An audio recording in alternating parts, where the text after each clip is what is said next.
Hey there, hi there, folks. Hello, hello.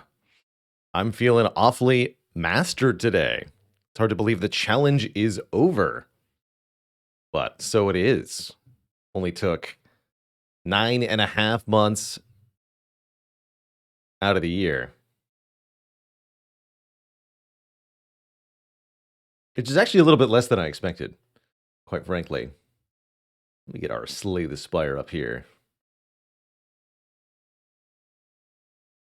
Hey there, somewhat eccentric, neutral, chaotic. Yeah, what a run! The final Watcher run to get the mastery was a heckin' cool time. I will be doing a video review of the challenge, but I've got some sort of like a data and tidbits, some notes to write out in detail first. So that will be coming. How's it going? Crit error. Don't think I have any plans to play XCOM, but we will be doing some other stuff for funsies. The first thing I wanted to do actually is play a whole bunch of Dome Keeper. Although I can't do that today because I have already agreed to play something else, which is Hexarchy, a new deck builder slash 4X. It's like Civilization, but with cards, basically. It seems pretty cool at a surface glance. As a fan of both Civilization and cards, it was an easy yes from me. And we'll be checking that out in the second part of today's stream. But in the first part, we're going to be playing some good old Slay the Spire, which will be on screen momentarily.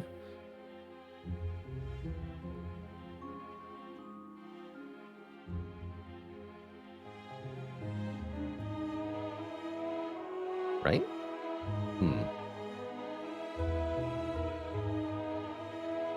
Why are you breaking now?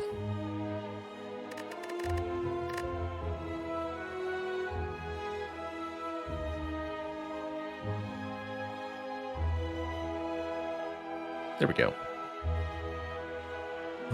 Hey there, Baishtar. But since I can't play Domekeeper today, I'll probably do a lot of it tomorrow.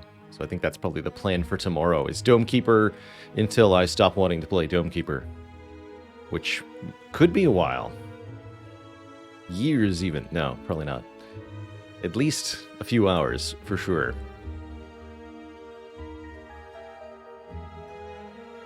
And Baylor wept, for there were no more worlds to conquer. But there are, of course, always more challenges. That's the great part about self-imposed challenges in games. You can always make a new one.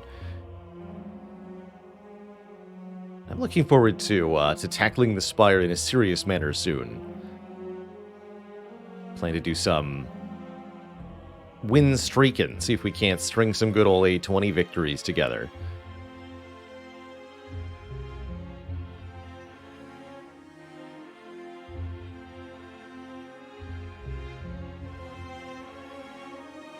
Erebus Darkstar, thanks for the 4 months. Congrats on the mastery completion, they say. Thank you, thank you. And Boomer says, what are things besides Spire that you can get 7,000 plus hours of usage out of for only $20? First thing that came to mind was an LED light bulb. I think that would qualify. Can I do silent 20 wins in a row? I think that'd be very difficult, but I would like to try that. Planning on doing some Against the Storm on Saturday. Maybe Saturday will be both Against the Storm and more Domekeeper. I've really enjoyed our Saturday do whatever days. Spireless Saturdays, as it were. Spire Nuzlocke. I have to take one card in every card reward. Wait, no, I can only take one copy of a card in Act 1. That's it. Each card has to be used only one time. So you like Slay the Spire? We'll name every card.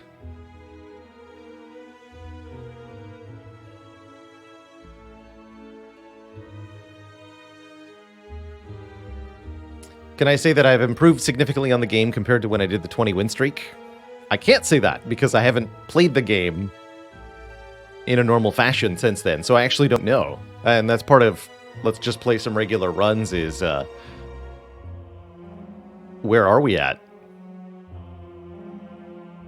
in terms of skill? How well can we perform in the Spire now that we've absorbed all of the lessons from the Mastery Challenge?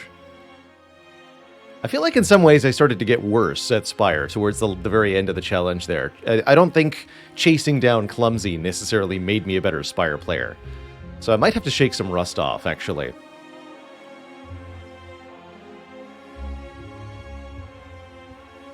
Do I think I could establish a list of every single card in Spire from memory with no time limit? Yeah, I think with no time limit I could. It could take me a while, though. I think it'd be easy to, for example, name 300 out of 352, but there's definitely some that would just escape me, fall out of the holes in the brain colander. I think something I really did learn from the Mastery Challenge is a new I'm going to coin a term here. Curse tolerance. Essentially, the number of useless cards you can have in a Slay the Spire deck without the deck failing. And different characters with different relics have a higher or lower curse tolerance. I think Watcher has really shown her curse tolerance thanks to the Scry mechanic and just lots of good card draw. The more cards you can draw, the better your curse tolerance. The fewer cards you need to play to win, the better your curse tolerance. The better your turn 1, the better your curse tolerance.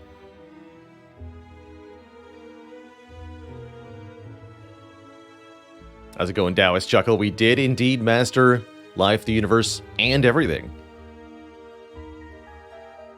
Do I think I'm more likely to take boons that come with a curse downside? Yes, I think I am, actually.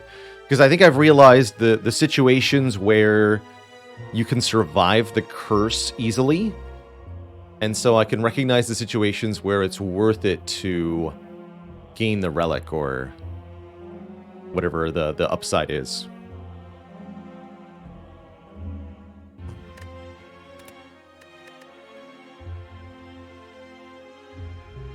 Stream where I get a random card and I need to draw new art for it. Art streams when.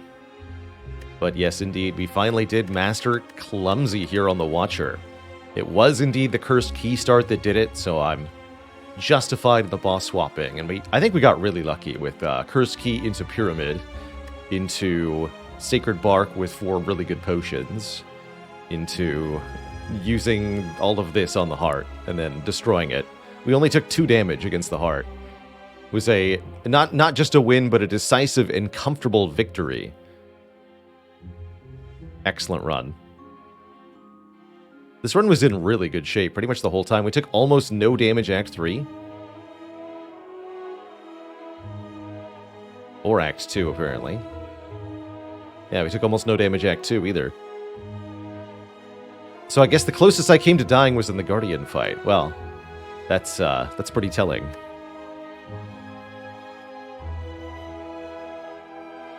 Good job, Kursky. So,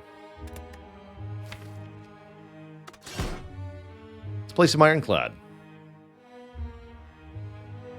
On a scale of 1 to 10, what was my frustration level with the Clumsy? I think we're about 6 or 7 out of 10 at the end there. I was definitely getting pretty tired of trying to get curses. Would I have tripled Clumsy via dollies if given the chance? It would be pretty legendary, but no, I just wanted to cross the finish line. So I would not have, definitely not. No way.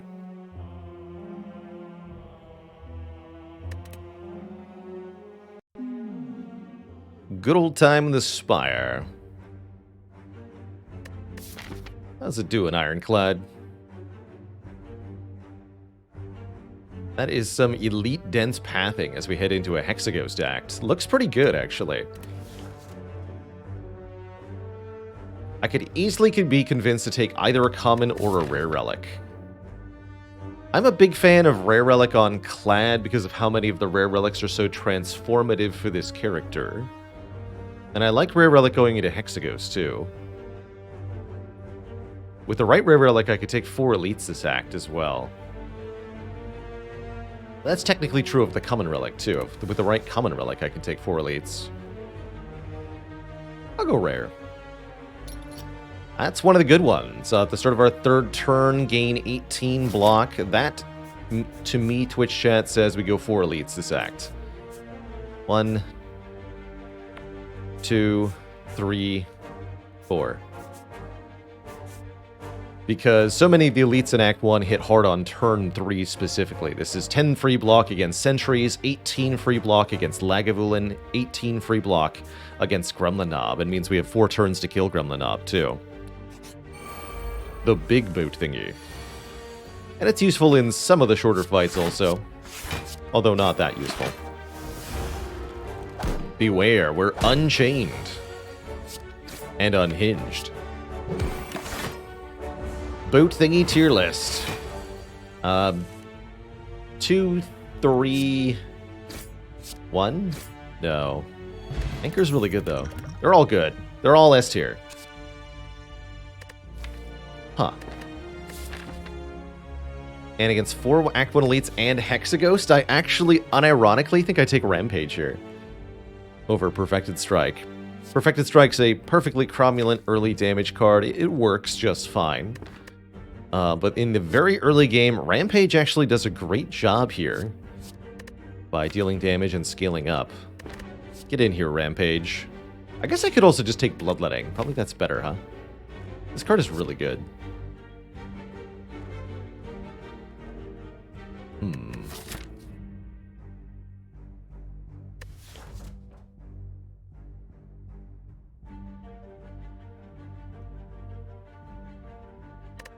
Another chatter asking, how would I rank the 3 block relics? Anchor, Horncleat, Captain's Wheel. I definitely hold Horncleat, the turn 2 block, as the best one. And then I think it's probably a tie between the Captain's Wheel and the Anchor. They're both quite good. Alright, let's grab the Rampage. How often do you get a good excuse to take a Rampage? Not very often.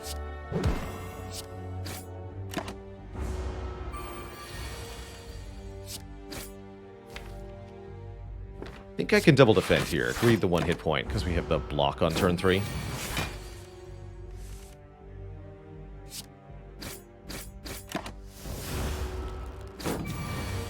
That's my hit point. Gotta sneak every little advantage that you can in a run of Spire, especially a run of A20 Spire. Dual wield Rampage. Let's try it. Let's try this. I don't think this is a thing, but maybe it is. You're right, it's not a thing. We have a Happy Flower instead.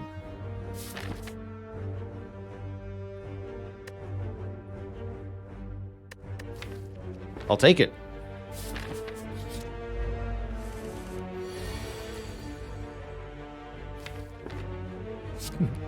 It was fun while it lasted.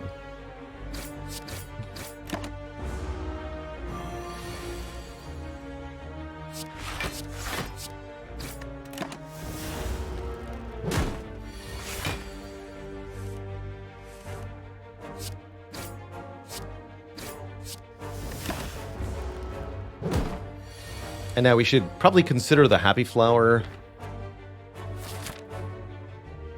Yeah, we should consider the Happy Flower as we go through fights here. This is good. We have full health, we have our relics primed, we have good potions, and apparently I have an offering as well. Offering Rampage. Is that truly all that we need? There's also Blood for Blood. But I'll take an offering. Brimstone, my beloved. No. Okay, Feel No Pain makes us win against sentries, though. And I think the boat thingy and the Rampage makes us win against the other elites. So now we are actually set for 4 elites here.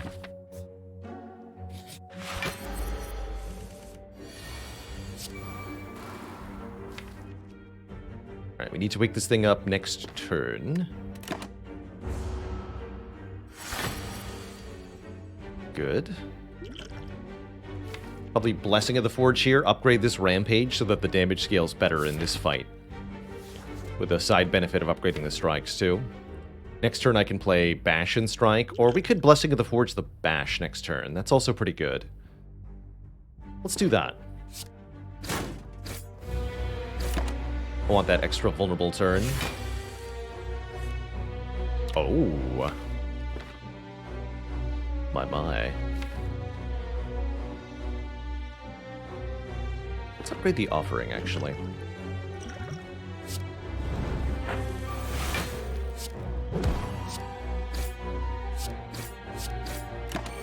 How's that for a turn?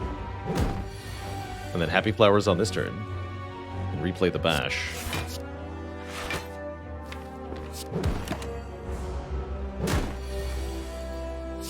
Get in there, Rampage. Good work.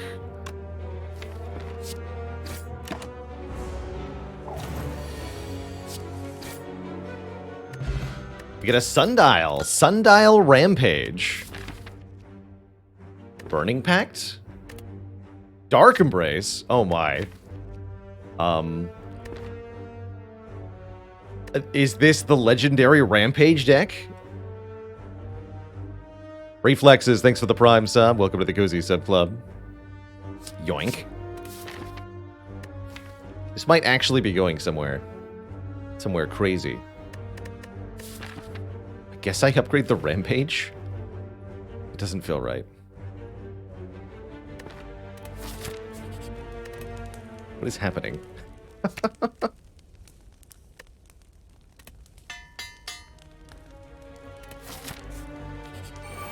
Alright, these 3 are chumps, ostensibly. Might have to use the energy potion if I don't draw the offering at the right time. But once we have the Feel No Pain down, this will be easy. The only turn that might really hurt is this one. That's not too bad. Actually, I don't even have to play offering. Probably should, though.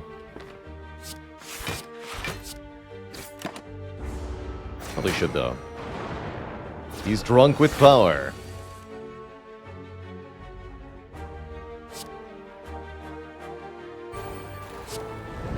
play this. I want to have these in my hand to draw more cards at the end of the turn.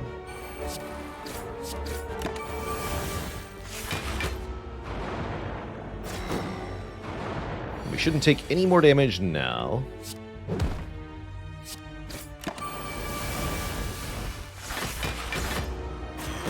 So long, and thanks for the dazed.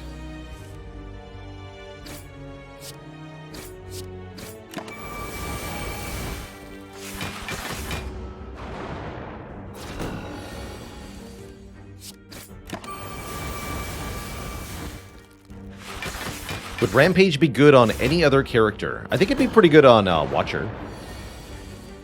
Watcher could do some pretty filthy things with Rampage. It'd be like pressure points, but if pressure points actually worked with Wrath.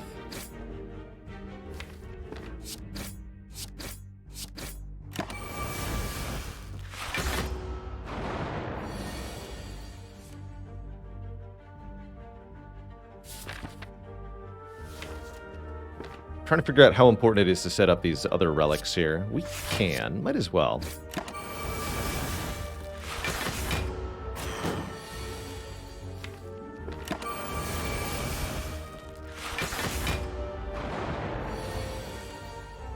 Though I can't set them both up, huh?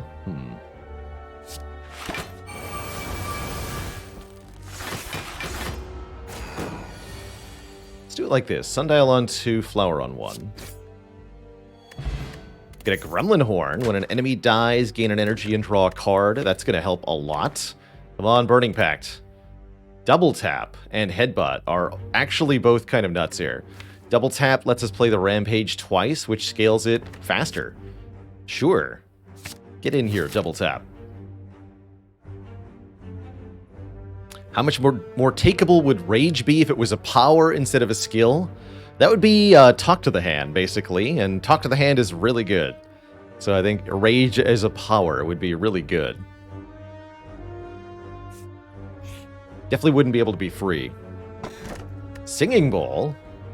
This is the legendary Rampage deck. Can now skip cards for max HP. This is not the Gremlin turn 1 that we wanted, but that's okay. I'm really not that afraid of this fool. I will use the Strength Potion, though. Yes, yes, Rorg.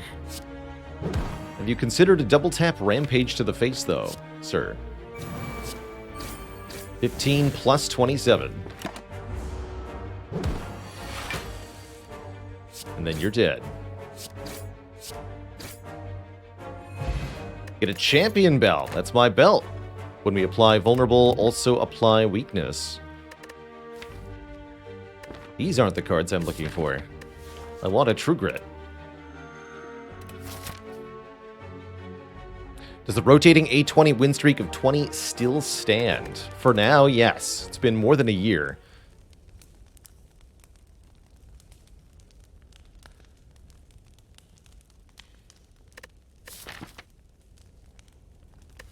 Guess I'll upgrade. Dark Embrace isn't that important yet. I guess Offering is next.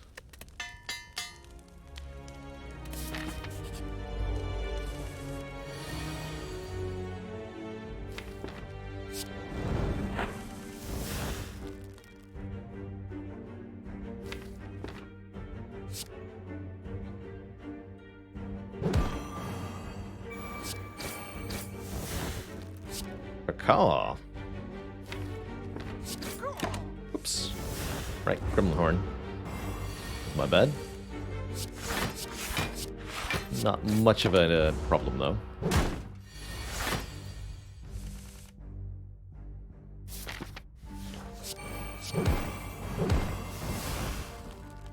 Would like to set up at least Happy Flower here.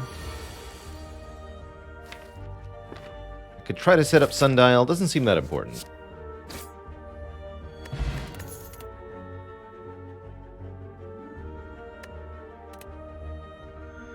Keep skipping for now.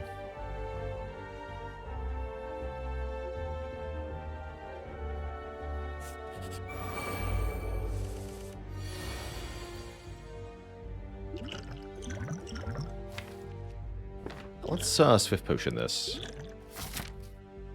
Well, I don't have to, but... yeah, let's do it. Perfect. And let's just defend Rampage.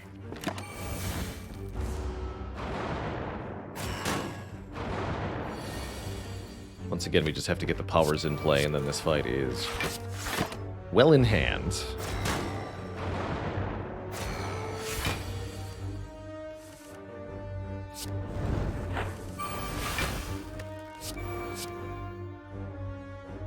To be 16 plus 24. Let's kill this one.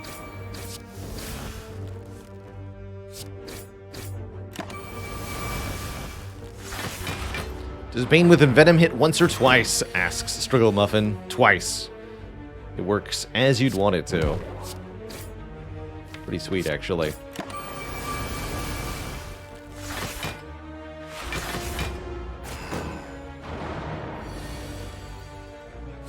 Kaboom. That damage. 72 damage from that.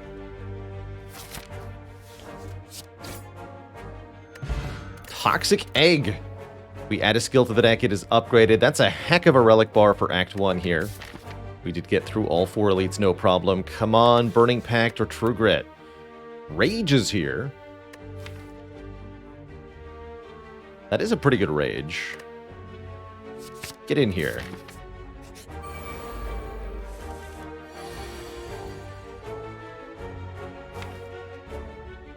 We'll play Offering here. Accept.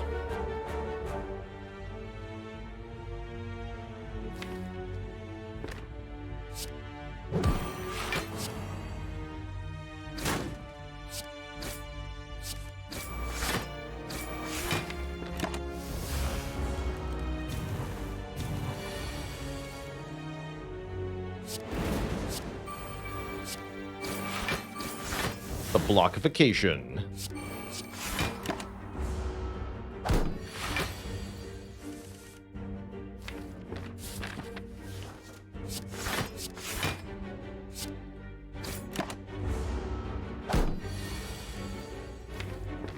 Definitely like to set up Sundial for the Hexaghost fight.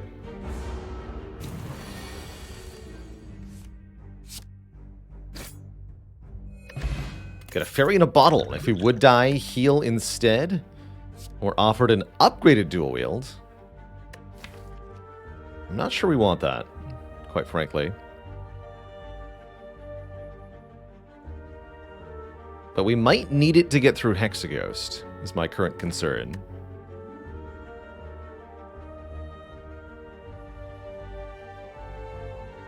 I'm not actually sure we beat Hexaghost as we are. Without a card that can exhaust burns. I think we lose. So I'm going to grab it. As it might be our only hope. Our other only hope is upgrading Bash, so that we have consistent vulnerable against the boss. Our matchup here in the Hexaghost fight is not good.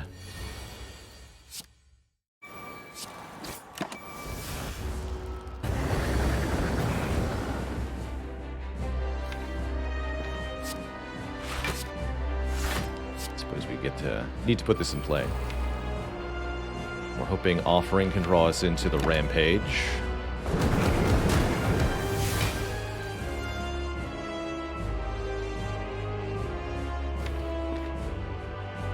We just play Offering first, try to get Rampage in hand. Could also skip. I could do something like double tap Bash. I don't think that's worth it though. Let's just go right now. Good. Okay, we got it. So go Bash. Well, Rage first. Bash. Make more Rampages. Double tap one of them. This one. Okay, that should be able to win.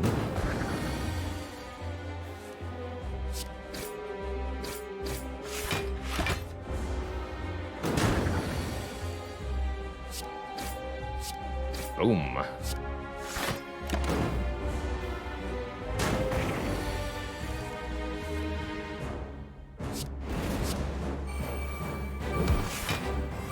Like the double tapping the bash lets us stack weaken with the champion belt.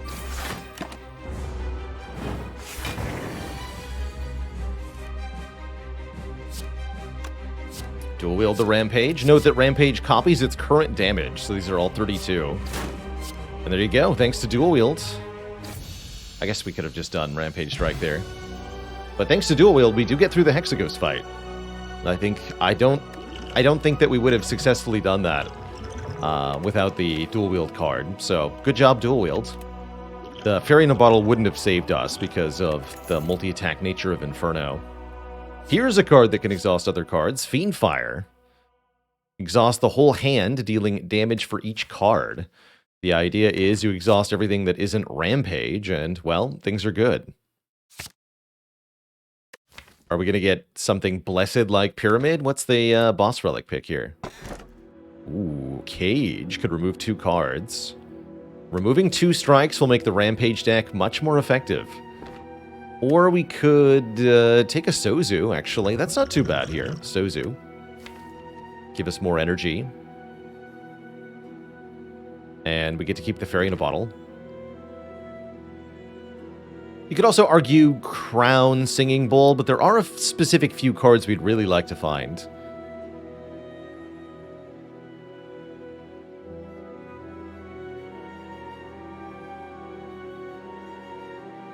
I think we're going to take the Cage. I want this deck to rampage as hard as possible. And that means not drawing stinky strikes. It also means going to a shop and removing a card. Post-haste. Hello.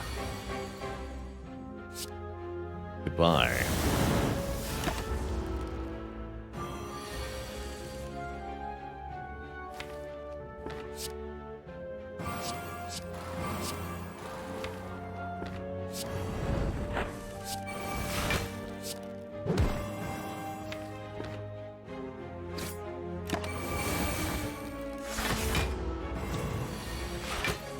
Block.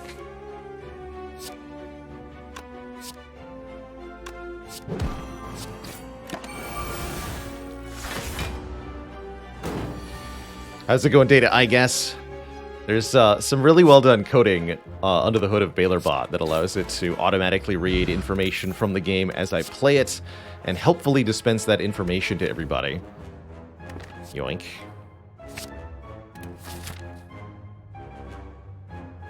Hey there, Hantwalk. It was Watcher who dealt the killing blow to the Mastery Challenge. Heck yeah, we got rid of another strike and one more here. That means we'll be down 4 strikes.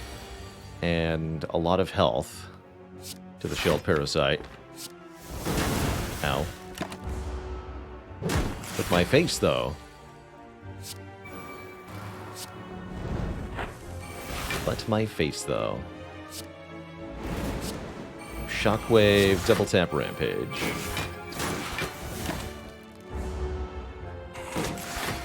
We fully block this for free, which is quite nice. We could double tap Rampage again, and you're just dead. It's pretty sweet. We are losing health slowly but surely. Thunderclap is not bad with Champion Belt. But I have Shockwave, so I don't need the Thunderclap. Just take the hit points. Oh, Bag of Prep is hype. Disarm is pretty hype. Flash of Steel actually could be a game changer here. Interesting. Bag of Prep is pretty good, though. I can afford Bag of Prep and a card remove. I'm definitely going to do that.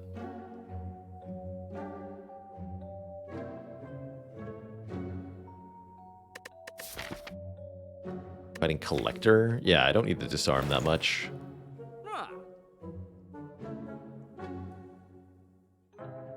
Do I think Bag of Prep is a little too strong for a common relic?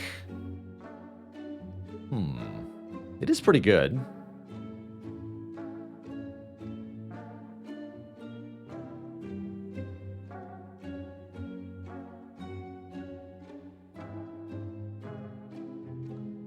Yeah, maybe it should be like 1 extra card on your first 2 turns or something. Or even just 1 card on turn 1. It would still be pretty good.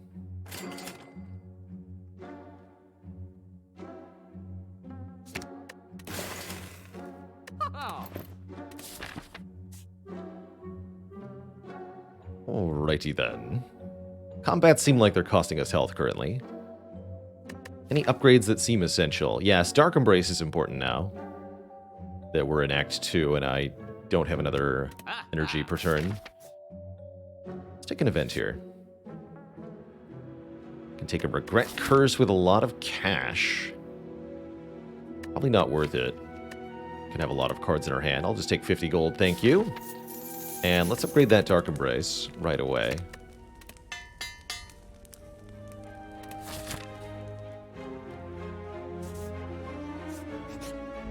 Neck. Heck. Heck this neck. What's the play here?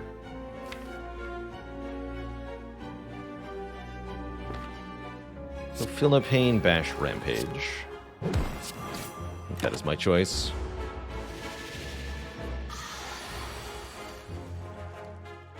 Rude.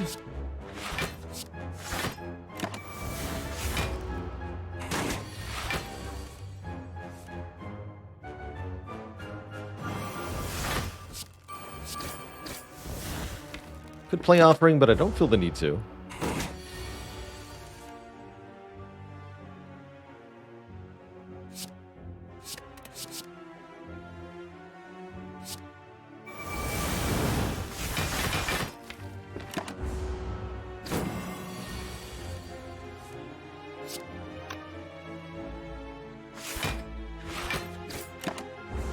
One more. Get me out of this place. Huzzah. Rampage. Evolve Plus is kind of cool, allowing us to draw way more in fights that have statuses, which could be our upcoming elite fight here.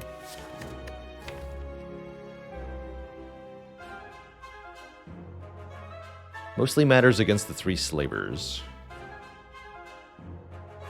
It's a dead draw a lot of the time. I don't think I want it.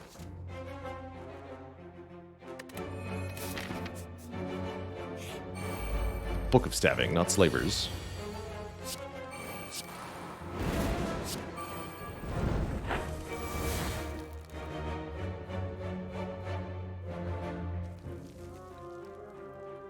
I have Dark Embrace down, so I can double tap Beanfire. I don't think I should do that, though. Seems a little early for that. What could possibly go wrong?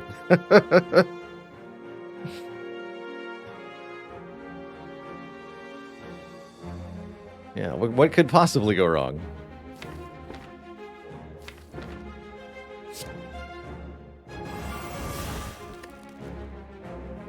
Alright, double tap Rampage maybe seems better. That does full block too.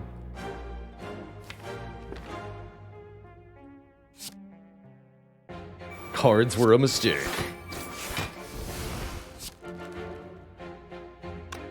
And then I could Energy Potion Fiendfire. That seems the correct play.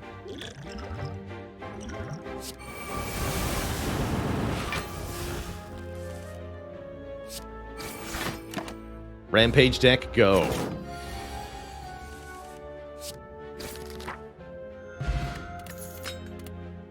There it is, the True Grit. Gain block and exhaust. Wait. No, take the True Grit. There's only room for one Rampage in this deck.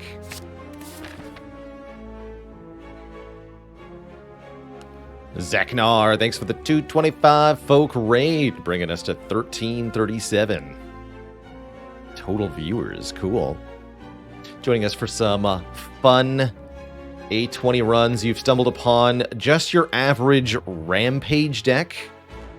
We're doing Rampage plus Dual Wield and Double Tap plus Sundial, True Grit, Dark Embrace nonsense.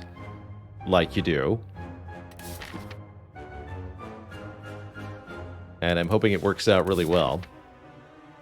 Guess I would like to take a fight to get a potion for this elite, huh? Although, taking an event that could be the thwack is pretty tempting too. You know what, let's roll the dice. Apparently we missed the Unceasing Top already, so we can't see it on this run. The boot is also gone, but what about the Ancient Tea Set? Okay. Oh, that's going to give us more energy on turn 1 in this elite fight. With Bag of Prep, actually a huge deal.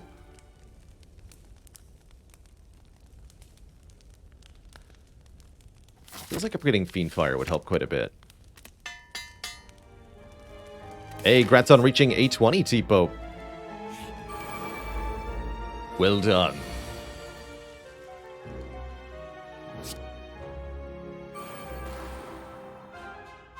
Go Feel No Pain, Rampage, Fiendfire.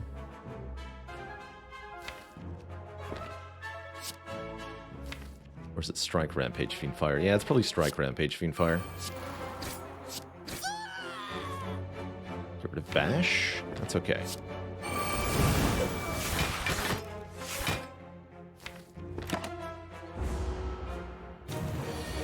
Get him, boys. Boys?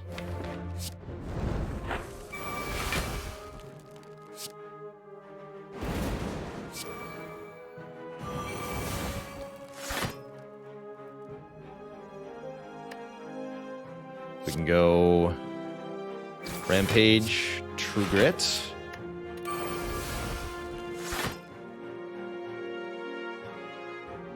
Dual wield. Double tap, Rampage, Rampage, Rampage. It was turn 2, by the way.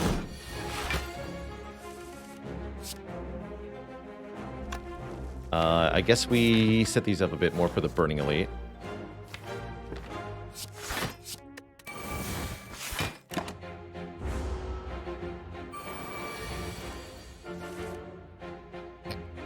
Wait, no, we're fine. Okay. And for added effect, kill you, kill you, kill you. Good times. We get a self-forming clay. If we take damage, we'll gain block on the next turn. Corruption is here. Not sure we actually want Corruption, as we really enjoy being able to play the True Grit over and over again. This is the sort of deck that doesn't want Corruption, as we want as few cards as possible. Although with Strange Spoon, could have been a bit different. Do I want even more card draw? Kind of. Card remove is good too. Card remove is probably one of the best things we can do. Get rid of the last strike in the deck here. And I could even see removing Defends beyond this point.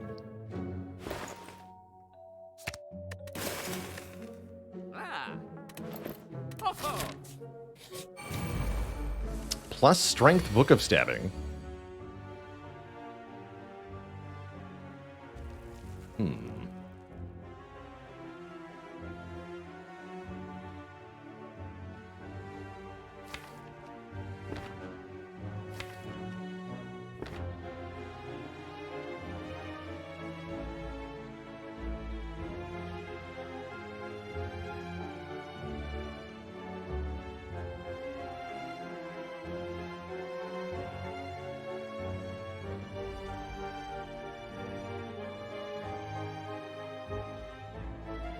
Need to play this Rampage. So it has to be something like Dark Embrace, Shockwave, Rage Rampage. That sounds right. It's not a great turn 1 we're looking at. I wish we could play Fiendfire here, but we've drawn every important card at the same time, so we don't want to delete any of these cards. And that means we have to redraw the Fiendfire. The good news is Self-Forming Clay.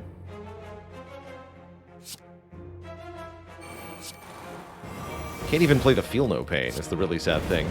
You really have to play Rampage here.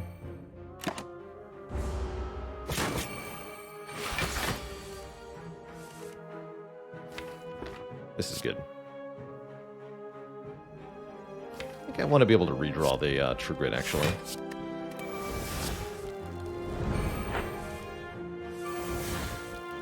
Perfect.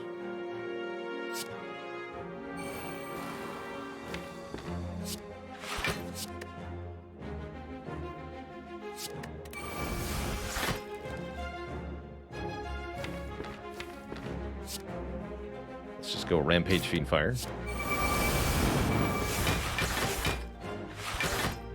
Rampage.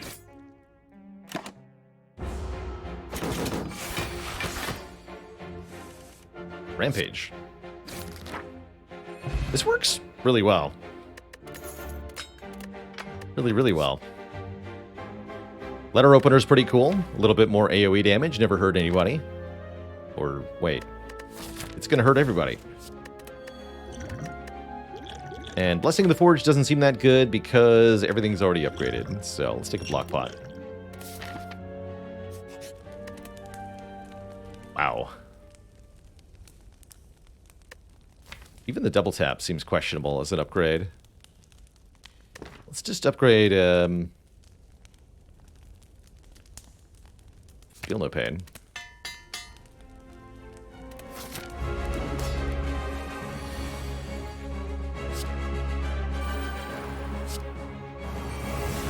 I'm pretty sure we just destroyed this fight.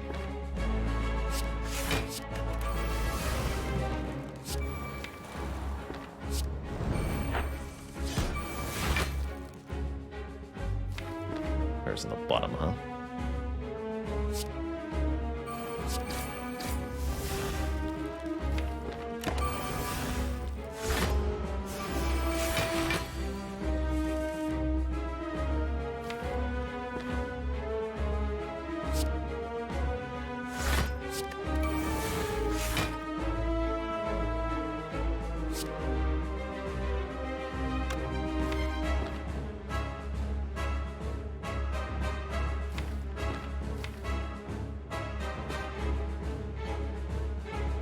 Figure out how crazy I get here. I think we go Rampage Fiendfire. Let's find out.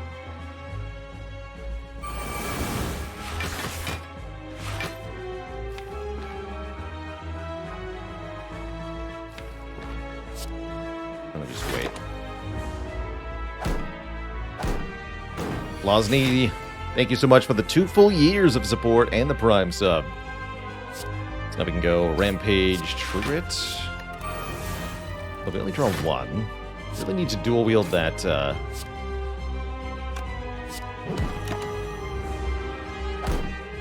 Dark Embrace for this to work better.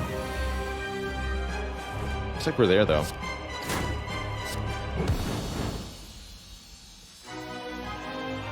GG!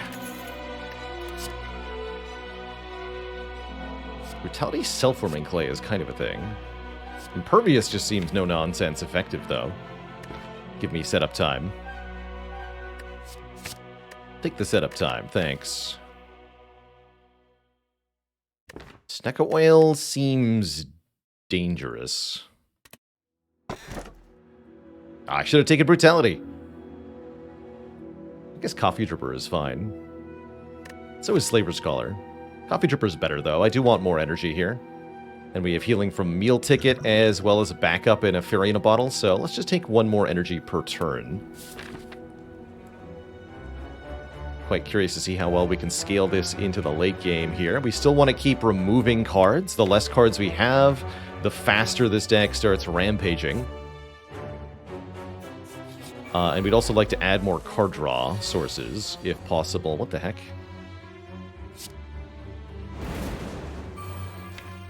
See if I can do this without playing Offering in this fight.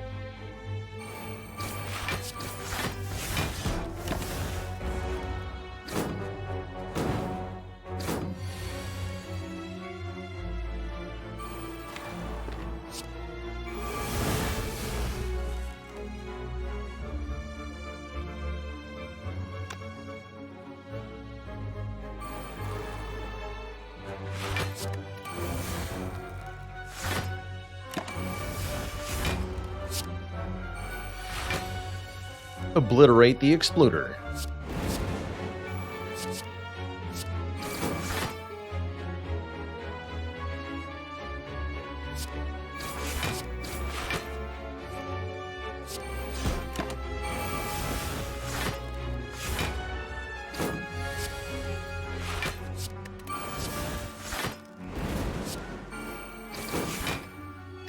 Full health. I guess Warcry is fine. Good letter opener fuel. Could take a second shockwave. Doesn't seem that helpful. Not compared to removing a defend.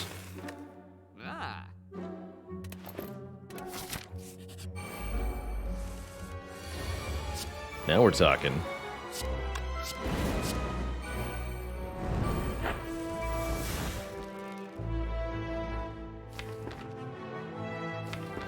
Double tap, Fiend Fire. Delete my entire deck. And the enemy.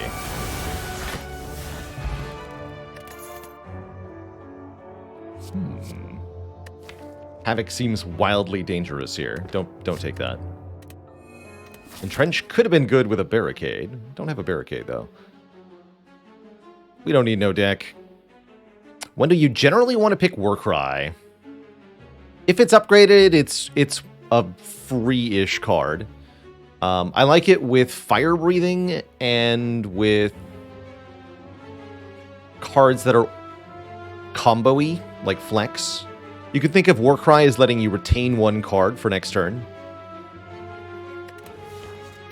And so, in situations where you want to try to get specific cards together, it can be quite helpful.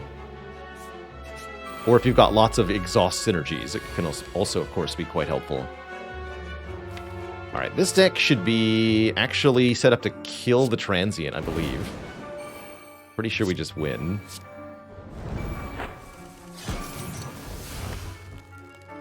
Of course I played double tap, so now I can't play the Fiend Fire. But I can dual wield Dark Embrace. Okay, that's good.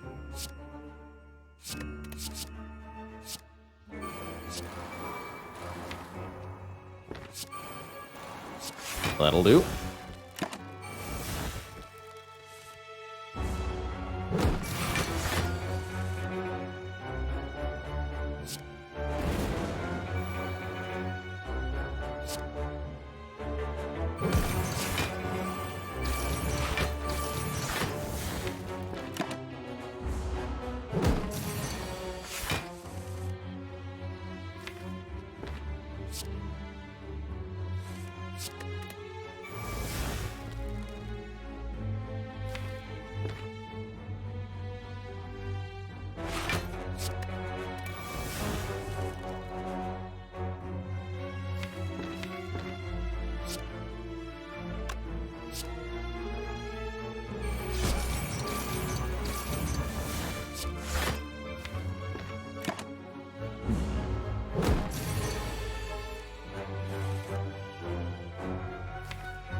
That'll work.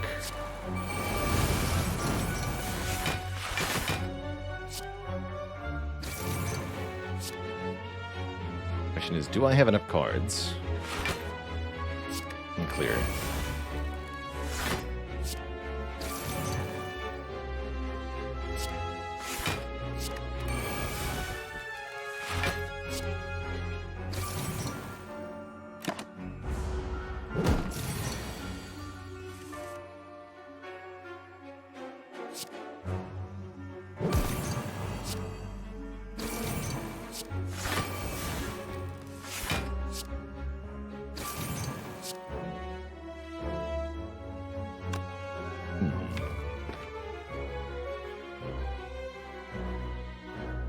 Only rampage twice next turn.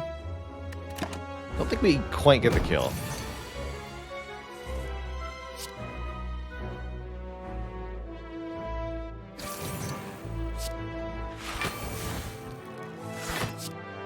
I can no longer draw here. But if I could get rampage into my hand one more time, we'd have a kill on Transient. Pretty much every other enemy would already be dead. Somebody asked, would anger be infinite here? With the dual-wielded Dark Embrace. Potentially, yes. It allows us to create new cards for 0 cost, which is quite nice. Although I still have to have a non-anger card in my hand. I have to have 2 angers in my hand. Dual wield can also be a fuel generator, but that is energy cost, whereas the anger is free. 2 Pommel Strikes would also be infinite. 2 Flash of Steels It's part of why we talked about Flash of Steel briefly when we saw it earlier, is that with the Sundial, Flash of Steel can be an infinite creator. I think I will take the Anger. Any upgrades that feel important? No, I think we take some Elite Fights. Show off what this deck can do.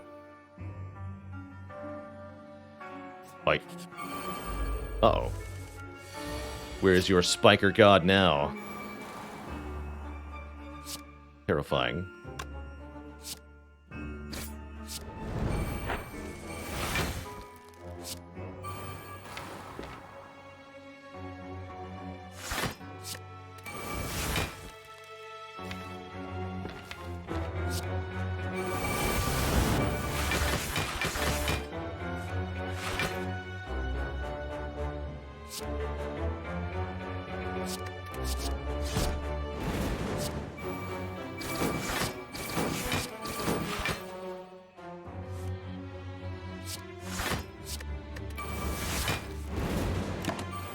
Rah.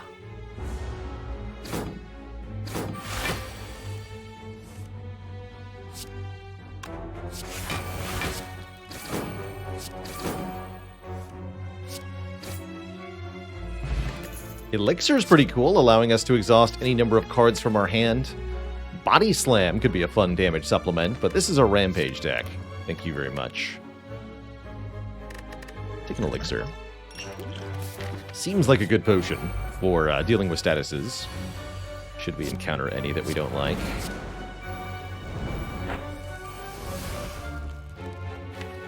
Double tap Fiendfire. No.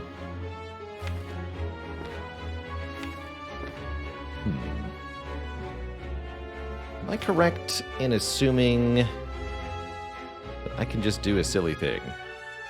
I think I might be. I'm pretty sure I can just do a silly thing, which is to just play Fiendfire here.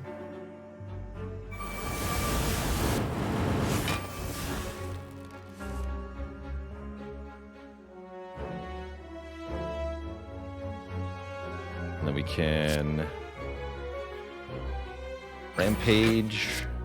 Shockwave draws Rampage, but I have no energy. But then I can get energy with Anger, which lets me play Rampage, which gives me energy.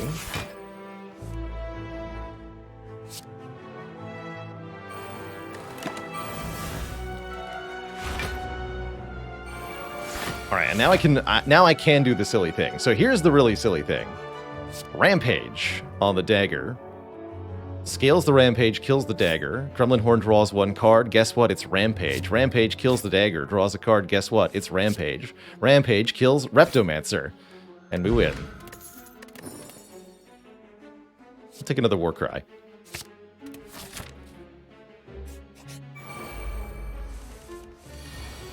Now you're thinking with Rampage. Don't think I want a second double tap there. Double tap's kind of awkward with the Fiendfire. So I can just break my deck into small pieces. But I'm sad.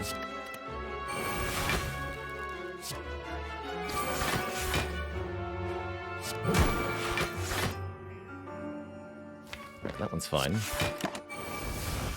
This enemy's a little tough. We can't just instantly kill it, unfortunately. Use you.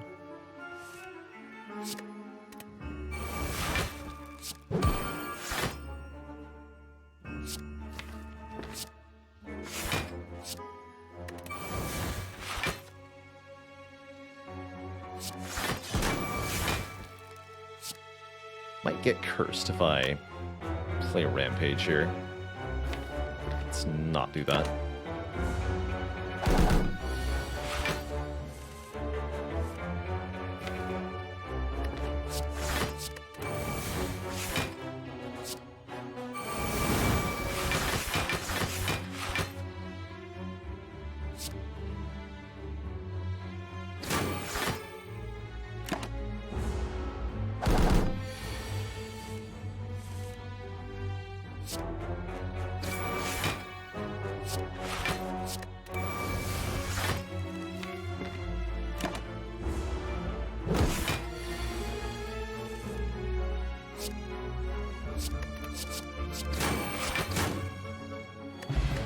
Liquid Memories seems pretty strong, especially with the dual wield.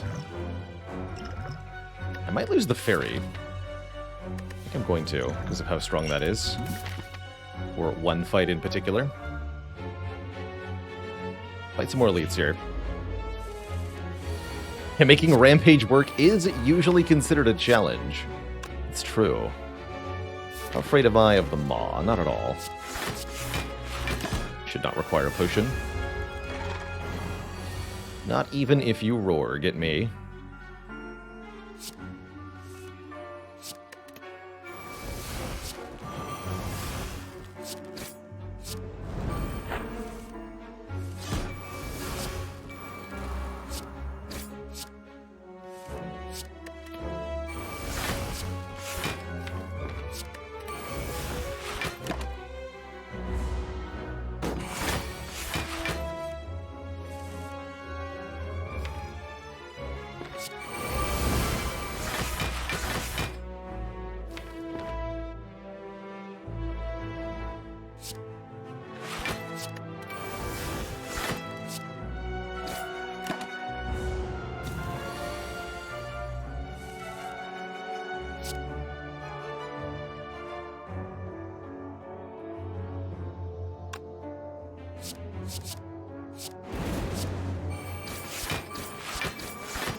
Prayer Wheel. Bit late, although I do like the combination with Singing Bowl. Also, still a hope that we find another Dark Embrace or something. Oh, speaking of, here we go. Let's actually dual wield Dark Embrace correctly in the Giant Head fight to make this fight nice and easy here.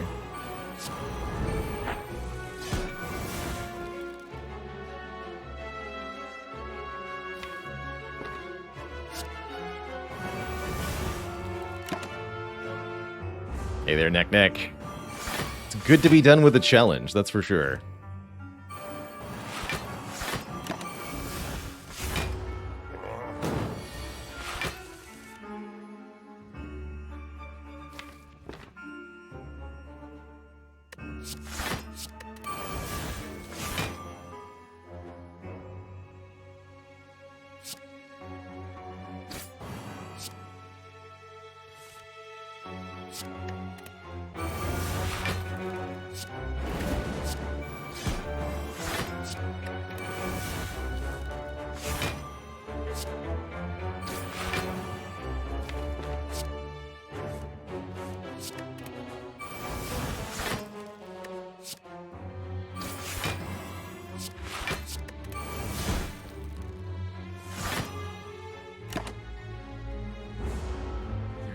One.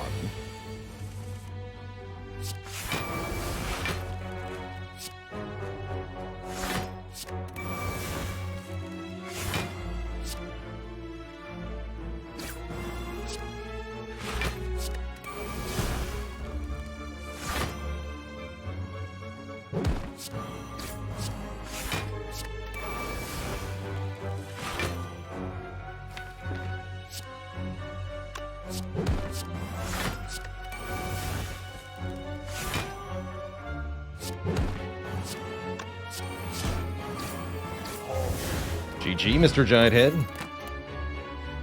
Shrug Plus is not bad. Any effect that draws a card could be quite welcome. I'm gonna skip this one, though. You begin to fall, losing a card. Lose Defend. Excellent. One less starter card. Hey there, Dragon House.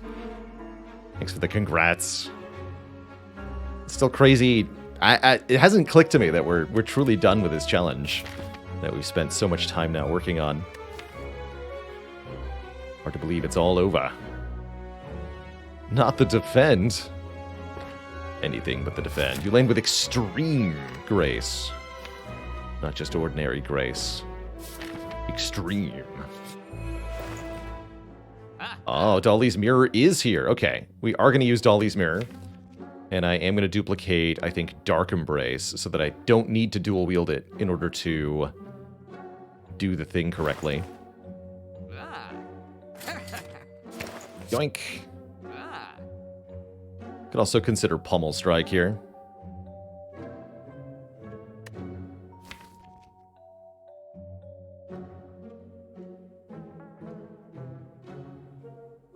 Which I'm actually not sure that we need.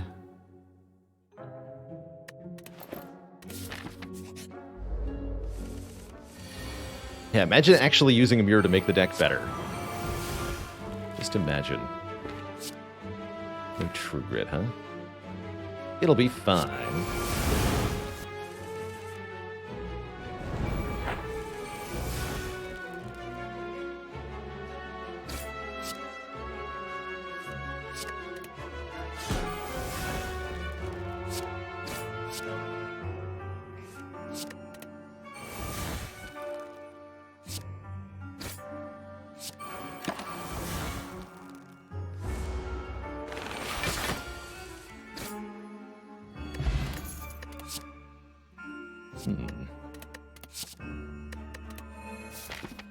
I'll go with no.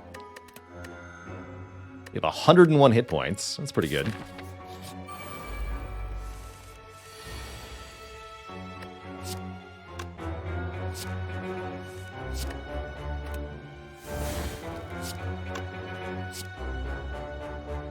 Poor Repto's gonna die just like before. In just the most miserable of ways, really.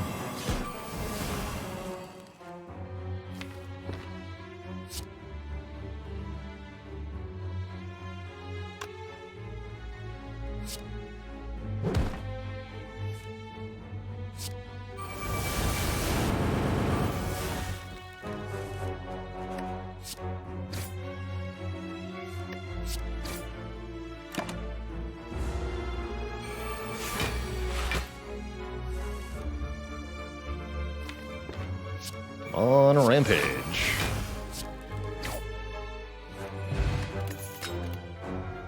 Another True Grit. Take one more of these. Seems like a good backup strategy. All right. Our first Act 3 boss is going to be Donu and Deka. These two have Artifact, meaning that the Shockwave won't work on them.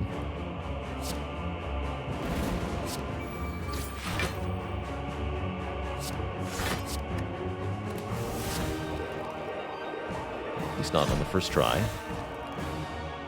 Don't think I want to True Grit Anger, do I? Well, we're going to get dazed in this fight. Let's get rid of Anger then.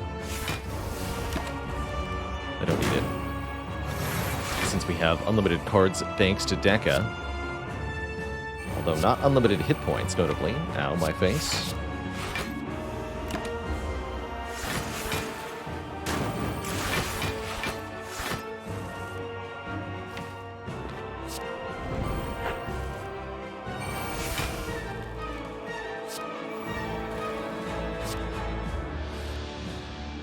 There's a rampage.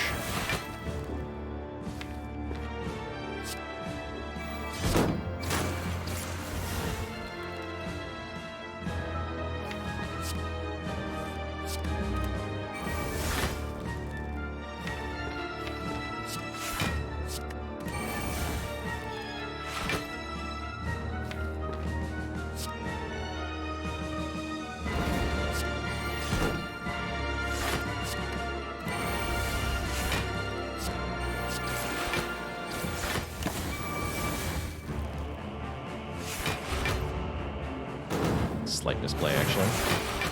It's all good, though. Now we can just go Rampage, True Grit. With this. True Grit again, huh?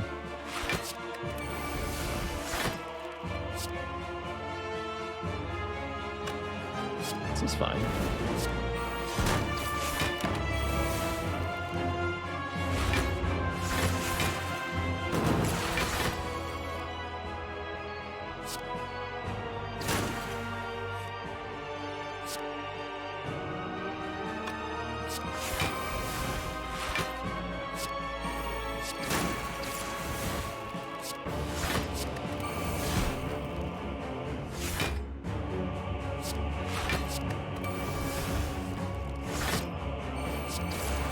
GG. This deck is so cool. Time Eater's not going to have much of a better chance, quite frankly. Poor guy. Poor slug.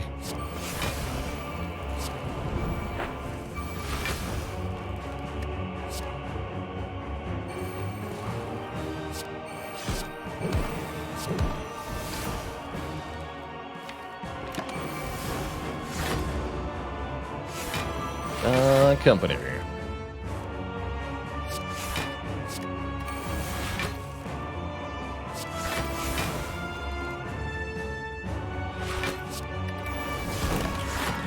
Please give me more cards, Time Eater. It's just what I wanted.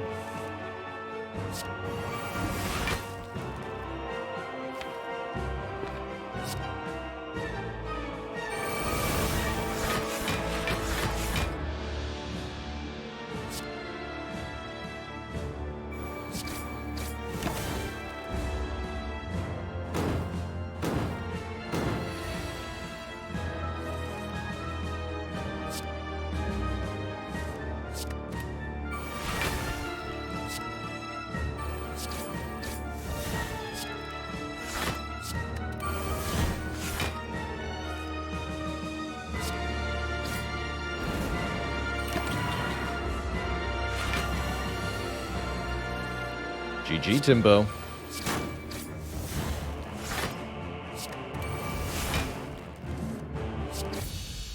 GG. Two thump, two thump, two thump. A deep pulsing dread could be felt throughout the room. Is this the heart of the Spire, the source of all this rampaging? You ready your pages? Ram them into the heart for $24.85. The heart squirms and bleeds. A lot of paper cuts.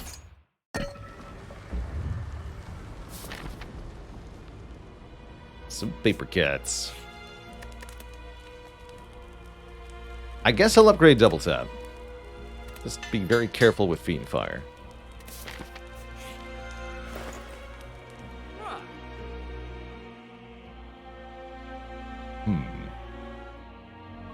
Maybe I want one more card. A shrug here. Trip would have been interesting, too. I like the current potions quite a lot. And I expect these fools to die. Although not if this is my draw. Is this where I use the liquid memories, then? Probably.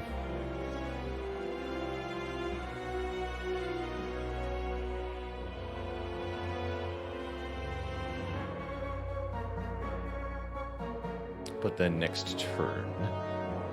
Let's see, it'll only be 16 apiece. It's not enough damage.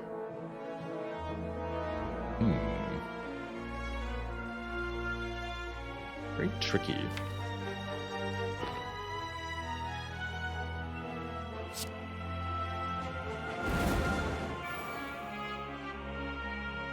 Guess I'll just dual wield the Rampage, play a bunch with the energy here. Can block quite easily this turn. Seems to me this Spear is probably the better first target. Just need to make sure we're still facing this way.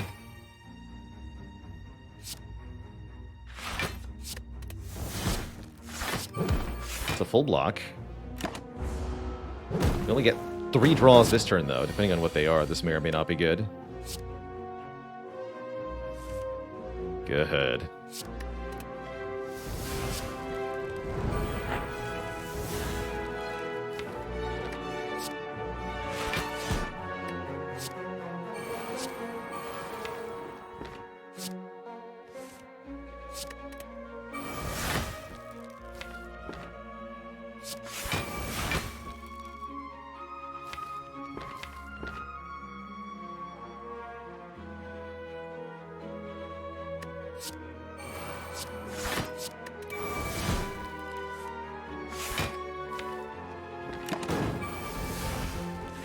The elixir if I need it.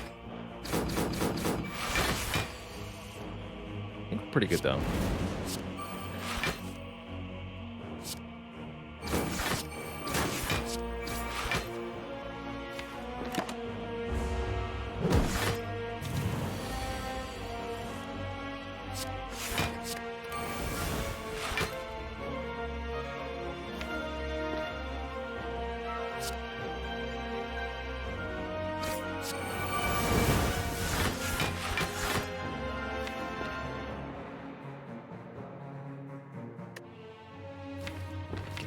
turns.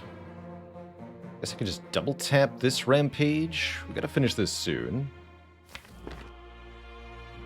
Shockwave doesn't seem like it helps.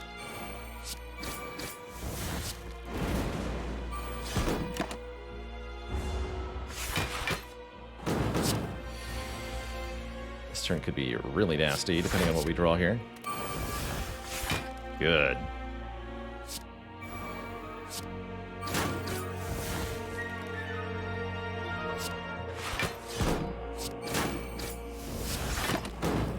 Wow, I can't believe we did this without using either potion.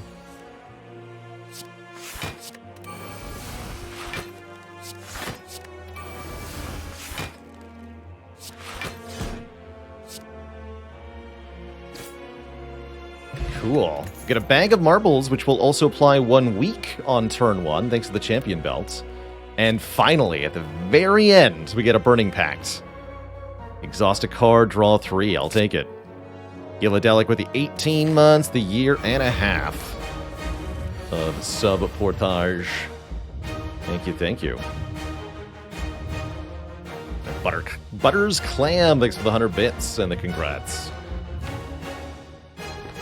Do I dare? No, I want to take a bunch of damage, right? We have self-forming clay, so do the stuff.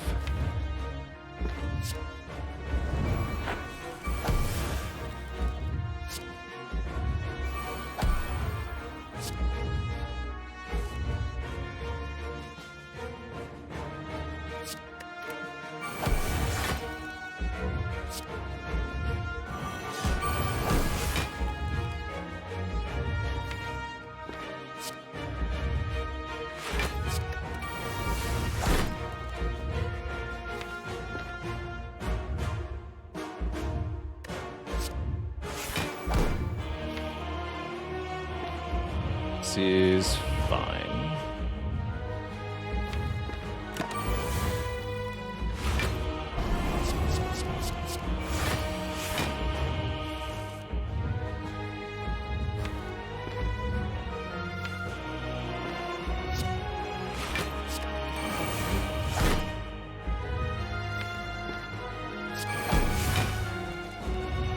Still fine. Kind of a basic turn, but that's okay. Full block, which is actually not the best thing. Don't mind though. Not wasting the sundial energy is good though.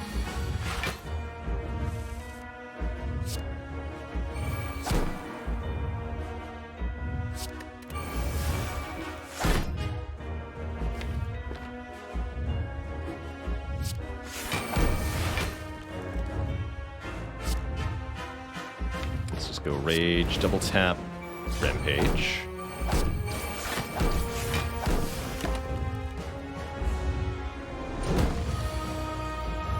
All the debuffs are gone. We still need anger. I think we might, so don't get rid of it. Don't think we need bash, though. 3 turns should be more than enough.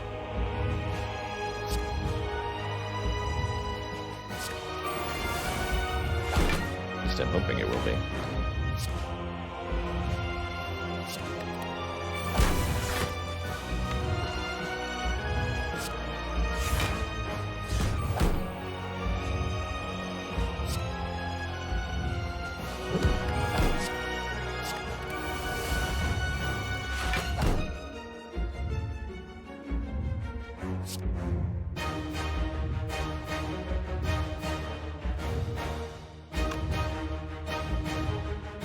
Need 2 True Grits.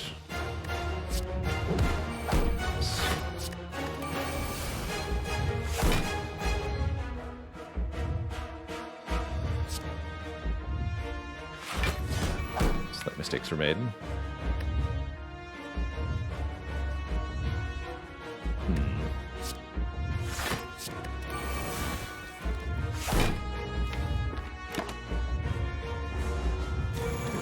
Fire.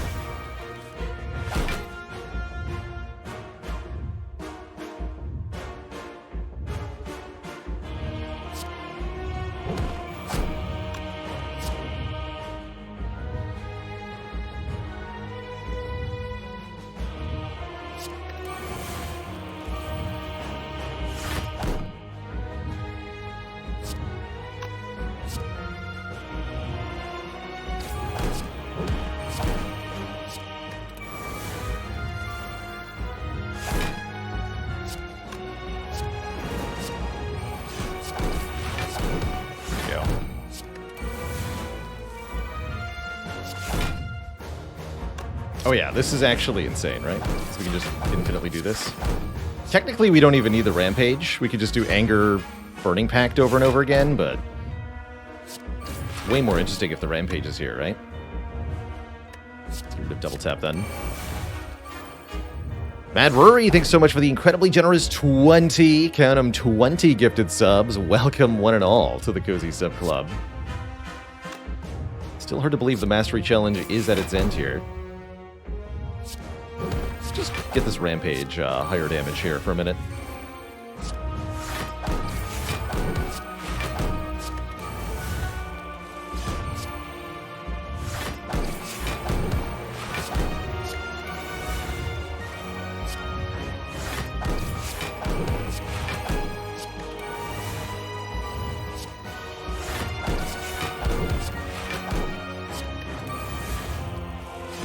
Times.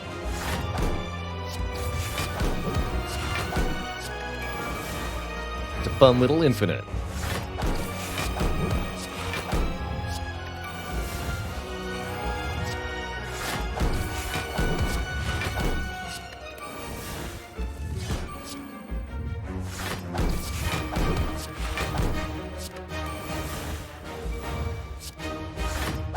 There we go, 200 damage.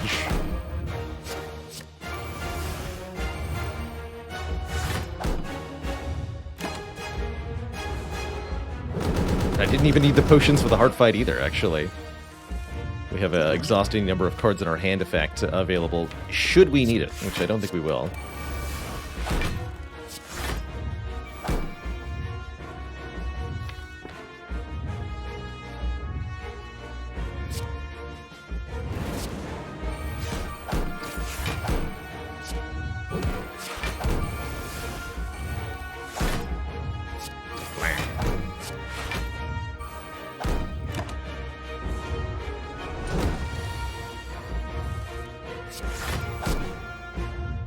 $160 damage Rampage.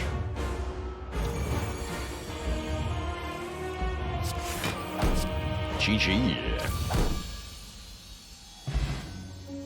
GG Twitch chat.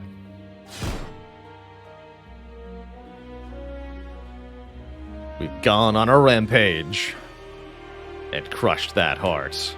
GG. What a unique run. Taking a rampage on floor 1 and pretty much using it the whole run. Normally relegated to the realm of gimmicks in this game, but it actually just worked out here with the Sundial, the Dark Embrace, and all the other relics that helped out. That was fantastic. Gamerovich, thanks for the Prime sub and the 15 months. GG. GG. What a run. What a ridiculous run. Now let's do Heel Hook, that's right. Has it been done? The Spire sleepeth, and so shall I.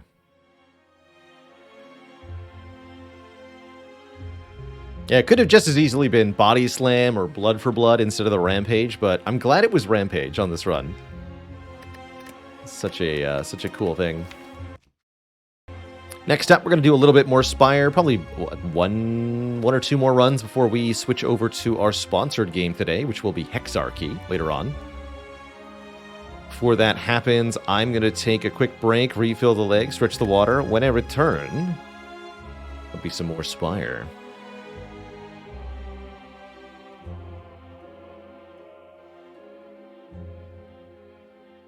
Don't go nowhere, Twitch chat. I'll be right back.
I have been summoned to tell a dad joke for Ramlord, and it's a bad one. Did you hear about the sheep that learned mathematics? They developed Euler's theorem. No refunds. Twist shot. I almost lost it during the middle of that telling. Welcome back to the Spire, one and all.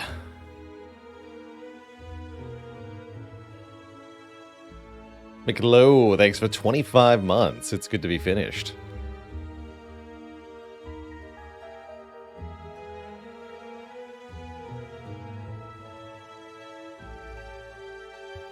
A bad joke.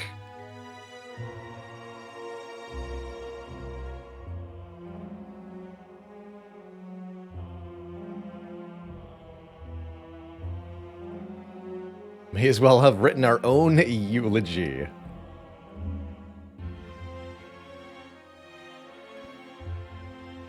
I'm looking forward to showing off Hexarchy.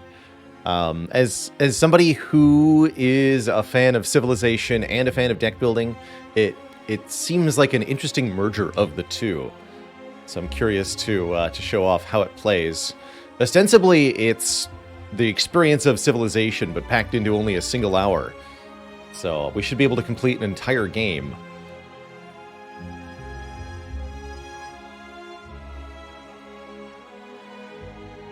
That's exactly what I'm thinking, Curious Observer, trying to get single-class win streaks in the future.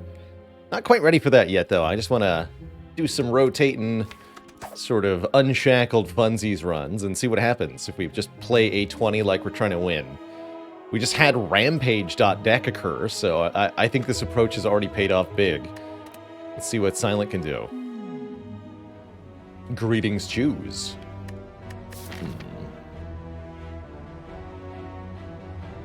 Hexago stacked. Okay, I could consider trading health for a rare relic. Elite placement this act is odd.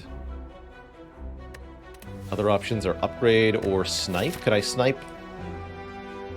I could snipe this elite.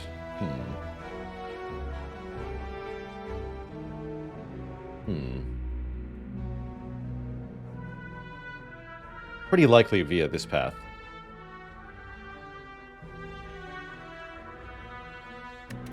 I think I'll take the damage and get the rare relic.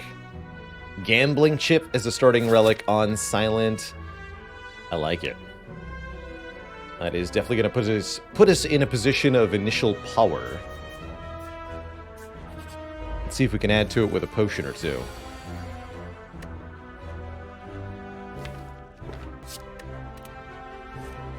Just want to guarantee draw next turn. Not going to mess around with Jawworm. Happy to take one here.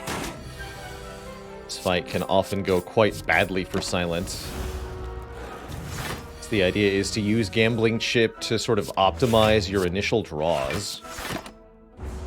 A lot of fights in Slay the Spire can go either very well or very poorly, depending on how your strikes and defends line up in the first few combats. But with the Gambling Chip, we don't have to suffer any variance at all.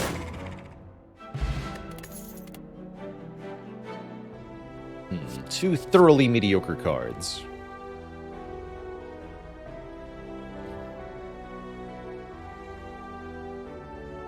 Is there a point where skipping too many combats for a snipe becomes a bad idea? Definitely. You still need to be able to beat the boss. And it's really easy to snipe two elites in Act 1 and then just fail to kill Hexaghost.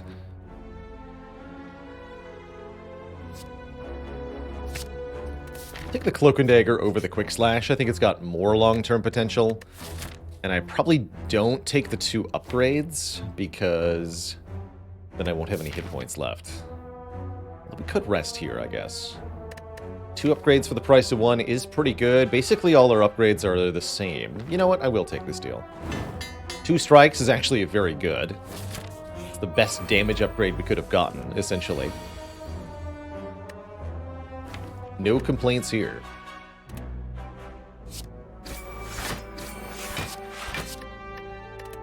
I will be resting, though.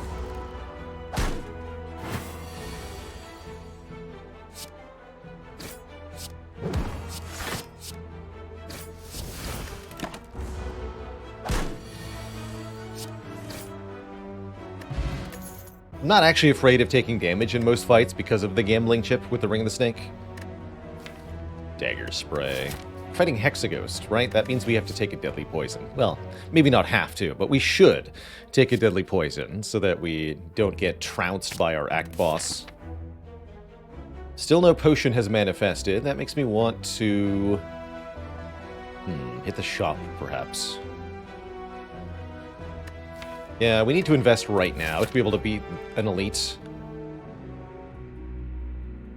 To the shop. Ooh. Masterful Stab is very good with the gambling chip, actually. Wish we could afford the bag of marbles. But I'm down for Masterful Stab attack potion here to let us get through an elite fight. Am I going to check out backpack battles? No. Don't have any interest in that one.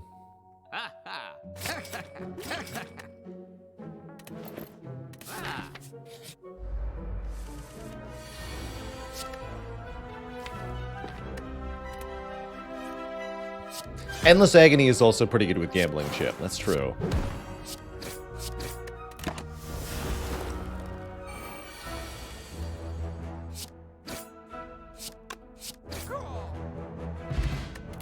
Okay, now we're actually quite good against an elite. And we can add a leg sweep or a dagger throw. I do like this leg sweep with the Masterful Stab. And then we could go really upgrade heavy. Okay, I have an idea. Let's see how this works. We're gonna not rest, like I said we would. Because I am a filthy, filthy liar.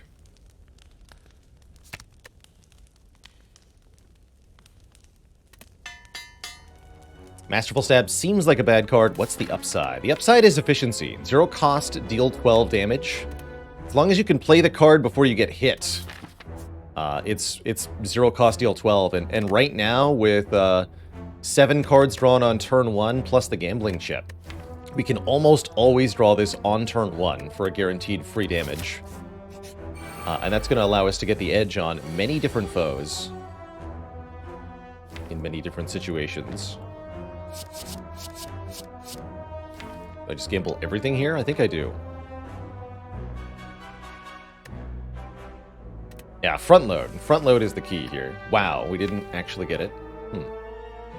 Curious. But I can play 2 defends to make it guaranteed 0 cost next turn. I can also play Neutralize Deadly Poison on one of these stinky sentries.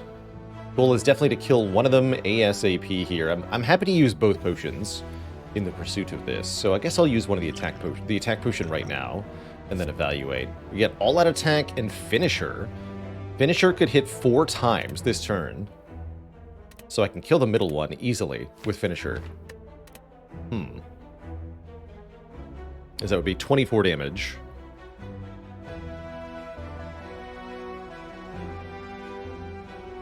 Let's see, if I choose to all-out attack, that's only 10. Plus 24. Now, we can't kill it with the all-out attack.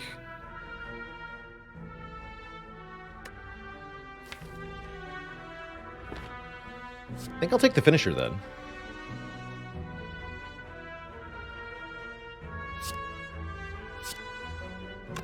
So if this is 24, we want to play Strike Strike here. I don't get to play the Deadly Poison, because we need to use the Finisher. The strikes. So we play... Neutralize, Strike, Finisher. No point in using the Fire Potion now, but I imagine we are using Fire Potion plus Strike, Masterful Stab to kill this one now.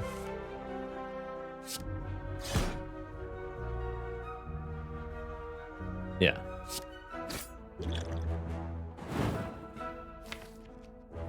And then we're pretty much in the clear here. Probably it makes sense to take 2. Yeah. Play the Strike Plus here.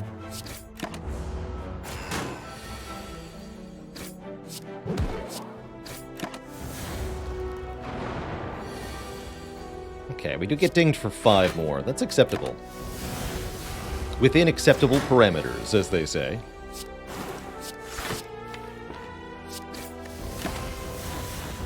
And we're through the elite fight with very little damage taken. We've now harvested the Gremlin Horn. This thing showed up a lot lately. One of my favorite uncommon relics to get, as it makes those multi-enemy fights so much less threatening. We get to choose between After Image and Envenom. How cool. Block on card play or additional poison. I do like the additional poison for beating Hexaghost. But I also love this After Image.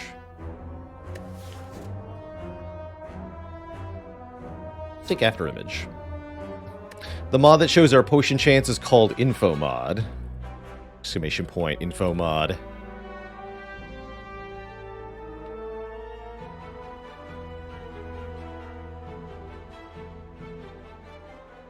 Let's take this After Image. Let's do it. And we're going to take a lot of upgrades here. Although surplus upgrade would be a good reason of taking Envenom, actually. I am wondering if we were meant to take Envenom. Curious.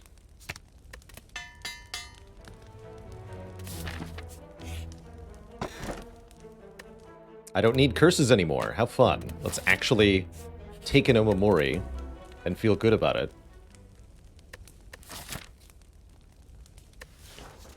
Yeah, I should have taken Envenom. Oh well.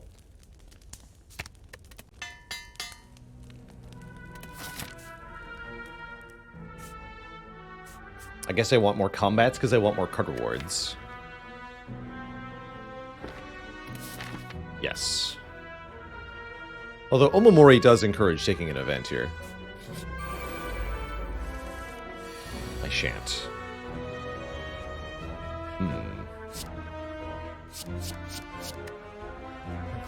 Show me Masterful Stab. Dang.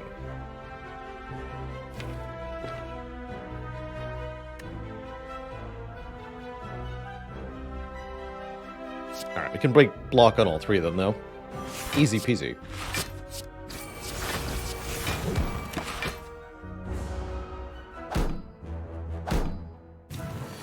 It likes to hide on the bottom.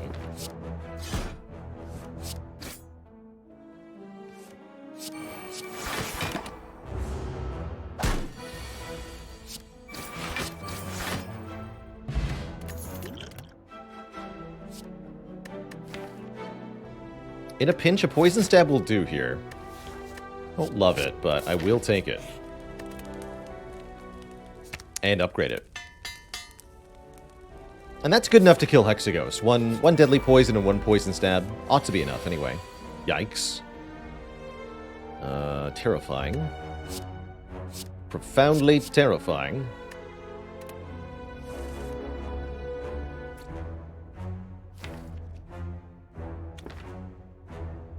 And we have to kill the thief before he gets away, huh? Spooky.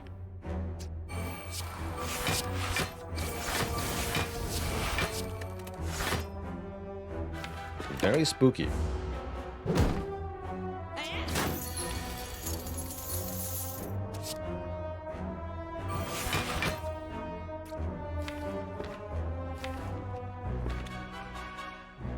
Or you can just rob us. That's maybe fine too.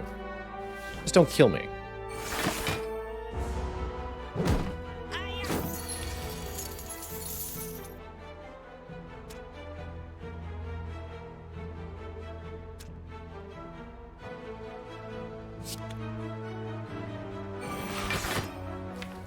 Blocks next turn. I still might be able to get him.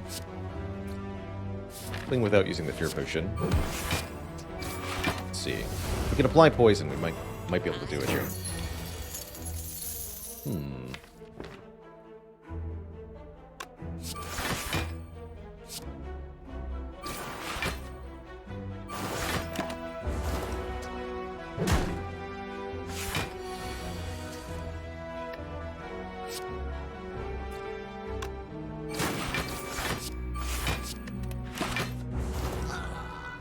That's my money.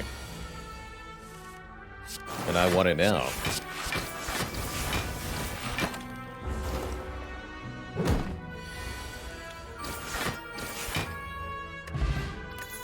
Thank you. Aha, there's more poison. Noxious fumes. Okay, we'll take that. And upgrade that before Hexaghost.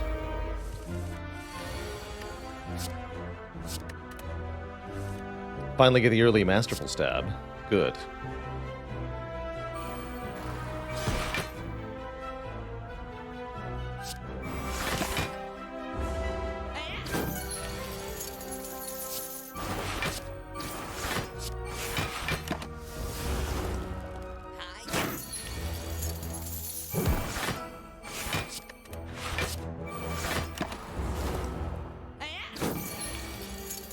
Yeah, he showed up without his friend this time. What are you doing?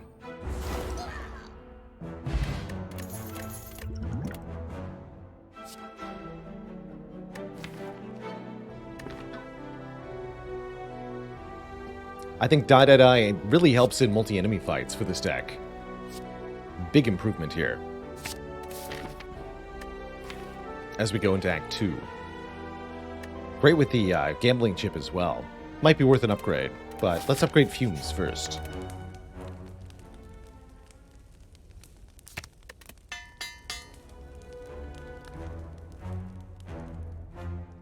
What would the card Live, Live, Live do? I feel like you would block 3 times. Or maybe heal yourself 3 times.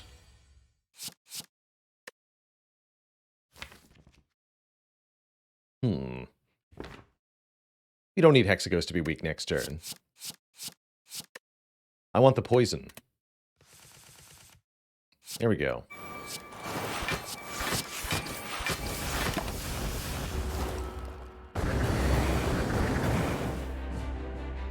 Bottom deck Fumes is a little unfortunate, but all is well.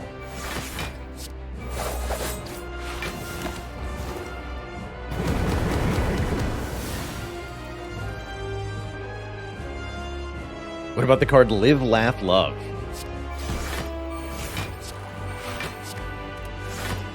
Cute, man.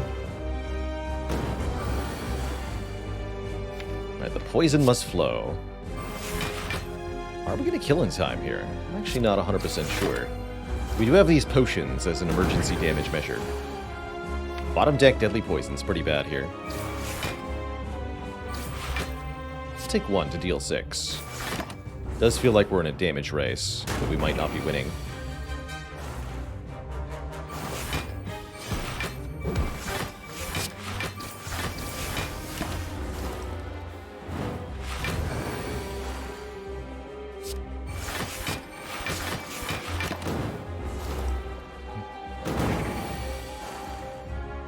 We made it.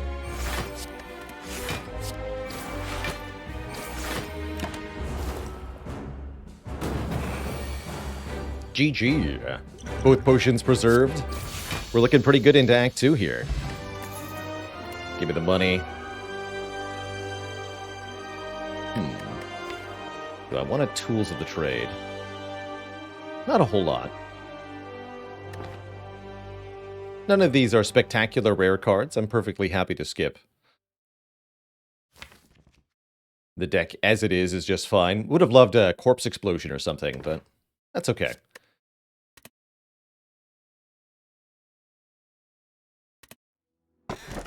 We do, however, get a Pyramid,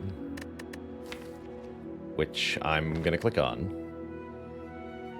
For surezies here. Definitely over Crown and Choker, for sure.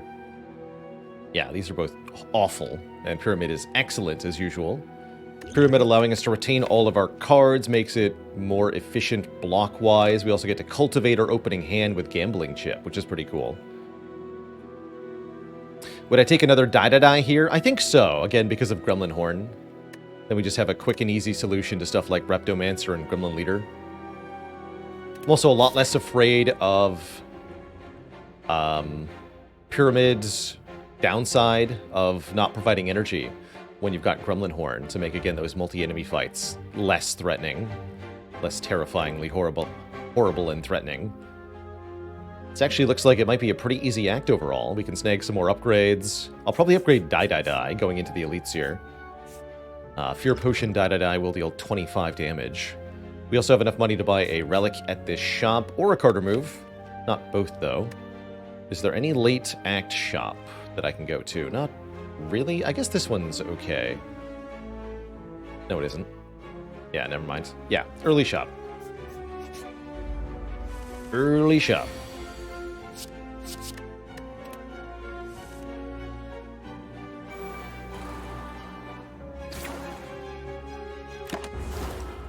Probably wanted to play one defend there, but whatever. Fine. Chosen is very easy with the Runic Pyramid. Just block them.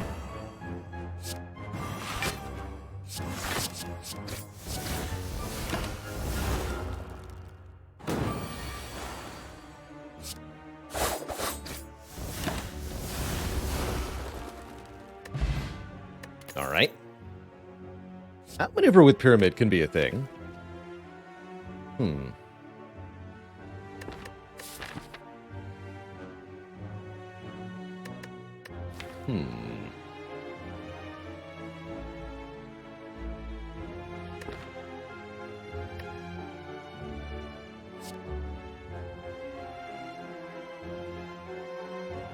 I'll try it. Ooh. Oh, man. I choose Bag of Prep or Shard here? I guess with no, with nothing technically on the line, Shard might be the more fun option. The content choice, they call it. Otherwise, this is a no-brainer Bag of Preparation pick. We have Pyramid for Retain, and we have Gambling Chip. So we can turn this into draw 2, then discard them, then draw 2 more, which is very, very, very strong.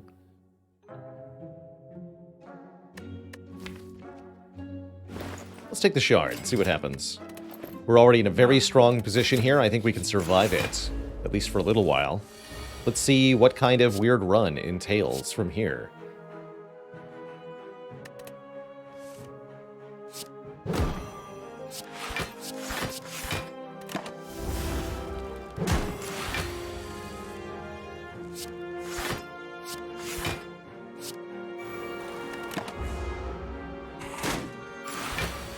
This fight's not too bad with Pyramid. To play outmaneuver, actually. Outmaneuver leg sweep. Now we can do outmaneuver.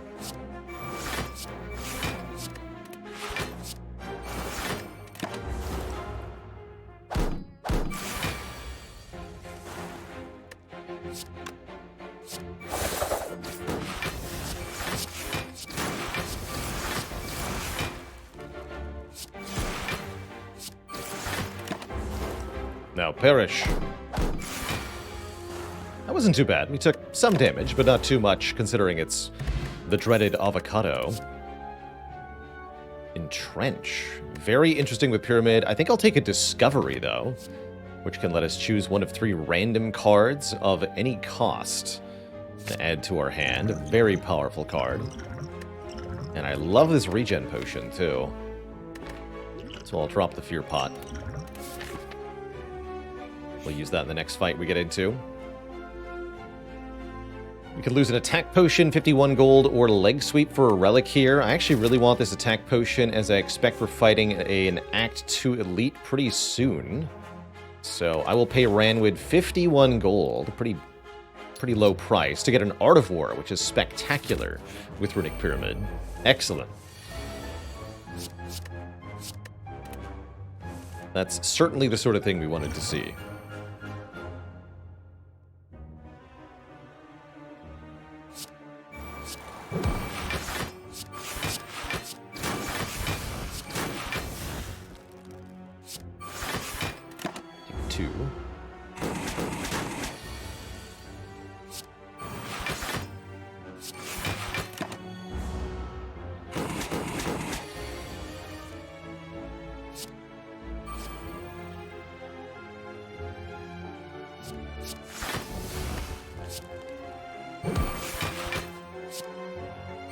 Take a ton more energy next turn as well. Please and thank you.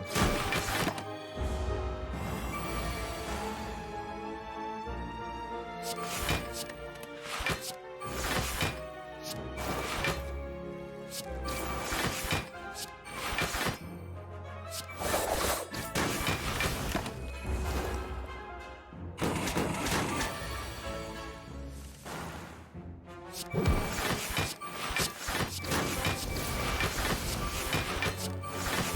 little bit more damage, that's fine. Good fight overall, for sure. Excellent. You get fruit juice for 5 free max health. I like it. Anyone for a heavy blade? Anyone? Anyone at all?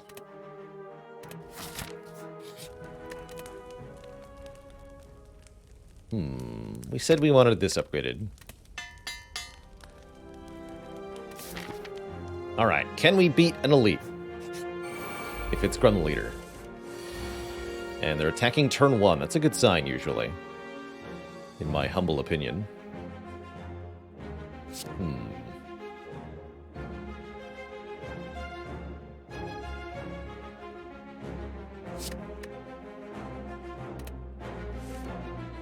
Good. Let's employ this as well.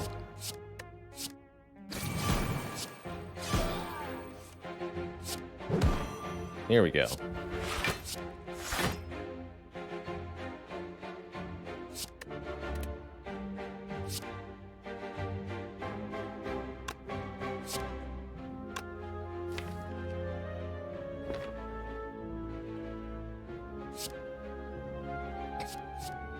All right. I guess I'll do that after all. Sure, why not? Why not?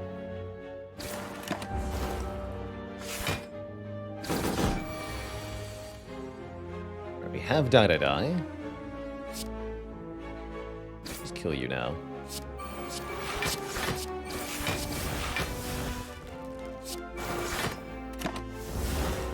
Hold this for after the next wave of minions. I think I'll just Art of War on this turn. So I can leg sweep if necessary as well. Yeah, it is necessary. I figured it might be. Thank you, Gremlin Horn, for allowing me to stack the poison.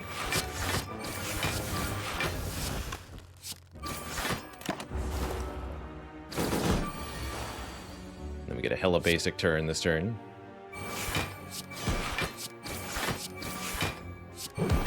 Not that there's anything wrong with that.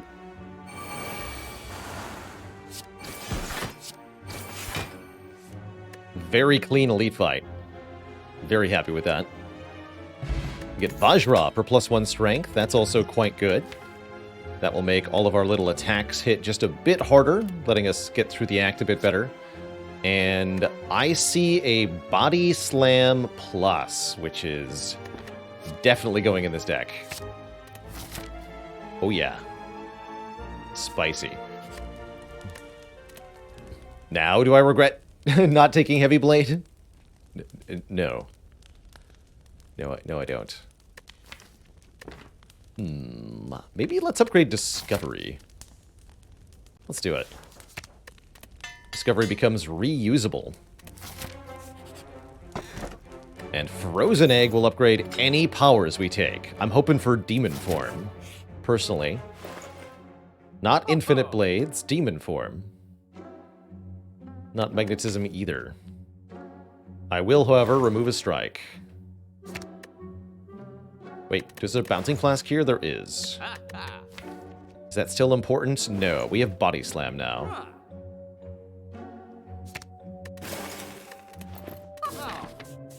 Now we want to block more. In whatever way that we can. We don't get to After Image in this fight. We have to front load, and we have to do it now. Discovery. Can you save my bacon here? Alternately, can I save my own bacon with the Fire Potion? Let's see, we could do Cloak and Dagger, Survivor, Defend, Body Slam. Actually, no, Strike, Body Slam is better. So that would be 10 plus 10. Oh yeah, that's enough, actually. We can super kill this dude. Cool. Okay. No need to fear, then.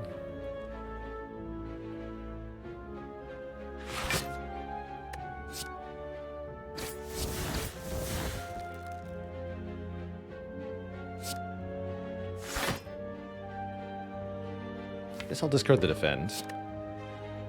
In that case.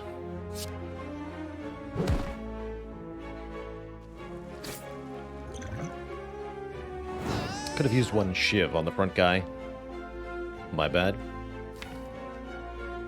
Since we have Pyramid, it might be a priority to kill the middle one next. Thinking about playing Deadly Poison right here, instead of blocking. Could also YOLO the Discovery, but the Deadly Poison is better played earlier. So I think I'm going to do that. It's only a 6 damage.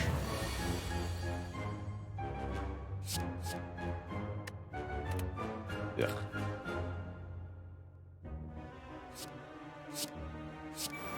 Well, that was worthless. Shoot.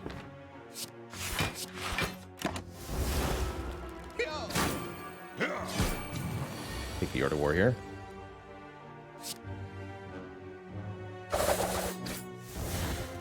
I do enough damage. Survey says maybe.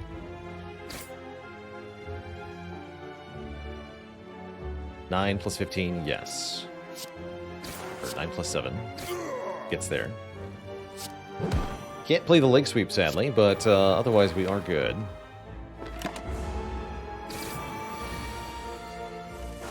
Bit more health loss than I would have liked, but such is life. Masterful Stab, get in there. Doesn't matter if you cost 4, you're still good. We get a Snecko Skull. Whenever we apply poison, apply more. That's pretty sweet. I think Shrug It Off is also pretty sweet. Better than Steam Barrier. Unfortunately, Recursion does nothing. Even upgraded does nothing. Tragic. Truly tragic.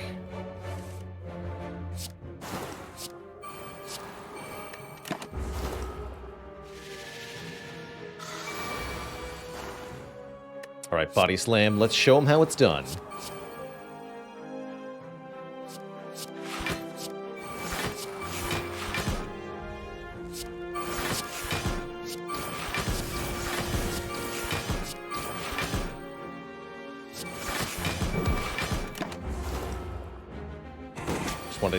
This could have used this for more damage, but I wanted to keep some block for next turn.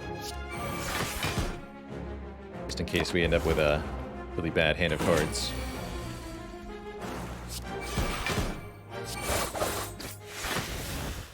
Well, that went well. Flash of Steel. I think that's pretty good. Deal 4 damage, draw 1 card. Gain 1 block. Messes with Art of War, but it's mostly fine. These two are a nasty pair.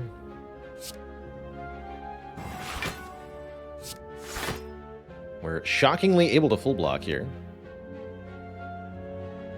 So I'll ditch the outmaneuver then. And won't play the Masterful Stab yet, because I want the energy from the Art of War on this turn.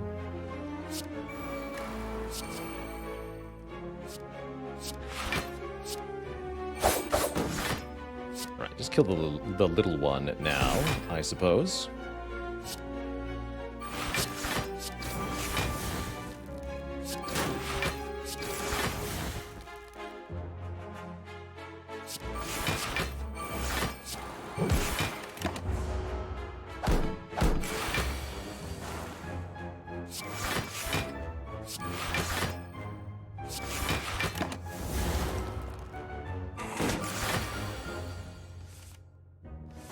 And now our troubles are over. Good.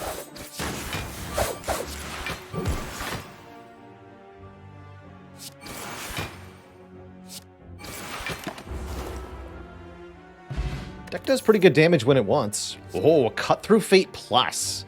That's very cool. We deal 10 damage, draw 1 card after looking at the top 3, helping us find whatever it is we're looking for. Tamisha says, do I think Prismatic Shard is a good relic generally if you want to just win the run? I don't think so. If I were to buff Prismatic Shard, I would add the effect of the question card to it. I think it would help if it gave you 1 additional card to look at after card rewards as well. That way you could have some kind of vague hope of finding a synergy. Currently, it's just too much of a long shot to actually get anything that works together. But sometimes it does work out really well and allow for some really cool combos.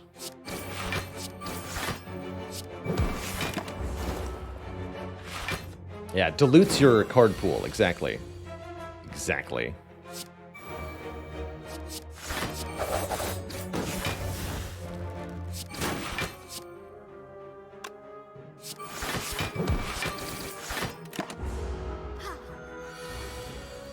Get blapped, lady.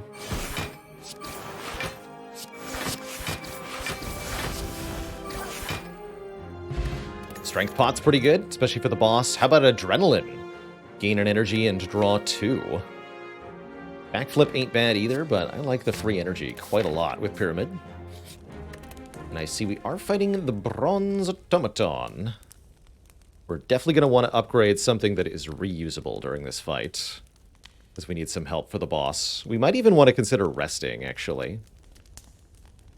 But I think we're better off with maybe a Shrug It Off upgrade or a Flash of Steel upgrade. Or even an Outmaneuver upgrade, potentially.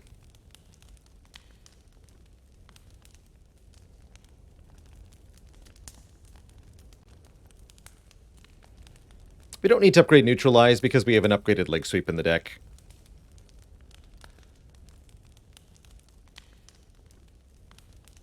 Adrenaline upgrade's pretty good, actually. Let's upgrade this. Like the immediate energy over the Outmaneuver upgrade.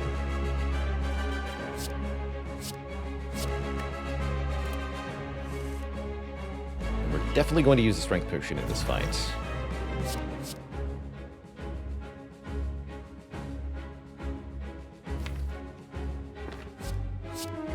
Cut Through Fate. What are my targets? Nightmare Afterimage. Sounds good to me.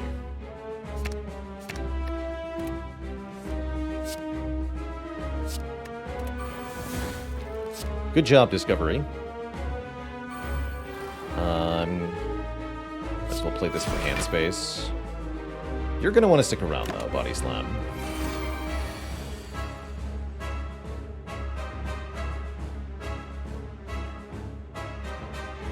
Probably want to play 2 After Images, then Neutralize, Flash of Steel, Cloak and Dagger. Body Slam. Oh. Well then. Play the last After Image as well. Oh my. Yeah, 4 block per card. It's pretty spicy.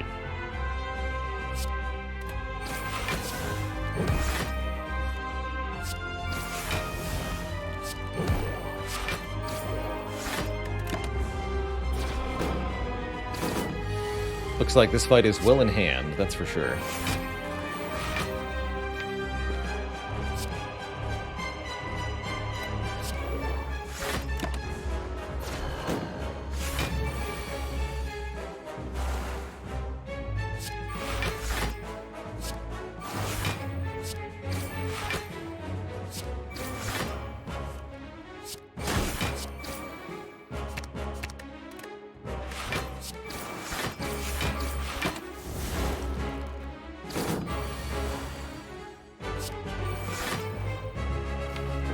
You're going to have a bad time.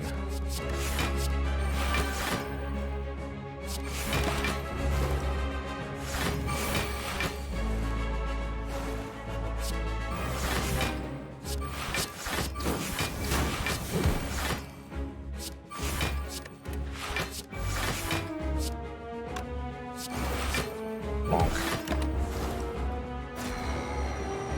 Nice hyper beam, nerd. GG.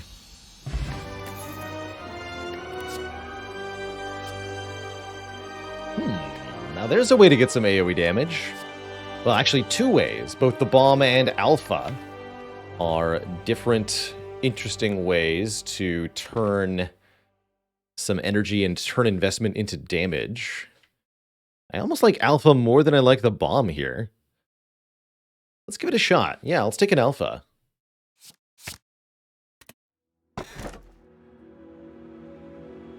And I guess I'll take a Calling Bell with Omamori. I was really hoping for energy of some kind. It's a good thing we have the Outmaneuver, the Adrenaline, and the Art of War. The bell tolls. Ooh, giving us a boat thingy, a meat thingy, and a watch thingy. These all have some utility to them.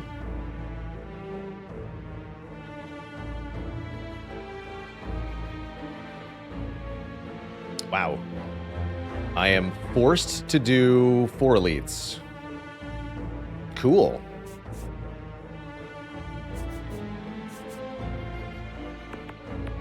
We also don't need the rest sites if we don't want.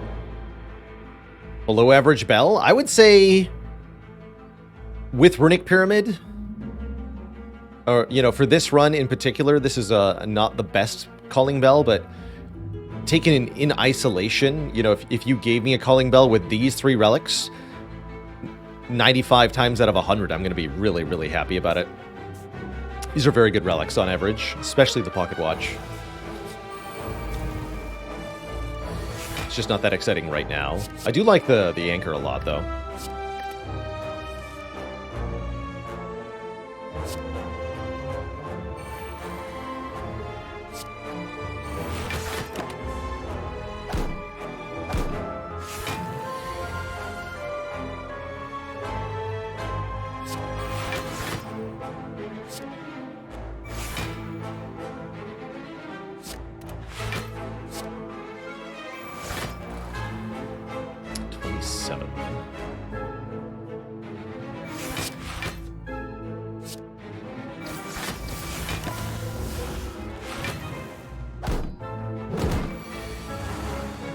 Thank you for not all attacking me at the same time.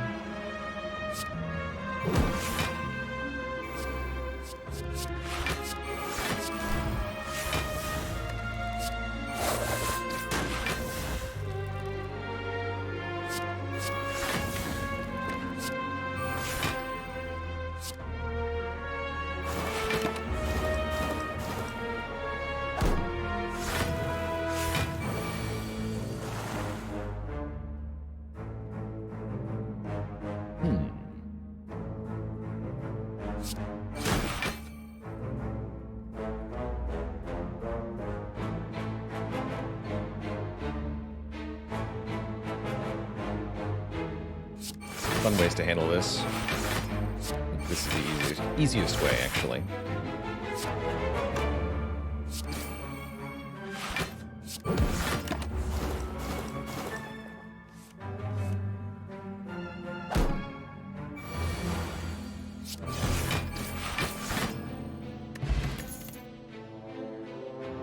Third Eye is spectacular for helping us get the alpha down. Scry is very good with Runic Pyramid in general. So I'm quite happy about that.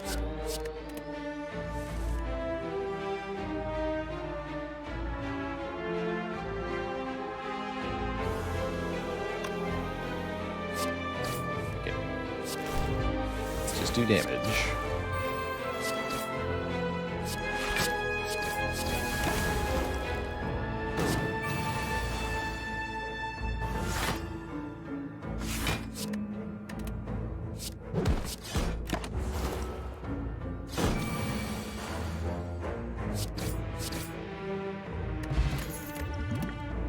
Striker Ninja with 26 months on the Prime sub. Thank you, thank you. Double Flash of Steel. Let's go. We're going to the shop. I say, yeah, why not? There's a Catalyst here. Catalyst does seem kind of strong. We're not actually mandated to take it, but it is nice. And I can afford Catalyst and Remove, too. Yeah, why not? Prismatic Shard Orrery is a thing.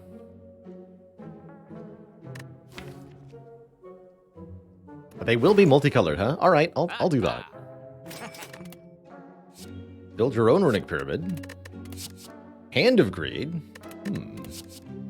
Flame Barrier I like. Go for the Eyes Plus is pretty good. Corpse Explosion is very good. Wouldn't say that was spectacular.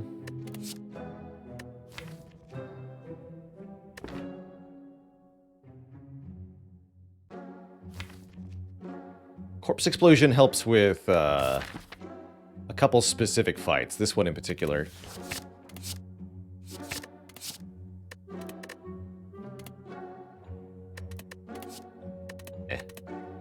Didn't love that.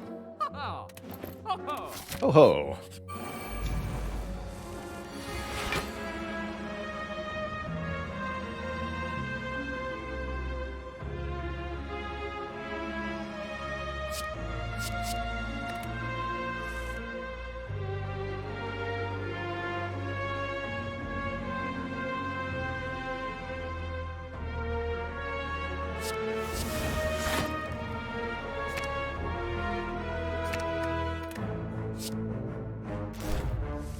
Our chance to get some stuff in play. Outmaneuver is a good idea on this turn, so we can get more stuff in play next turn. That's a good start. That's a good start.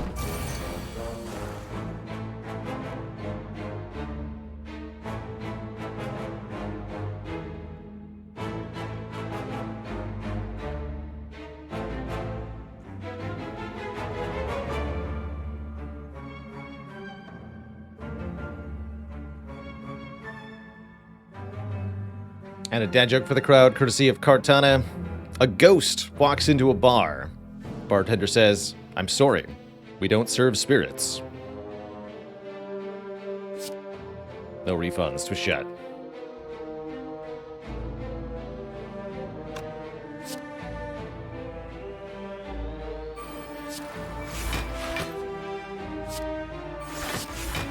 Ooh, this...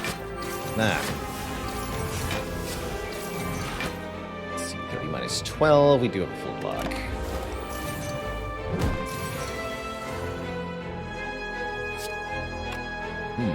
Spooky.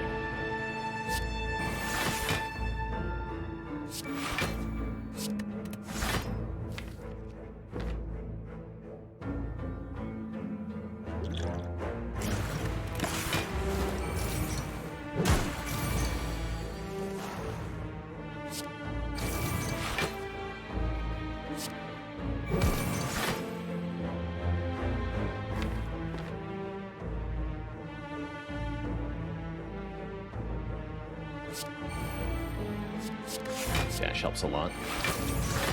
Okay, that means we can play the beta successfully. Although it'll be the only thing I can play next turn, which is a little questionable.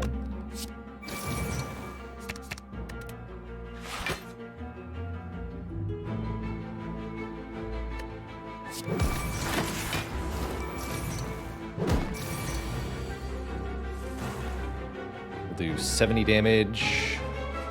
Got a base of 80, though. I think we take a little bit. Yeah, 2.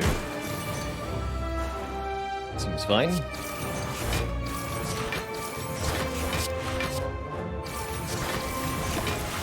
Good proof of concept for getting Omega into play, I suppose. Still really hurting for energy, though.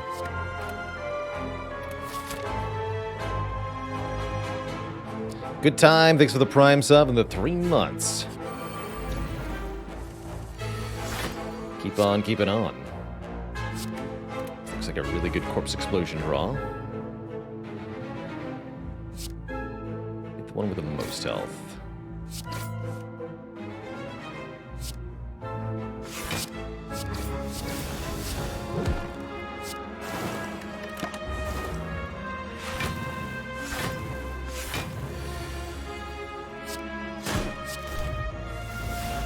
Try to get it to die to poison.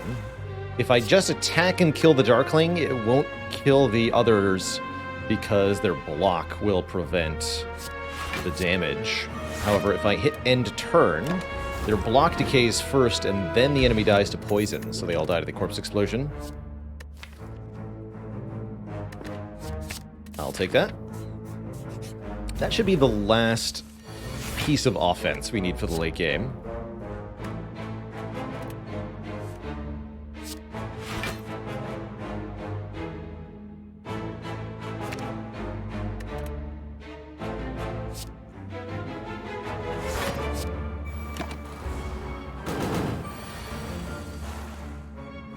jerk.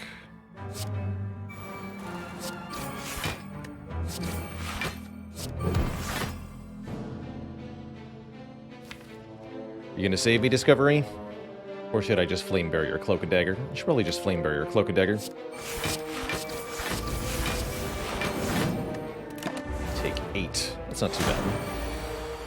Definitely could have been worse. Nah, what do you have?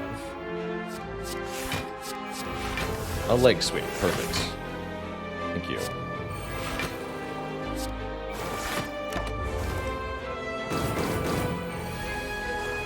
Building that damage profile.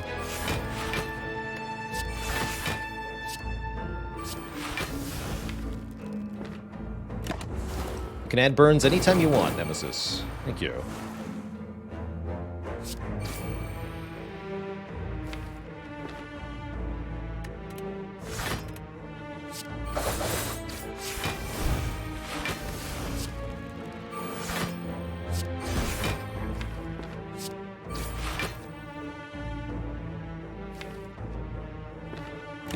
I'll leave one card here so that I can put the Omega directly on the bottom.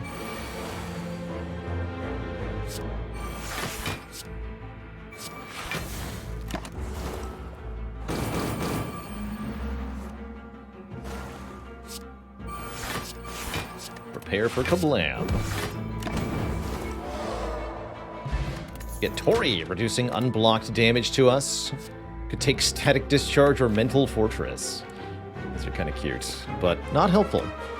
Static Discharge with Tori actually could do quite a lot of damage to Heart, but we already have Caltrops, so I don't think we need more. And you know what? I actually would like Outmaneuver upgraded now that I have Omega to play for 3 energy. Dear.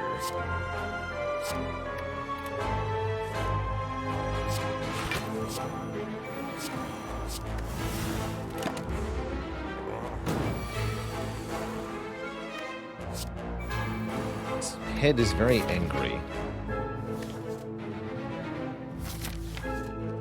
I take some bonus damage here.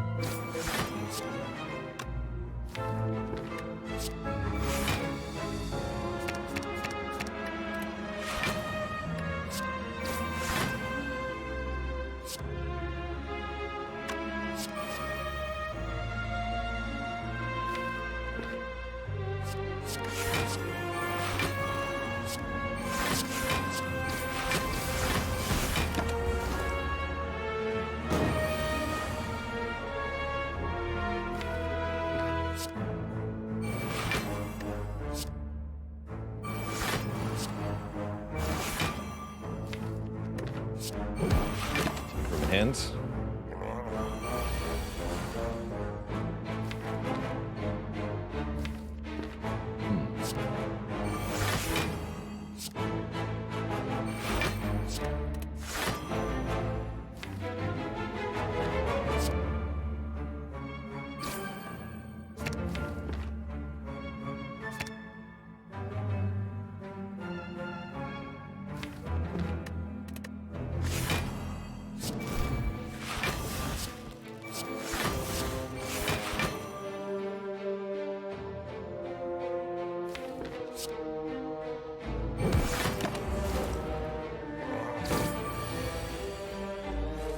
Seems like we've hit trouble, though. Giant Head has a lot of health left. We're not exactly getting a lot done here. Looks like we're dying. Not fast enough for this fight. Bummer. I can't even play the Omega.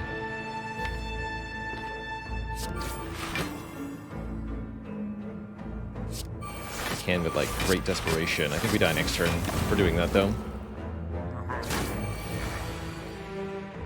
Yeah, we were never able to scale up the defense more than 6 block per defend, and that without getting more energy has been our undoing here. GG. So it goes. Got pretty close. About 100 health left on that guy, but we fall. GG. If only we'd taken Entrench. If only. If only we'd bought Catalyst, quite frankly. I think that would have changed things just a little bit. Just a little bit.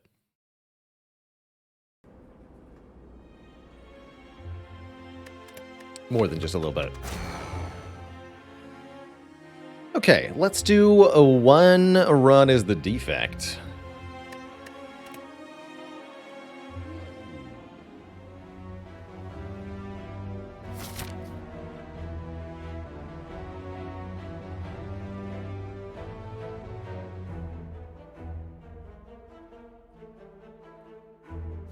What is my favorite card? Probably Dark Embrace. For all the hot nonsense that it allows you to do. Ooh, I like that. I like that quite a lot. Difficult to get a particularly valuable path. See some options, though.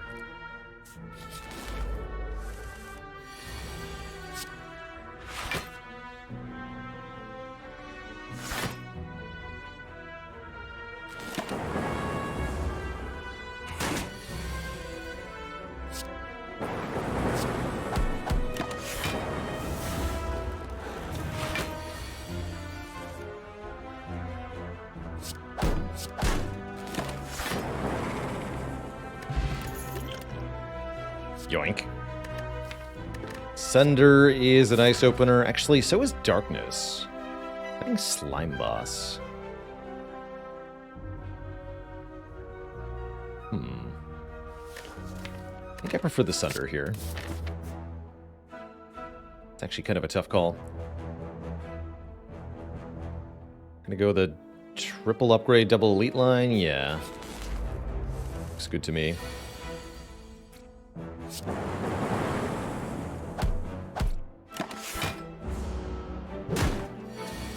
Aldana, thanks for the Prime sub. Welcome to the Cozy Sub Club. Blork. Splork. Oh, and we can take the Darkness. Or go for the eyes.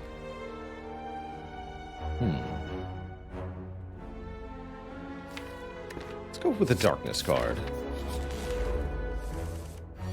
It can be difficult to evoke the Dark Orb sometimes if you don't have enough orb control.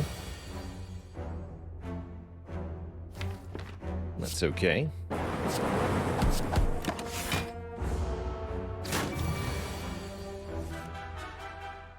Rude. Should have played this under, I guess.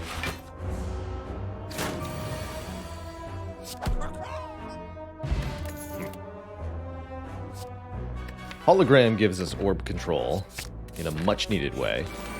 Hologram dual cast, in particular, very important with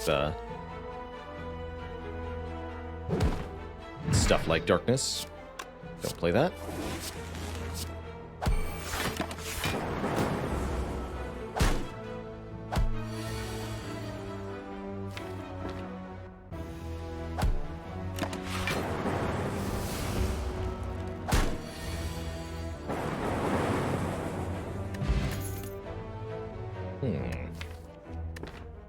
Okay.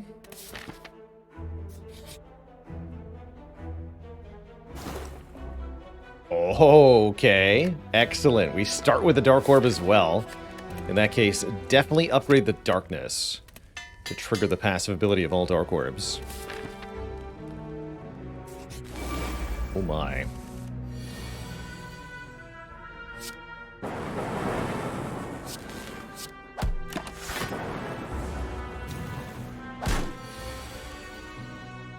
And immediately we see the utility. Hologram, dual cast. Lets us get the kill on both of them here. It's orb control.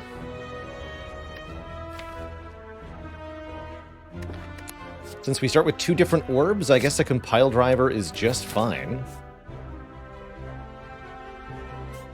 And we're ready for that Burning Elite now. With an upgraded dual cast, I want to say.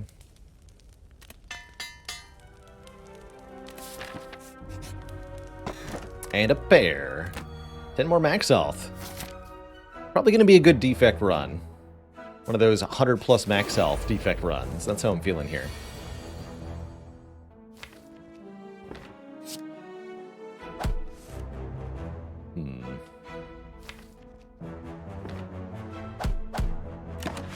Not afraid of you.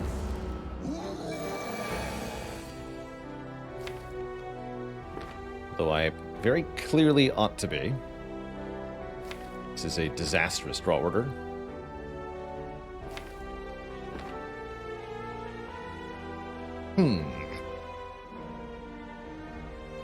That's what Orichalcum is for.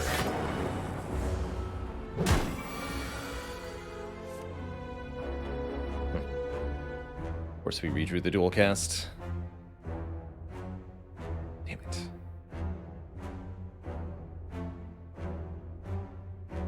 Of course we did. Alright, let's just go Sunder dual cast. Kill with hologram. At least we didn't have to use any potions, because none of them actually helped at any point.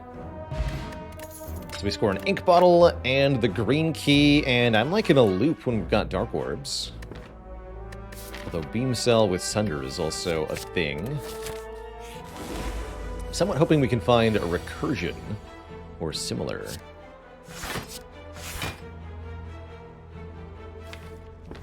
Really worth playing the darkness. I am the darkness.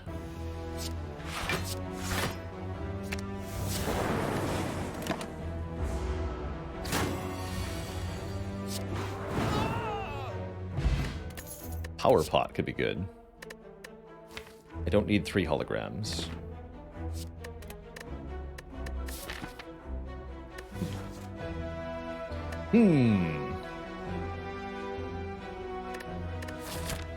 Let's skip the upgrade potion, I guess.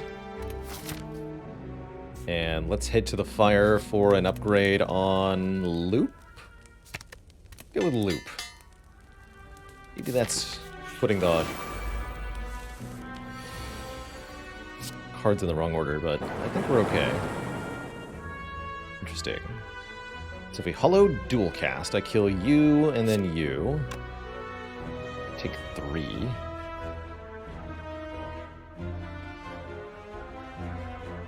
There's no way to do that without canceling my Orichalcum, though.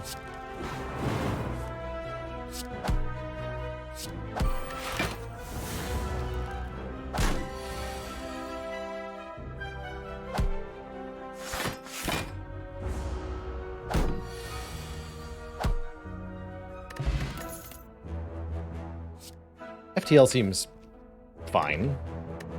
It's not amazing, but definitely a nice little ink bottle helper. And Lagavulin is more than welcome here.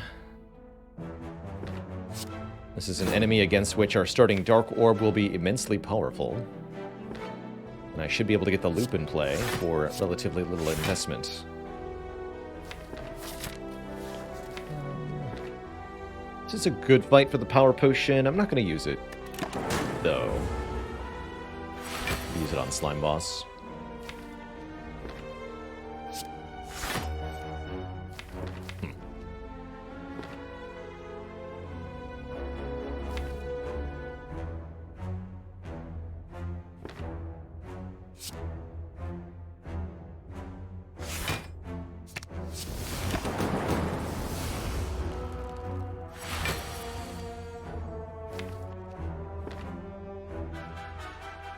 That's not good.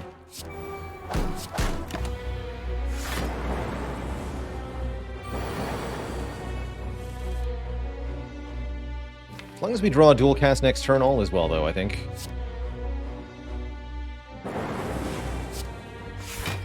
Just gotta be in the top 6 cards. Maybe 7 or 8.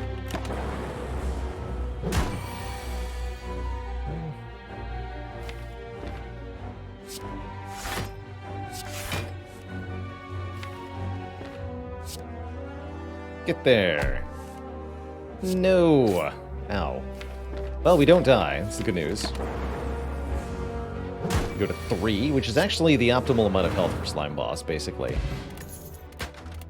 As in, Slime Boss don't have a chance in heck of standing up to us here. I am still going to use this power potion. I think. Although turn 1 Echo 4 might change that.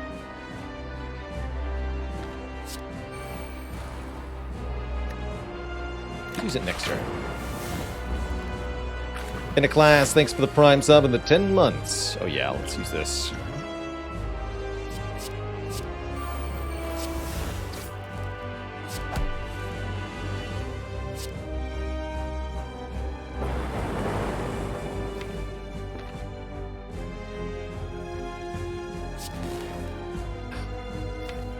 Okay. I can double hollow, though. Okay, we're fine. I also have 2 new cards. Turbo hologram. Oh, perfect. So we want a hologram twice. Getting dual cast, and let's go with hologram, actually. Then we're going to play darkness. Turbo. Hologram.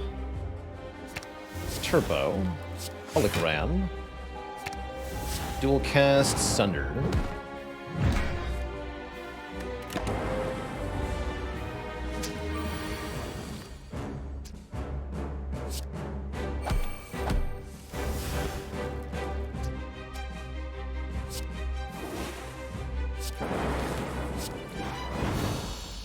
GG. Hyper Beam. Pretty sweet with Echo Form, actually. Otherwise, we're skipping. I think we're skipping.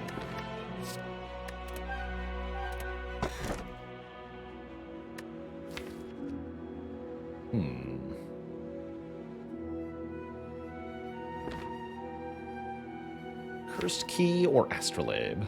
I'm feeling Astrolabe. Just give me 1 energy generating card and everything will be hunky-dory. I guess that's pretty good too. Some Frost now. It's actually not what I wanted, though, as far as cards go.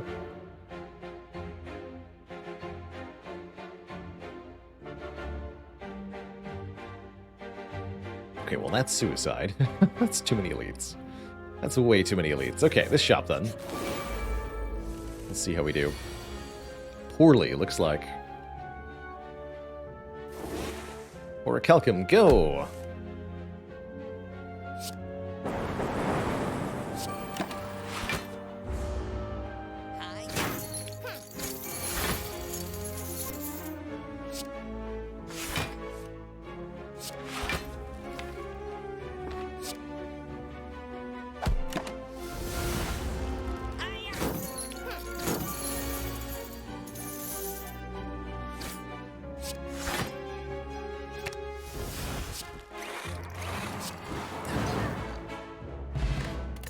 Uproot. Hey, that's the card I wanted. Turbo. Turbo gives us energy immediately. And that energy may be used for great things. Especially with Echo Form. This will do 32 damage. To your face.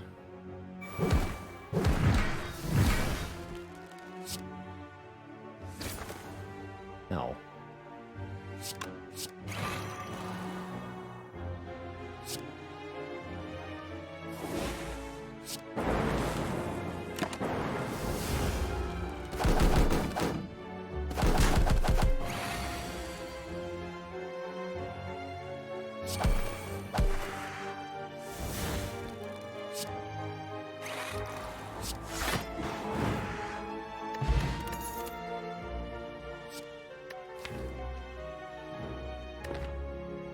Gloom is a bit expensive. I don't think I want any of this. How's it going? I am Dory. Thanks for the congrats. There's a Frost Orb that we could afford. Cool-headed. Also, do not mind a Toolbox, giving us an additional card on turn 1. Bag of Marbles for vulnerable turn 1 could be nice with the Sunder, but it's really draw-dependent. I think most of the time it ends up doing nothing. Let's go Toolbox, cool-headed. Card remove.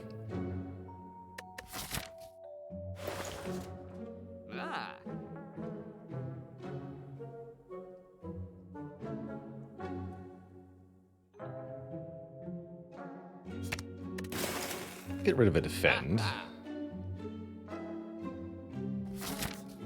Good luck to us.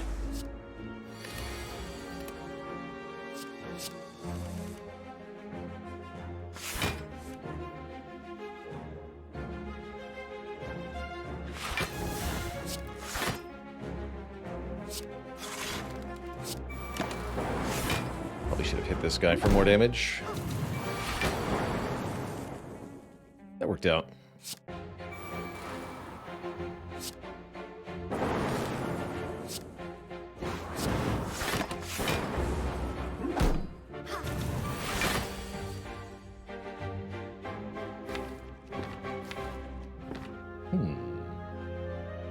I could kill the Mystic first here. Kind of an interesting approach.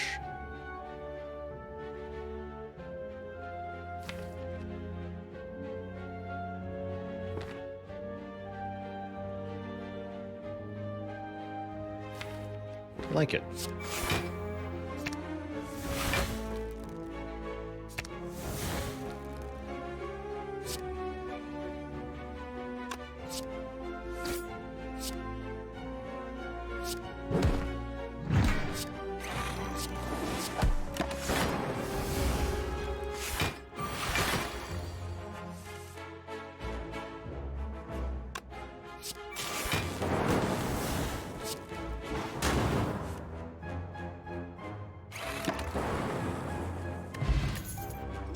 Not too bad. Aha, an upgraded charge battery. Okay, that's a much better block card than what we've been seeing previously. This one I think I'll grab for some block consistency and a bit of energy helping too. And I think we're just going to proceed directly into the Elite with 2 reasonably good potions and hope. Ooh. And hope that Bullseye is helpful. I guess it probably will be. Do we upgrade or rest? I want to upgrade Turbo. For 1 more energy to make the hologram chaining of it worthwhile. A little bit more so. We think we want Flash of Steel or Dramatic Entrance. Entrance does more total damage. Flash of Steel gives me another card, which seems like it might be the more important thing. We have to kill this back red slaver as quickly as we can here. Looks like with Sunder, we've got it. 32 plus 8 is only 40, actually. But if I use both potions, we have it. It's probably worth it. What the potions are for, after all.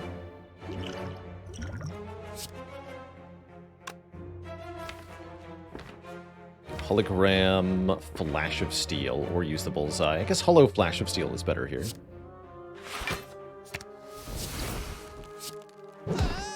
There we are. So now we can do Compiled River first, I guess. Looking like Darkness, Charge Battery, Defend, full block. Block next turn. Seems good. And we have more energy next turn, too. And the ink bottle helped us, for once, rather than drawing Echo Horn there.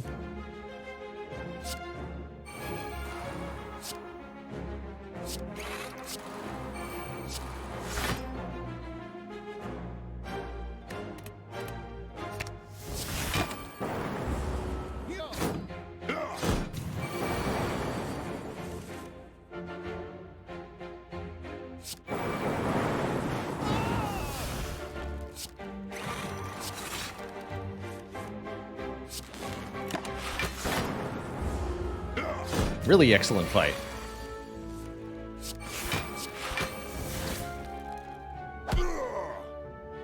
Get a bag of preparation for more cards on turn 1. Love it. Let's go in Geriatric Millennial. Thanks for the Prime sub in the 13 months.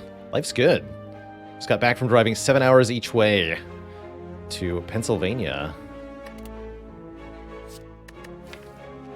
Long drives are pretty tough. Can't say they're ever my favorite thing to do. Well, I don't suppose anybody is saying that.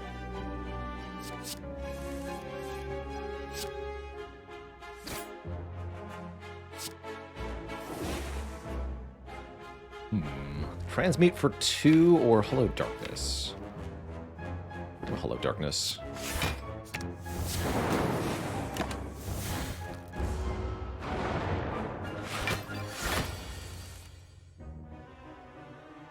So close.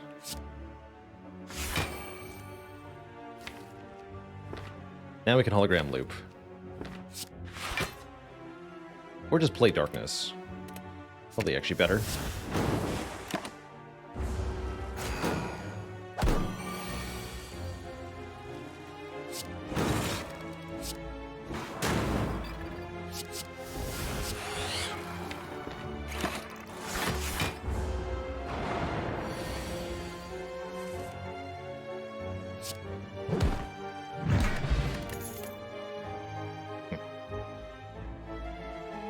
Austin Fuego, thanks for the 41 months. Something clever goes here. Good relic goes here. Take another elite or take another rest site.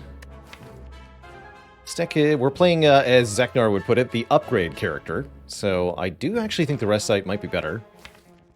Upgrading the cool-headed or one of these holograms.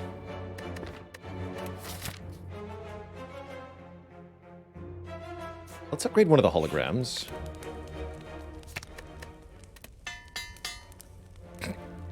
How's it going? Change is the only constant. It did indeed happen. Just yesterday, in fact. Ow.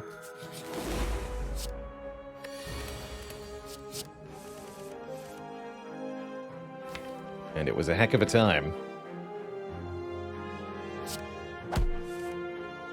Give me turbo or give me death.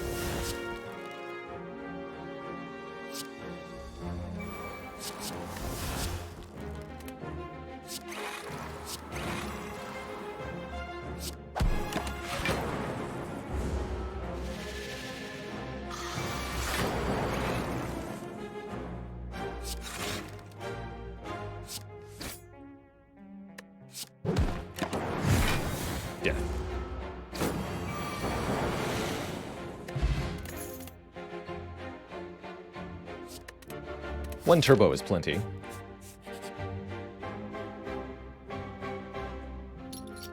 Art of War is excellent.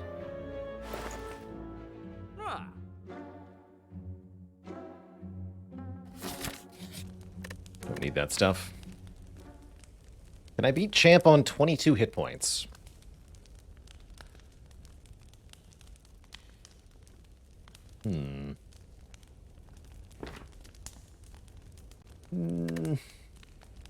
Maybe. Get the cool-headed upgrade if we pull it off. Pantograph would have been nice. I think we can just probably rest. Although continuing to accumulate upgrades is really important. You know what? No. Let's try to pull it off. I think we can. We've got some really good turn 1 and 2 relics that should help a ton. Ooh. Tempting to play Mayhem, but with Echo Form, I don't think we should. Alright, we got turn 1 Echo Form. As far as I'm concerned, that's all we needed. Should be nice and easy. Should be nice and easy.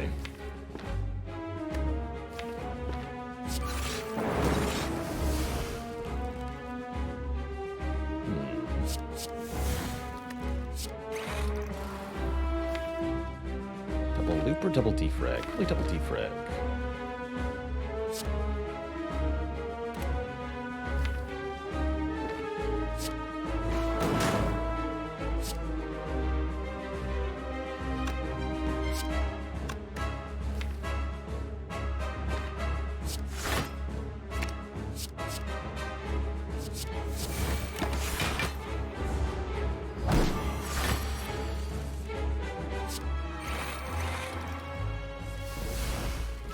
¿Por qué no las dos? We've got time.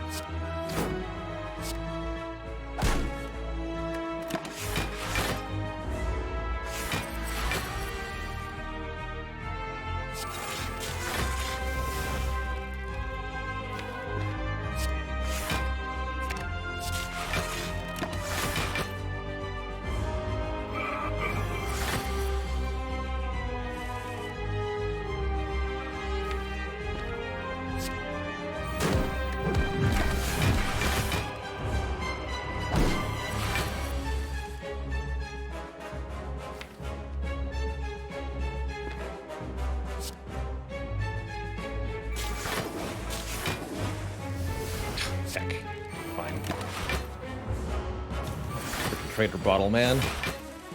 Rude.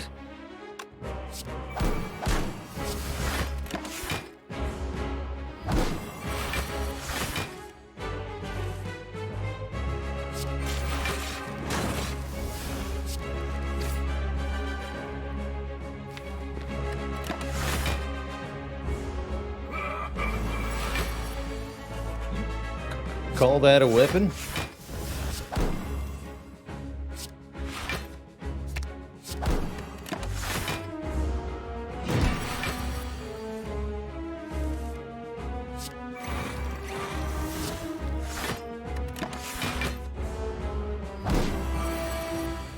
Behold the Giga Orb. GG, we got the upgrade, no prob. Didn't even take a single point of damage. What a chump. Here's multicast, allowing us to evoke an orb more than once. Very, very, very good with Dark Orbs, of course. And I've got a turbo. Let's do it. Give me a multicast. And a Snecko Eye? Nuclear battery seems better. Although we lose it pretty fast. Once we're set up well.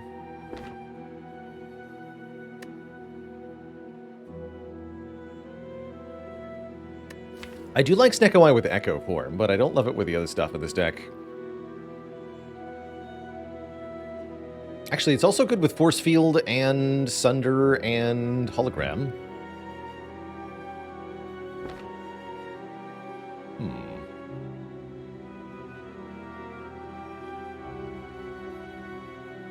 Let's try the battery, though. The battery is what I'm feeling.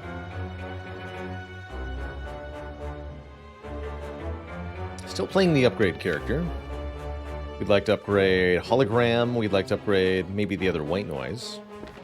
Or the White Noise. We'd also potentially like to upgrade any powers we come into contact with. So I guess step one is come into contact with some powers, maybe. Or just take some events. And we'll take the fights. What's the worst that could happen?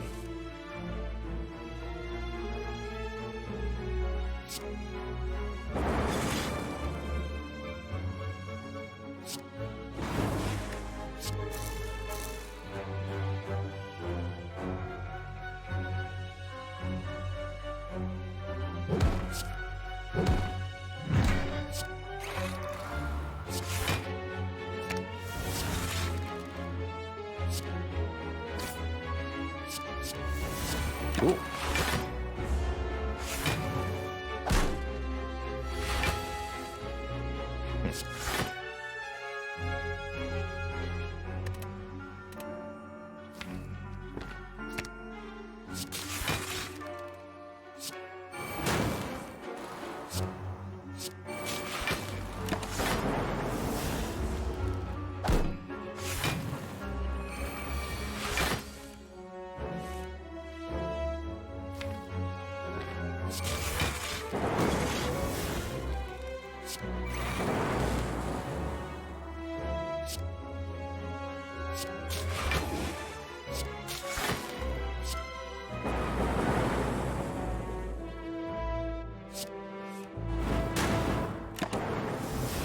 Cool.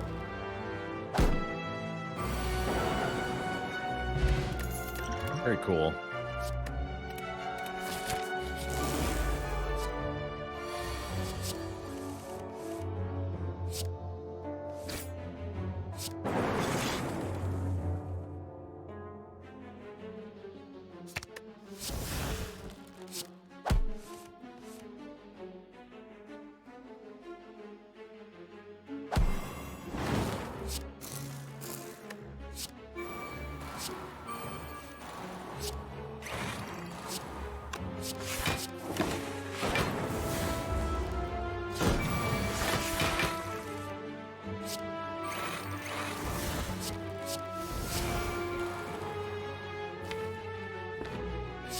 Hologram the Void so that we don't draw it again. Another good combo reason for putting Hologram and Turbo in the same deck. You can just kind of yoink those out of the discard pile whenever you want.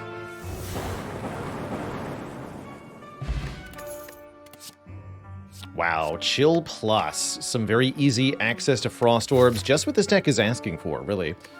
Although White Noise Plus is also very tempting. I don't think it's quite as good. Energy Potion also pretty good, but I think the Power and Duplication Potions are even better for the moment, so I'm going to hold on to those. That's what I'm going to do. Just hang on for a minute.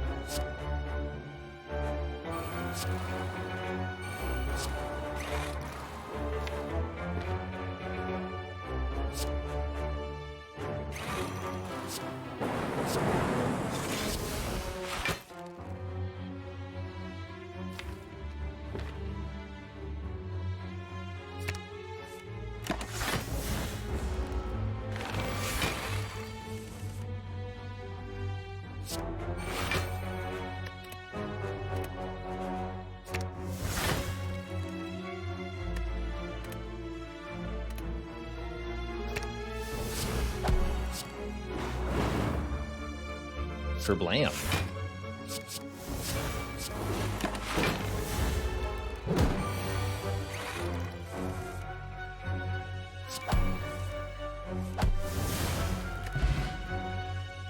How do you play it against the Storm after Prestige 9? I feel like all your knowledge about how the game works just disappears. I don't remember which one that is off the top of my head. I do remember there being a couple of bump ups in difficulty along the way, that's for sure. Some of them get pretty challenging.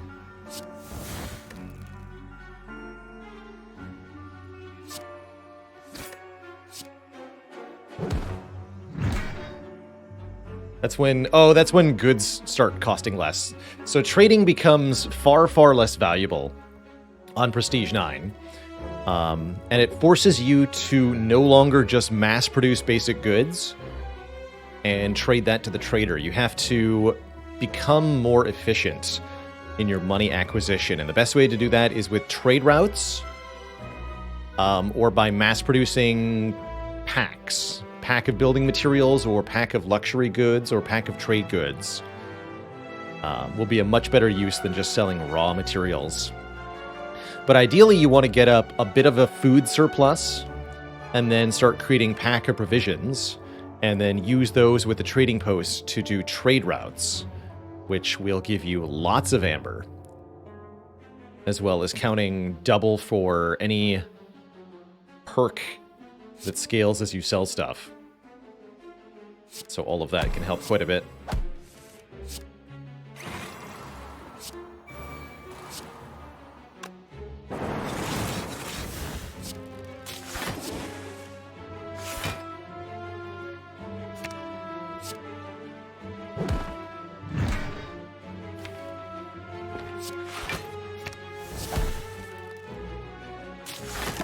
That's fun.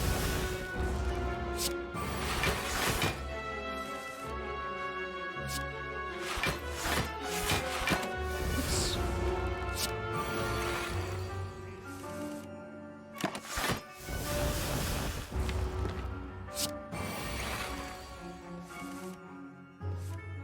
Hey.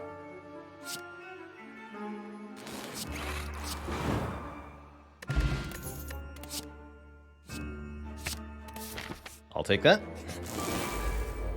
Does multicast spend the mana when used with Echo Form and Plasma? I mean, you're going to get it back. Because you're gaining energy each time you evoke the Plasma Orb.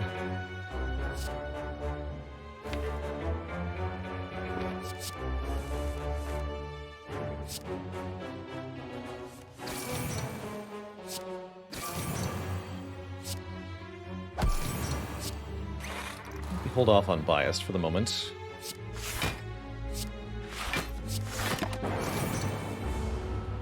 Don't think we're going to get to play the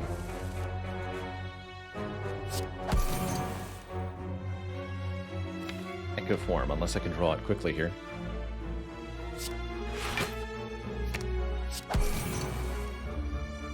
seems unlikely now.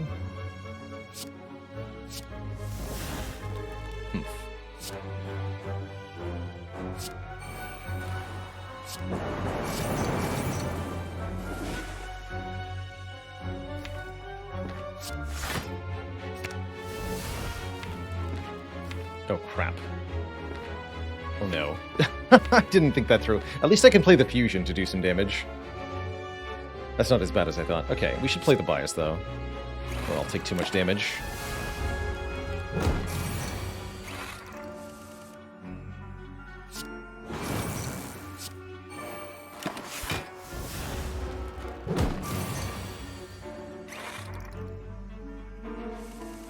I have all the energy in the world. But no block. To speak of. Good enough, I guess. No.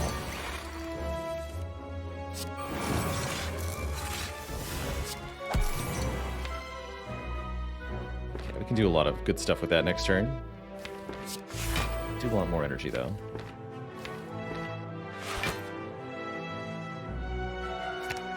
Seems fine.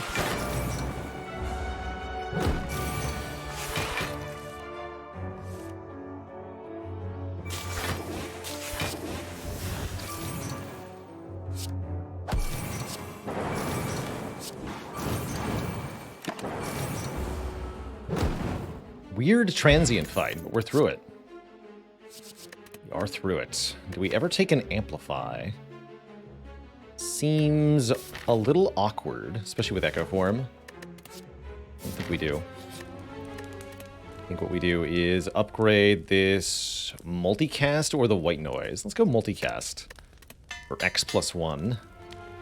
Especially if we're going to be hologramming it on a plasma orb sometimes.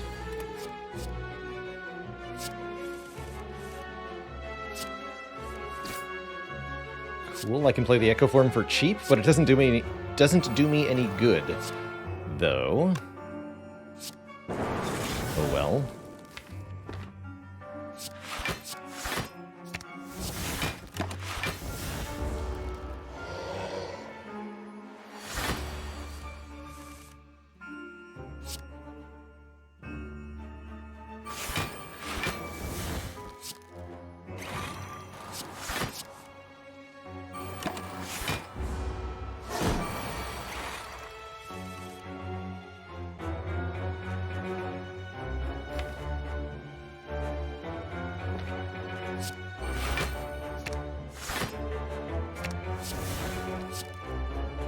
Evoke it 10 times. Seems pretty good. Gremlin Horn is excellent. Let's take 2 more elites then, because we're not afraid of Reptomancer now. Second to chill actually seems like a grand idea. Really hoping we find calipers or something.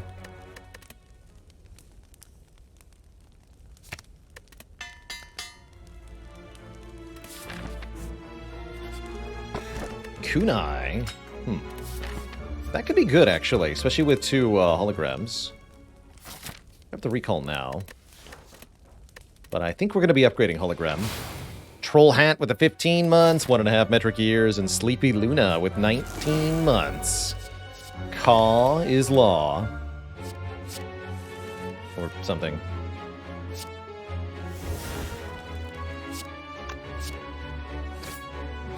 Get that kunai to work.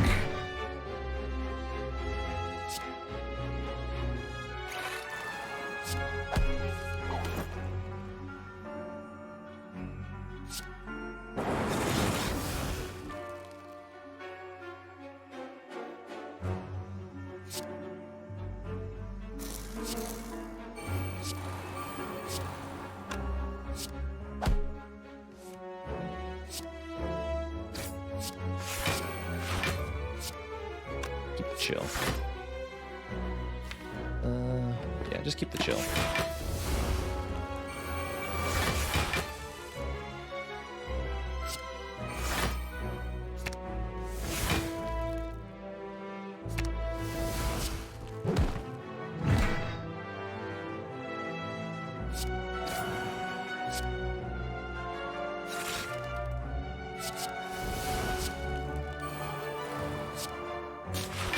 is good. No benefit to multicast at the moment. I'm gonna hold off on Biased as well. Terror Incognita with 9 months. And then they wept. But the deed was done.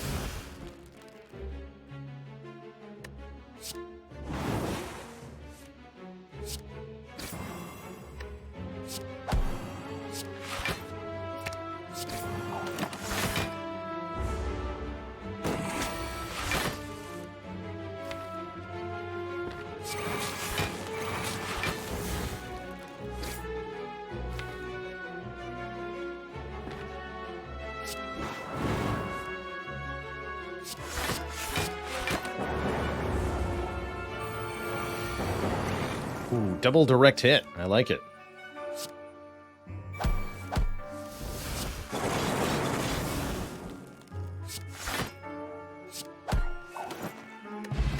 Mummified Hand. Whenever we play a power card, a random card in our hand becomes 0 cost.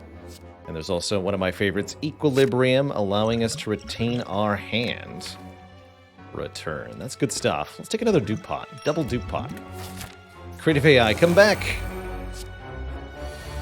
Please.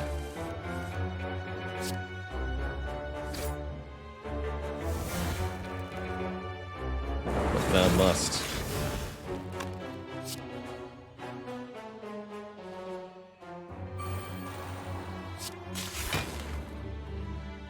But thou must. Hey, it came back. Good job, Creative AI. Thanks for coming back.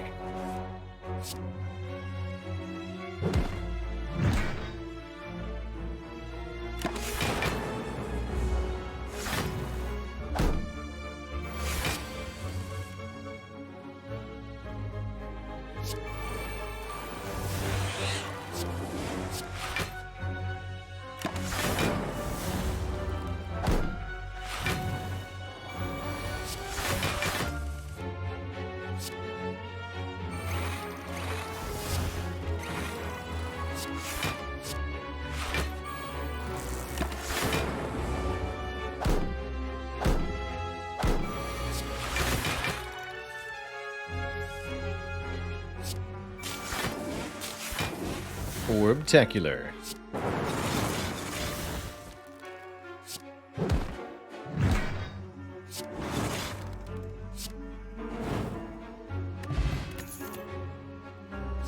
Another charge battery plus with the kunai is quite excellent if you ask me. Got some really good late game block cards here that are going to help out a lot against specifically the Awakened one, who we're going to need some assistance against.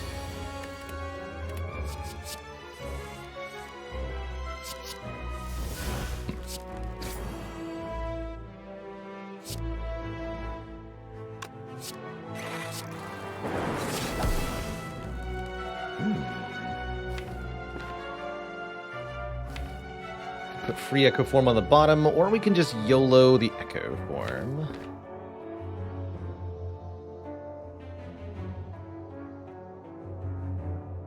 Heck it.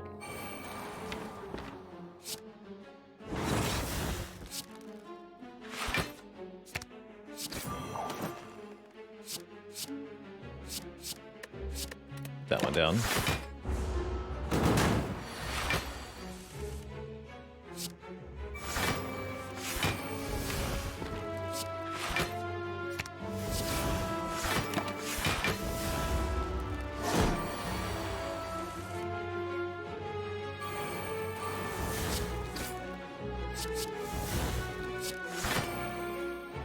Double buffer next turn.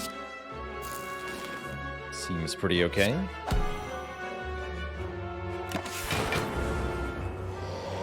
Would I agree that Forethought is the worst card in the game? It's certainly one of the worst cards. It certainly is one of the worst.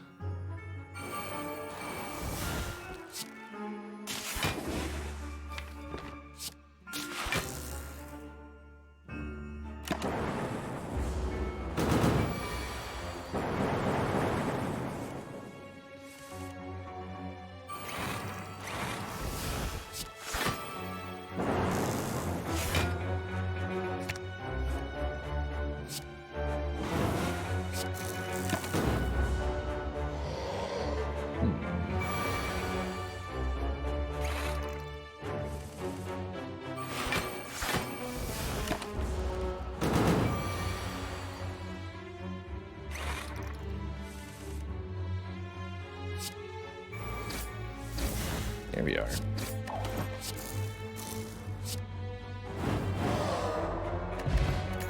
White Beast statue will give us a potion, very importantly, after we kill Shield and Spear.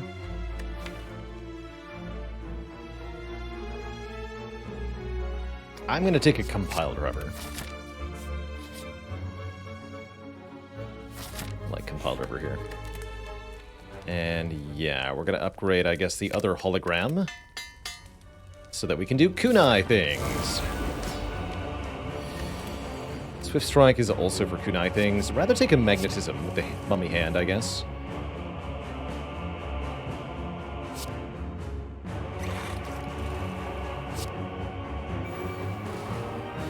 Do I dare bias cognition on turn 1? I don't think that I do dare.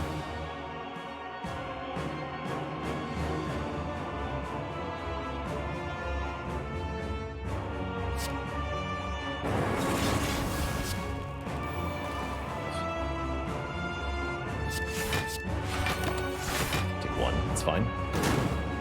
Could have played the force field instead of the charge battery, but I figured 1 damage would be worth 1 energy on this turn. Maybe that's not true.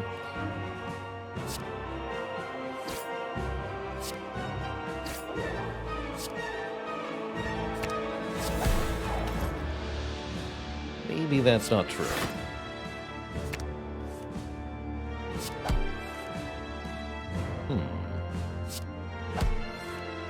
Oh.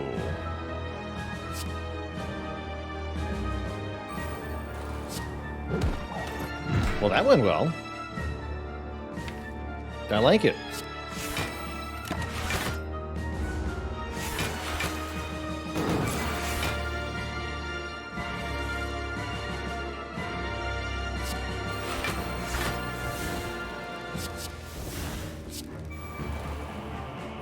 Double your echo, double your fun.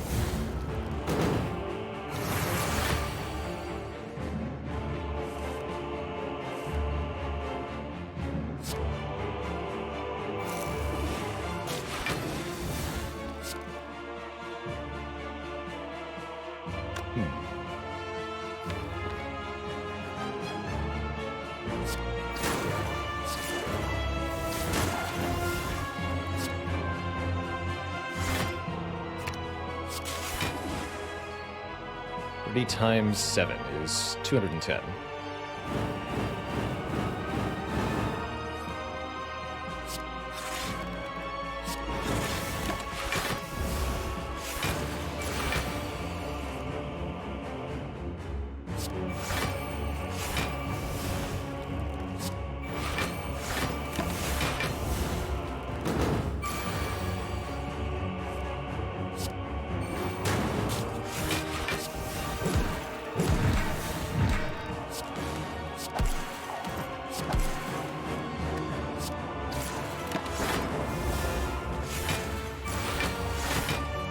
Like it.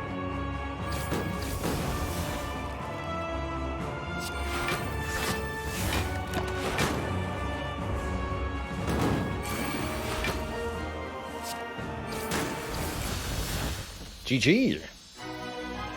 Dramatic victory. Next up is the Awakened One, and this is where the kunai has to put in big work, because we can't just play all the powers we want and expect this to go very well.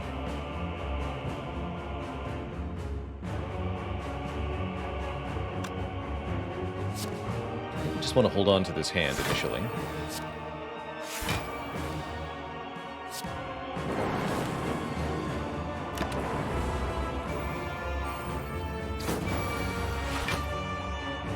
Six energy this turn. Here's our Echo Form.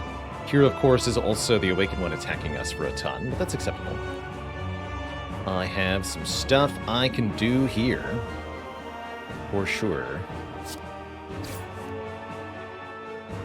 We want to do what? Cool-headed into multicast the Plasma, I think. Feels like the right play. We can even turbo first. That seems like overkill. This is already plenty of energy.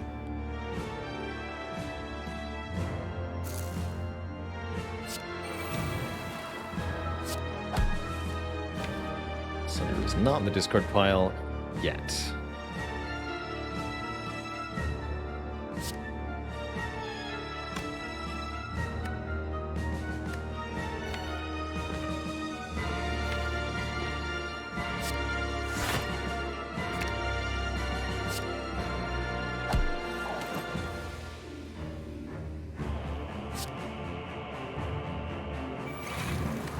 That one time.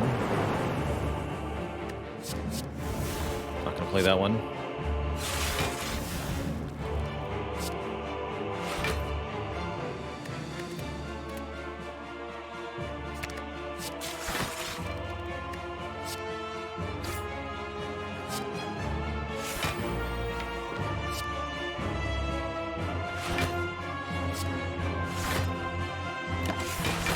That'll do for now.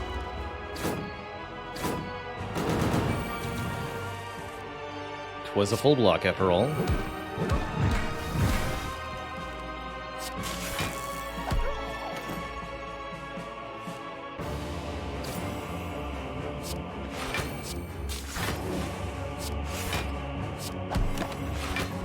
Okay. As our dex builds, this should get easier and easier.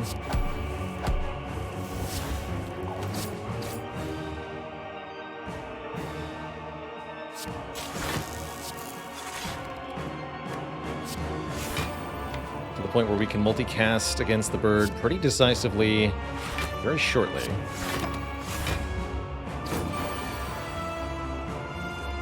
There it is. If we turbo twice, then multicast is a victory.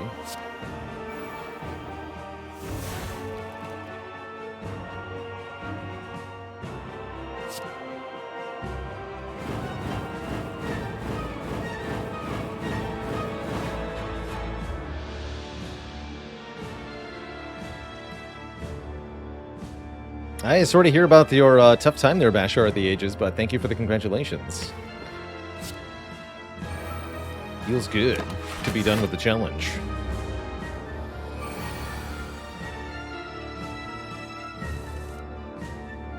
It'll definitely be up on the YouTube soon. Until it is, you can see it on the Twitch VOD from yesterday, with that link there in chat for exclamation point Clumsy has the full run. What do you mean the fight's not over? Killed it, didn't I? Totally killed it.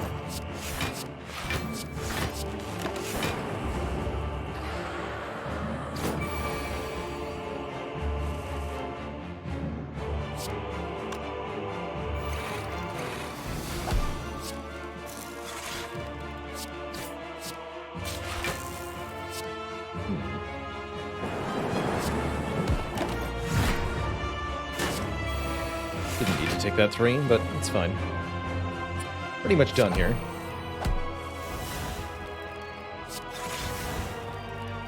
Pretty much. Well, actually. No. Okay, not as clean as I thought it would be. That's fine.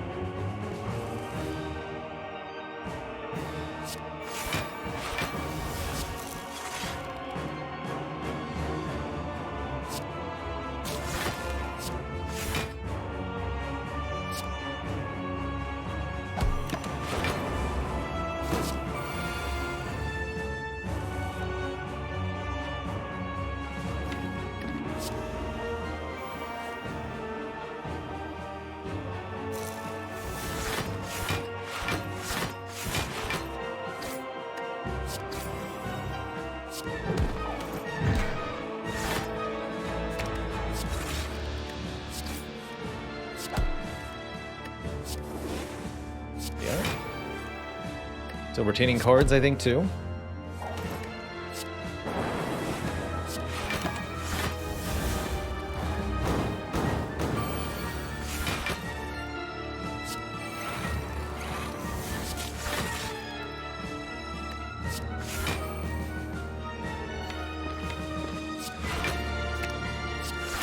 GG.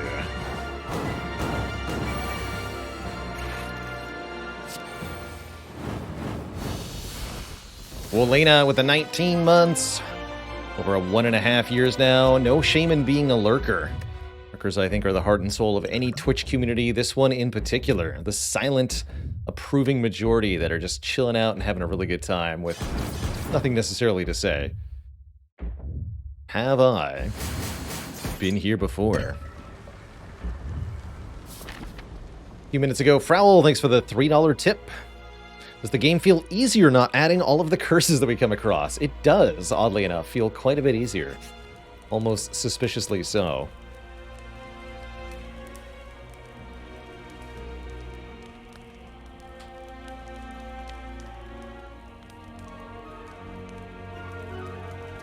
I just want the 9 health here. Since we have no heal relic. Usually if I've got meal ticket or eternal feather, we don't have to do that. Capacitor, huh? Skim is pretty good too. Card draw.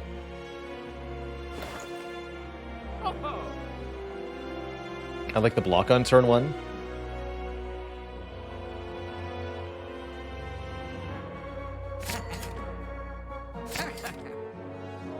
I think we want 10 block turn 1. Yeah, let's get that. Boat thingy. And with 2 duplication potions, we get to use one of them in this fight because we have a white bee statue, so no hesitation. No hesitation.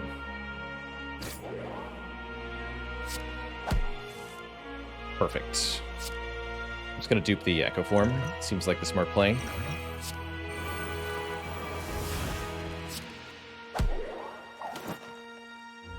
Seems like the smart move.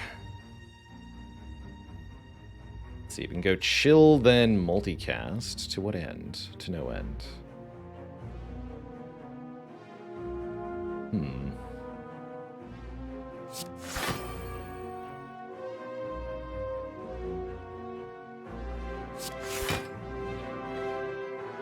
Guess I want the frost, huh?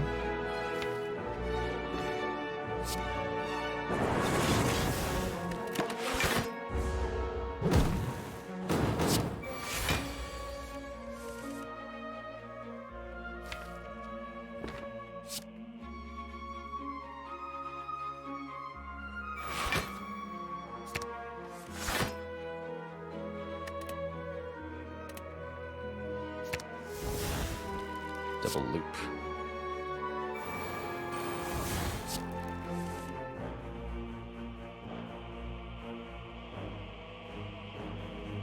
No need to multicast at the moment. I guess still having the plasma in front is a good idea, though.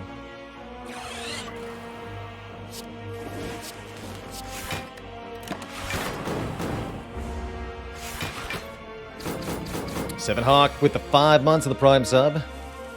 Keep on keeping on. Uh-oh. Double bias, quick.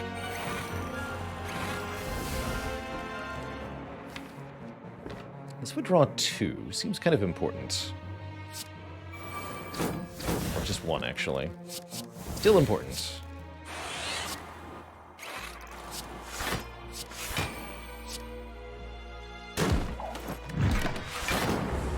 Bit here, just 2. Now we're going to lose focus pretty rapidly, so we have to bring a swift end to this confrontation. Or else.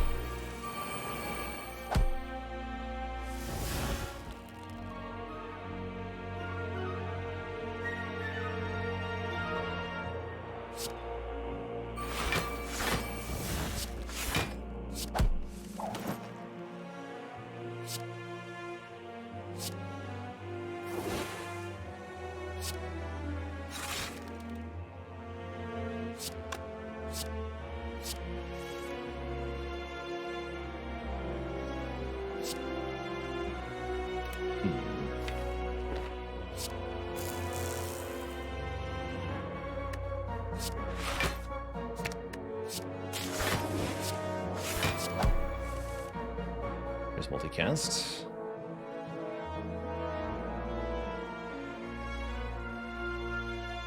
We currently have more health.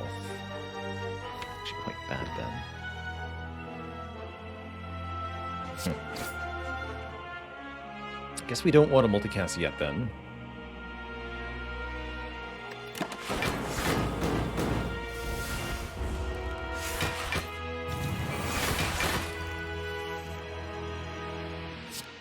Now we will. Are totally there.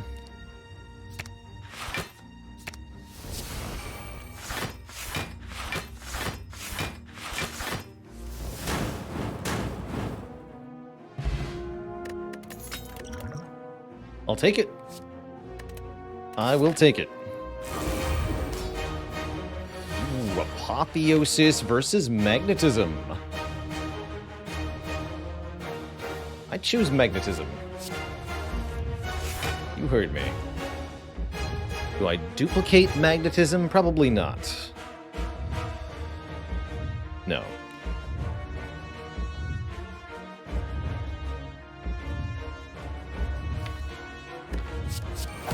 Ugh.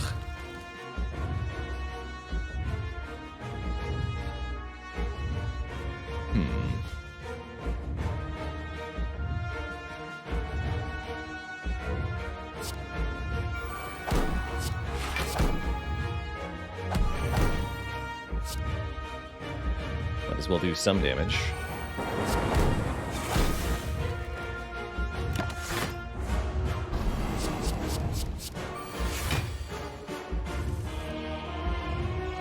Ow.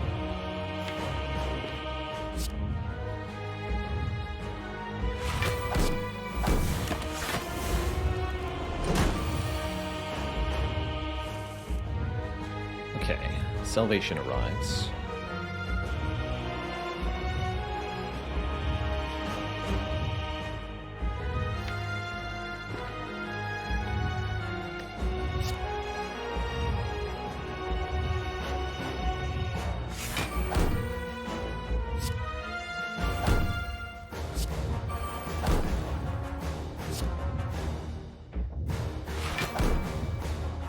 Only technically worth playing. I meant to dupe the Echo Form. I did. Two asleep. Definitely two asleep.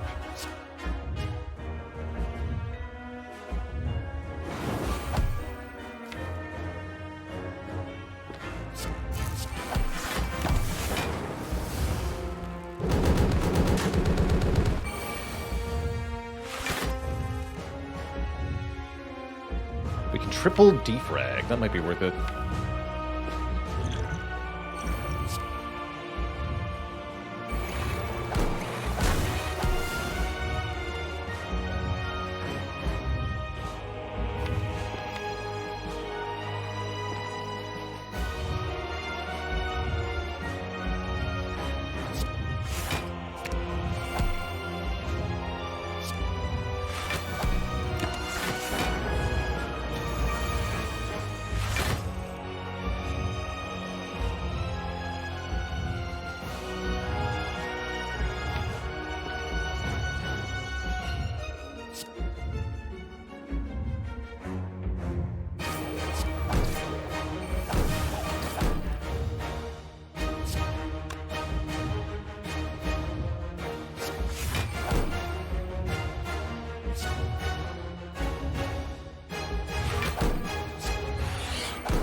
I think we want to Enlightenment Sunder here. Or I can attack potion so that I can fusion. That's better. All for One is spectacular.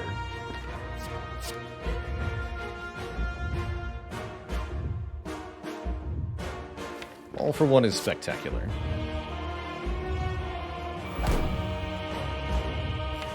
That'll get me back 1, 2. Wait, there's 2 enlightenments? That's terrible. That's not good.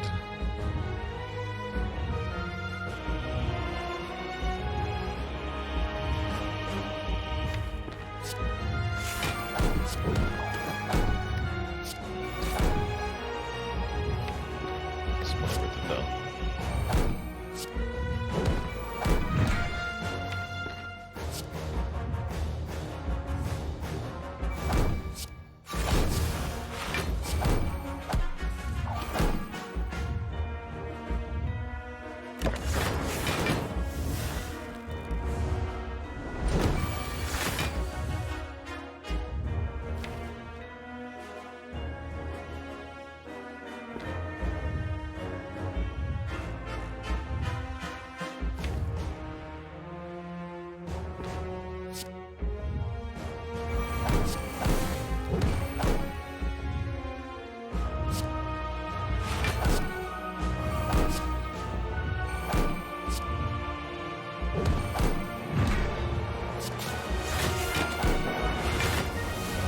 Loot that Dark Orb.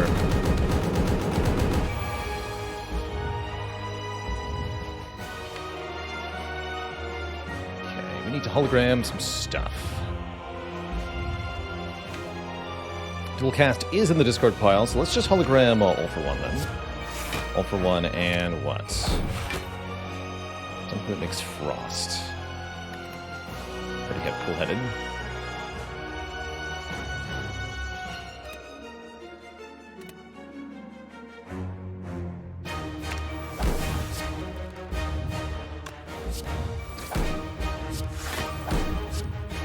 Oh my.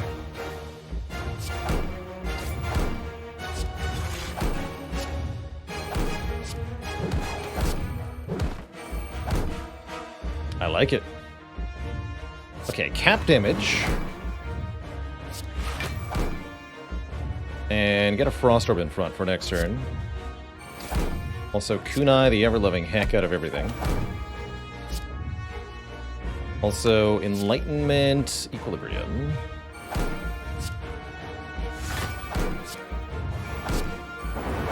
There we go.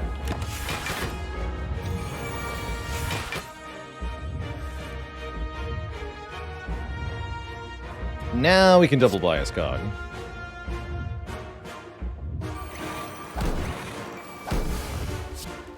Although triple seems like overkill.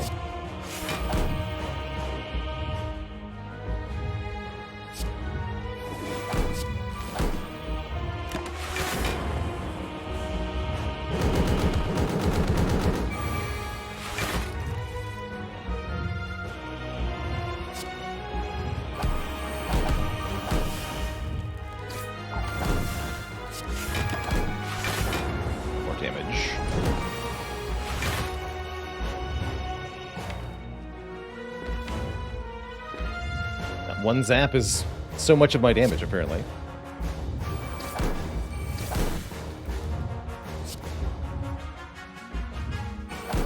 Don't use Dark Shackles here.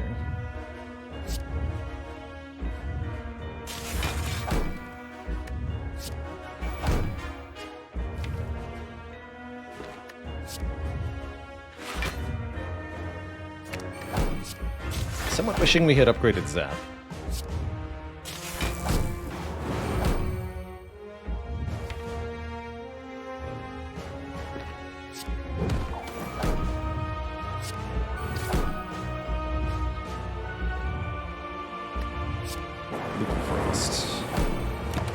Maybe I wanted to loop Lightning, actually. Go for the kill. Seems fine.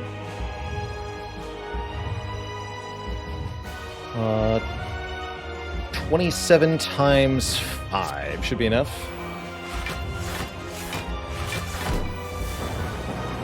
Kerblam! GG, Twitch chat. What a fight. Got clapped at the start, but we clapped back for the win. GG. GG, Twitch chat.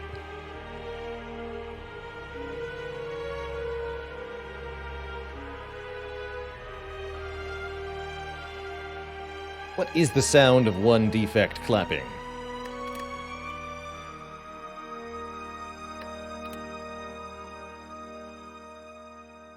GG, Mochi Marauder, Wookie Nipple, Valoran Sky, Z Martian, Ingway, Dream Catalyst, and everybody else. GG's all around. Now, what has it been done? The Spire sleepeth, and so shall I. GG. GG, some great runs today. We almost won that silent run, I feel like. Yeah, Giant Head got us. Oh yeah, because we took the shard. I think this could have been a pretty good win otherwise. I'm quite happy with these runs. Very, very happy indeed. Of all the heroes to be the Clumsy Master. Now, do it from the top. What we're doing next, Twitch chat, is going to be switching to our sponsored game today. We'll be checking out a game called Hexarchy. It's kind of like deck building meets Civilization, which is quite cool. Before we jump into that, I am going to take a quick break here, refill the legs, stretch the water, grab a very quick snack, and make sure all of our commands are up and running for the sponsored segment. So I'll be back in 5 to 10 minutes. When I return, I'm going to be checking out a new game. Be right back, everybody. Please don't go nowhere.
Alrighty, Twitch chat, we are back. And it's time to check out our variety game, our sponsored variety game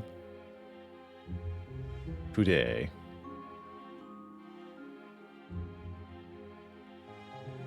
Just double check one detail.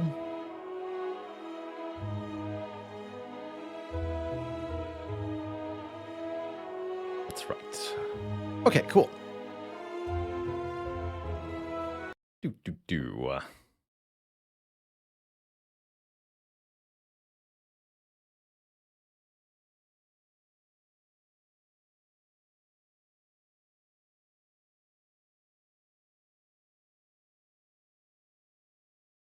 Loading.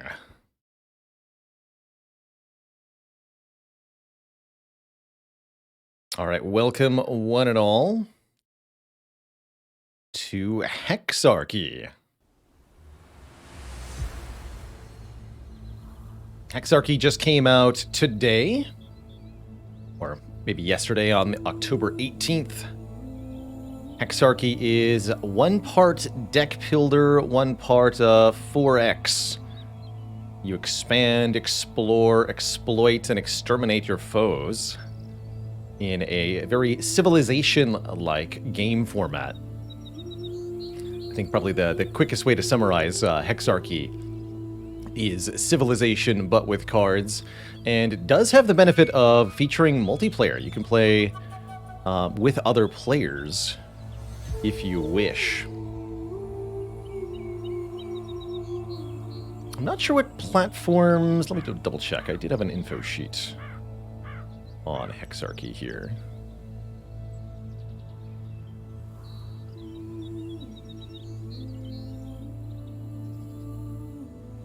I think it's just on Steam PC at the moment. I'm not sure if cooperative play is available. Definitely head-to-head with one player prevailing. I don't know if you can do allied victories or not. What we're going to be trying is the single-player skirmish mode. That's what I want to try out. I also want to give a thank you to Fourth Floor Creative for sponsoring this segment of today's stream.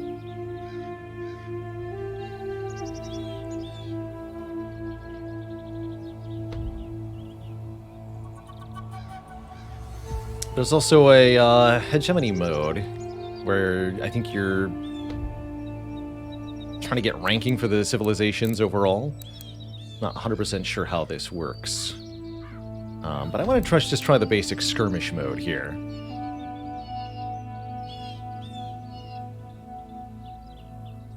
There's easy and normal AI difficulties currently. You can also make them defensive or aggressive. We'll put them on default. Interesting. An option is to require spacing between cities. By default, there's not that requirement, which probably leads to a lot of overlap, I bet. Not that that's a bad thing. And we can choose a civilization. Does it tell me what the benefits are? Oh, yes, it does. Greece can adopt multiple civics of the same type and gains 4 money when adopting a civic. Not that I actually know what all of these do. Civs also have unique units or cards. No gold cost for wonders for Egypt. Rome gets 1 extra build per turn per city. So you can build more buildings more quickly. England can gain hammers when selling resources. And gets more stuff from water hexes. The Aztecs get 2, I think, victory points when killing an enemy unit. No. 1 victory point when killing an enemy unit. So I'm not sure what this is then. Culture, maybe? Might be culture. Persia has reduced upkeep cost. I'm thinking either England or Aztecs. Is there a random button? There is. We'll do random then. I'm a fan of random. Heavily intimidated by 4X games, says Reserve Dragon. I'll stick to watching. I think this might actually be a really approachable way to do a 4X. Normally 4Xs are really overwhelming because there's so much information available that it's hard to decide what to do. But because this is also a deck builder, your options for what you do are actually just limited to the cards in your hand. So instead of saying, here's an infinite number of options, choose them, it's, here's 5 options, pick one. And that's a lot more approachable. Let's just jump into a game here and see what Hexarchy is like. Again, if you're familiar with the game series Civilization, there is a very clear inspiration taken here in Hexarchy. Normally, I don't like to draw direct comparisons during a sponsored segment, but this game definitely invites comparison by using a lot of very Civ-like mechanics quite directly here. We are Russia. So we have +2 food yield on all city hexes, and reduced penalties for unhappiness. Oh, good.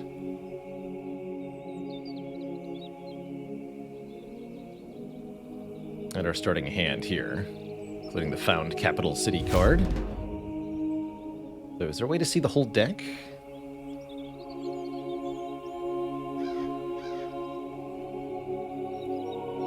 So we have 8 cards. Just wondering if we can see the draw pile. Are the numbers on the cards the cost? Yes. So every card has oftentimes 2 costs. You can pay a cost in production, in hammers, or you can pay the other cost. Technologies will require research. Other cards you can use different stuff. So let's plop down our capital city here. Let's see if we can bring up the resource thing here.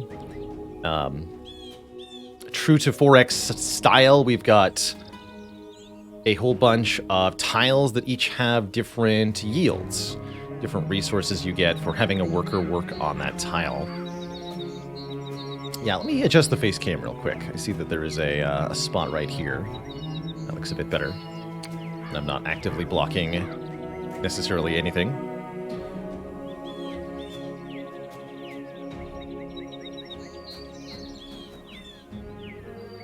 Let's see here. Interesting. Got like a multiplayer prompt there. That's cute. Is the Z hotkey for viewing the draw pile? No, that's to draw a card. In addition to the base 5 draw per turn, we can draw additional cards at 2 gold per on our turn. And that's what the Z key will do. If I try to hit it, it won't let me draw, of course. So let's found our capital city here. Got a couple of recommended spots. Do we want to obey the city advisor? I'm not sure. I think cities have a 2-tile radius from which they can collect stuff. Not 100% sure on that. I do like these coastal options a little bit.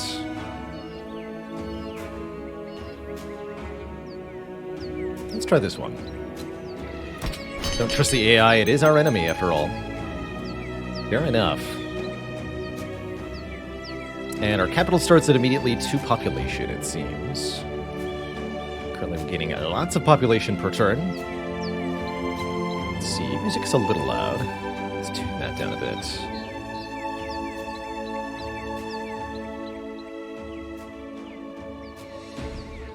That looks better.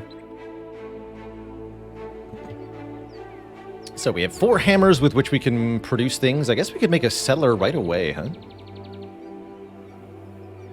Or we can make our capital resilient. Actually, we can do both. They love us. And I'm going to trash animal husbandry. During our turn, we can trash a card. Trashing a card on your turn gives you 2 additional hammers and 1 research. So I'm going to trash animal husbandry so that I can research mining. When we research a tech, you get to add a new card. I think it adds directly to your hand. I want the mine improvements. And let's see if I can make a settler. I can on turn 1 here. So let's get a second city right away. I'm sure that will be a good thing. Then with nothing left to do on our turn, we can end turn.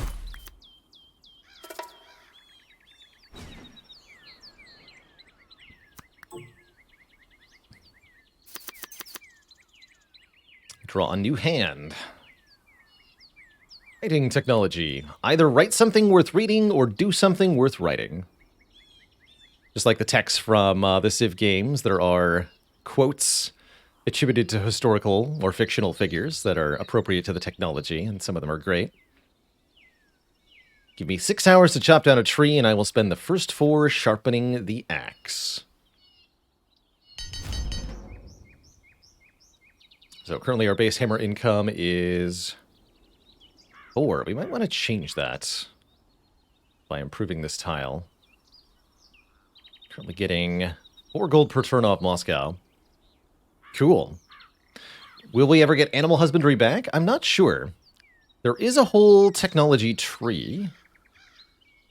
Let's see, how far deep does it go? Just to the Renaissance, or at least that's what's visible right now. I'm not sure if you can get modern era stuff in this game or not. It's just designed to be relatively short form. Yeah, it even says destroyed. So I'm not sure we ever can get animal husbandry back. Wonder if that's a bad thing. We're gonna find out. Let's research woodworking, so that we can improve the mills around us, or the woods around us. We have 4 hammers, and this costs what, 3? 2. So I can do warrior and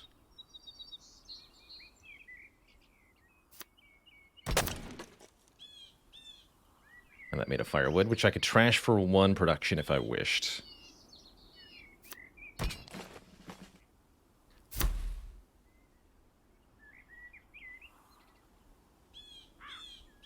Let's go down mysticism. Maybe get some religion stuff going on. And our settler can move. We've got a recommended spot right over here. There's also one over here. Go a little further. Wow, settlers can move far. Go! Also get some free resources, free luxury resources. Can be used to make a city happier. At the end of a turn, any extra resources are going to get sold. Sell the extras. Alright, I don't believe we can do much else on our turn here. I could maybe trash another 2 cards to try to put mysticism in play. Get rid of strength and firewood. You know what? Let's do that.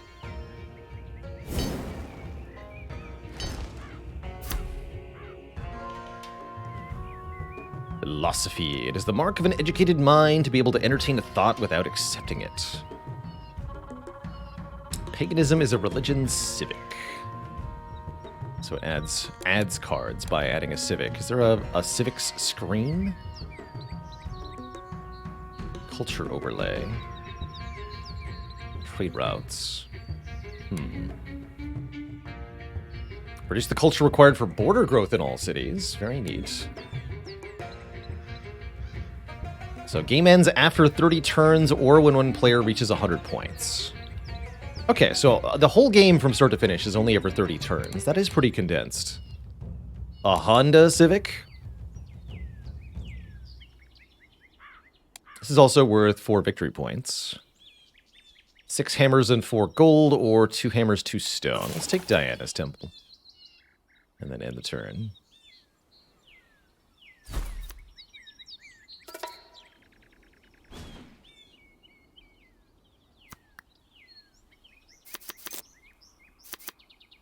Here's the cards we've drawn.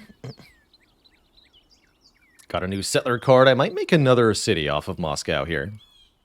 Probably a good idea. For the cards that have 2 costs, how do you choose which one to play? If you have the resources available for the rightmost cost, that one is chosen automatically. It's the better thing to pay. And then you only pay hammers as last resort.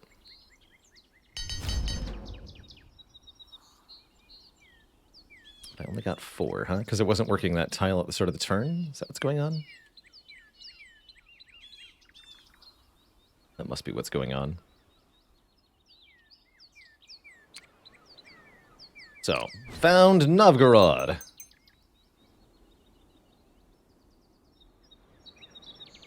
guess it would take my whole turn to make another settler, huh? Worth it.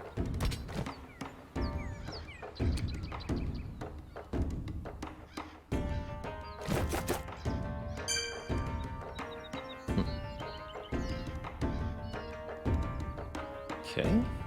And we can trash a card to gain a resource. Let's get rid of the basic warrior and research fishing with the stuff we got. Let's grab fishing hut improvements. Those are going to be important. Then I can trash charge and build a fishing hut, or we can make a scout. Let's make a scout over here.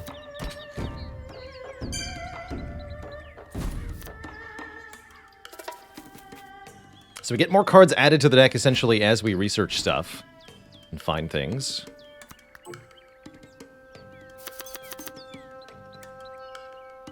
I found Rome a city of bricks and left it a city of marble.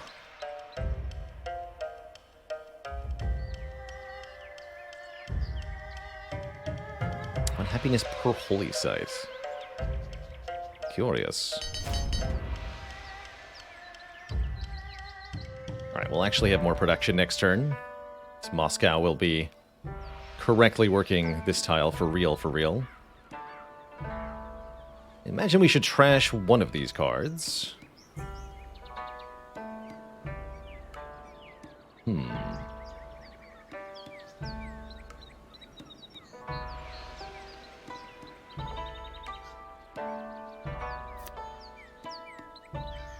sort of want to build a temple, though.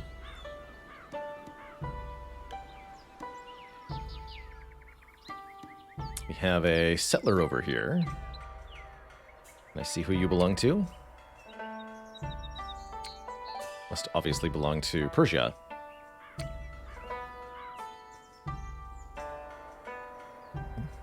So hammers are the main resource that we spend on each turn. It's the primary limit. And the more cities we have with production, the better that's going to be. Looks like Novgorod needs some help, though. Do we want you to work this? Yeah, that'll be +9 next turn. That seems really good.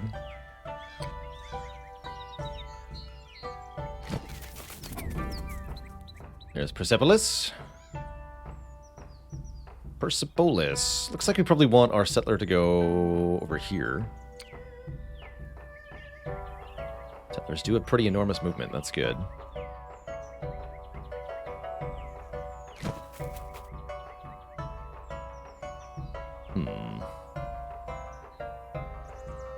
Archer does seem vaguely like a good idea.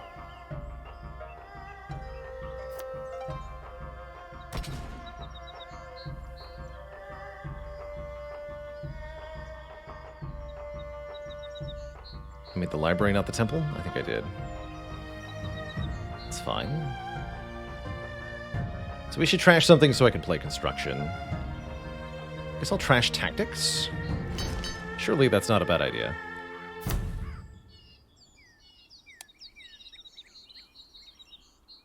Immediately add 1 population, and the city will keep half its stored food when growing. Granary seems like a good building. Let's grab that.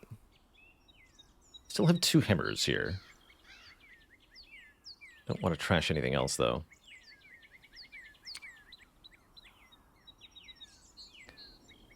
Warrior can't travel over the water. Too bad.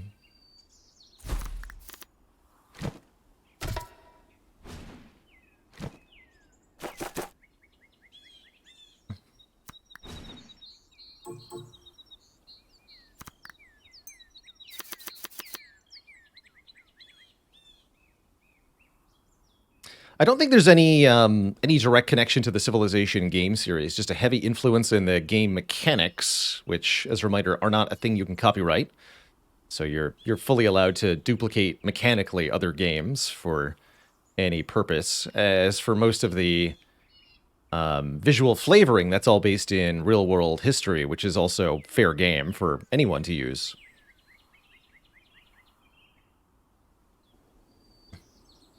So I think the gameplay only runs through the classical era. Seems to be the sort of limits there. Maybe a little bit of early Renaissance.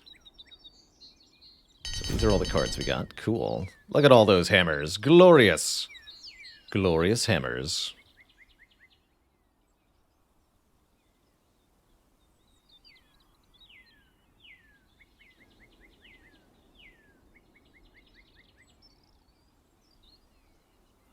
Okay, we have one science banked as well. Good. So we probably want to get some technologies down. I also would like to... No, there's no valid targets for the lumber mill right now, because we need to grab more stuff. Let's develop paganism. Military units start mobilized, or give one unit an extra attack. The statue of Zeus. We could build that right away, actually. Goes on a tile. Put a Zeus statue right here. Give me some culture, get me some victory points. Remember, 100 points to win. We get points by expanding our settlement, having more population, building wonders and such.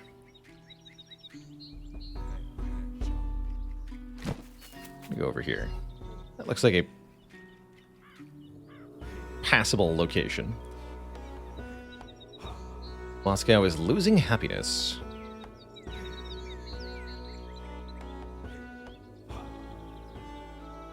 As is Novgorod. We need luxury resources. I don't remember if marble is luxury. I don't think so.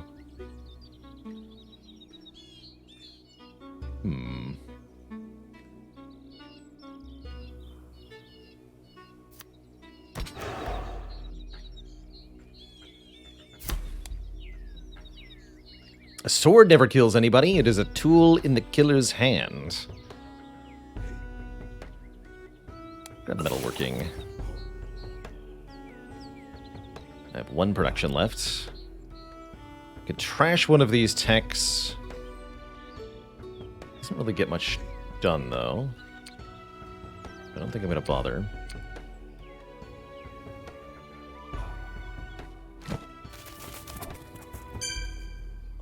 And here is France. Napoleon. I see. He's not mad, just disappointed.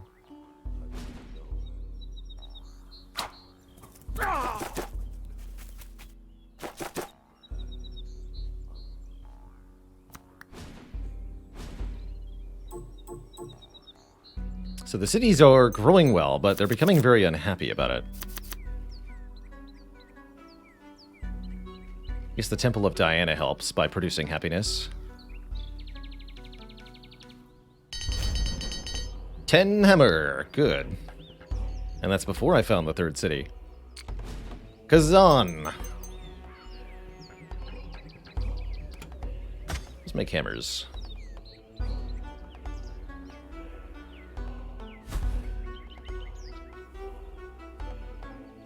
Guess we want this over here.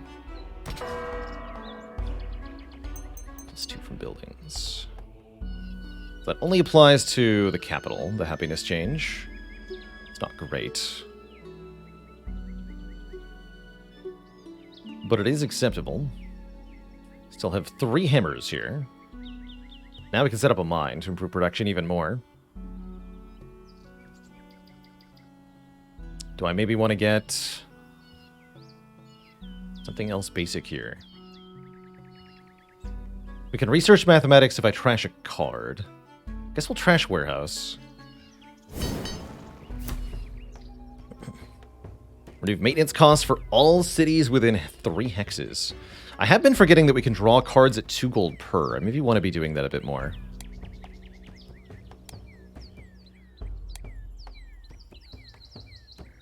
Oh, it shows the order there. Okay. I'll take the big old wonder. Why not? And with that stone, I can make an axeman, which is probably a good idea. Did it take a population to make that guy? That would make sense, actually. And turn. Ish. Oh, scouts can gather stuff, huh? Oh, cool. Good job, Scout. Didn't realize they could do that.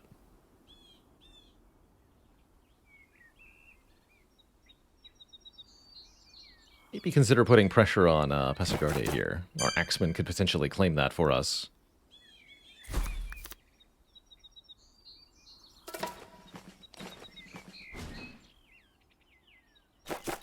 As our cities get more and more unhappy, they'll drop production, which is less than ideal.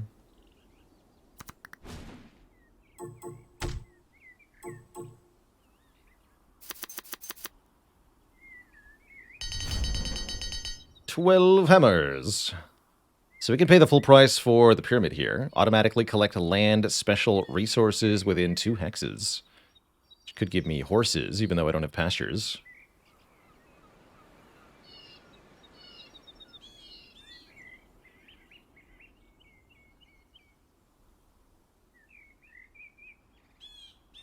Novgorod and Moscow are both suffering. Still looking for a way to get more luxury resources, I suppose.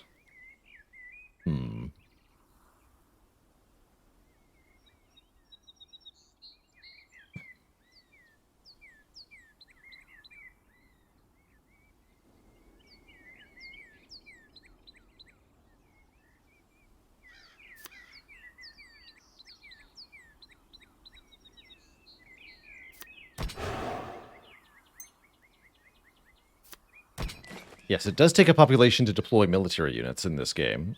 Interesting.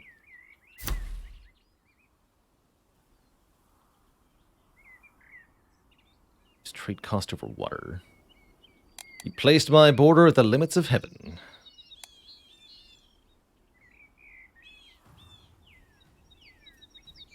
I have 1 stone. I can actually just build the Great Lighthouse right now.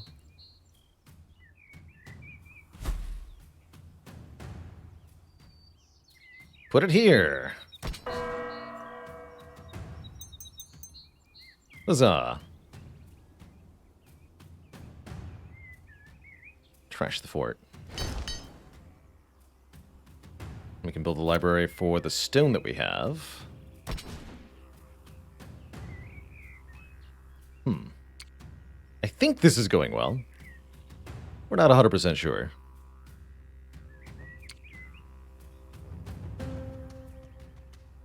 Do we move our military units in? I think we do. Let's put pressure on Pasargadae. So that's right, we can't move and attack.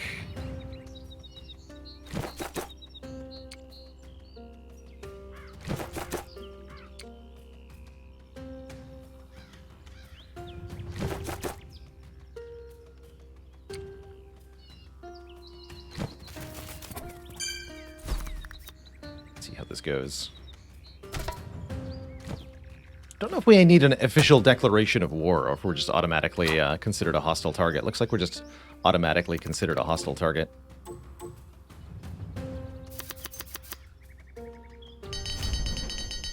$12 hammer. Got 3 research too. Good. Good.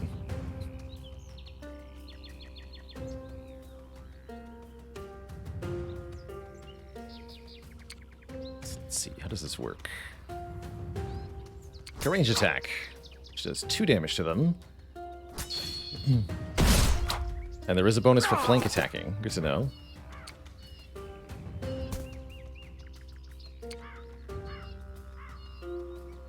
So I think we can take that city next turn.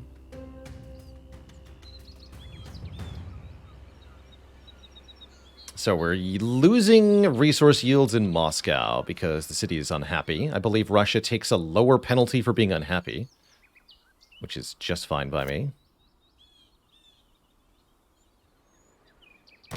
Have some more production.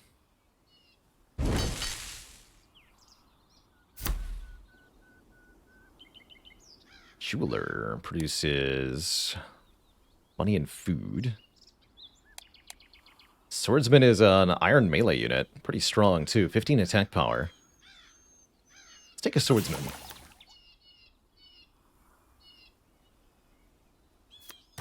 One in Novgorod.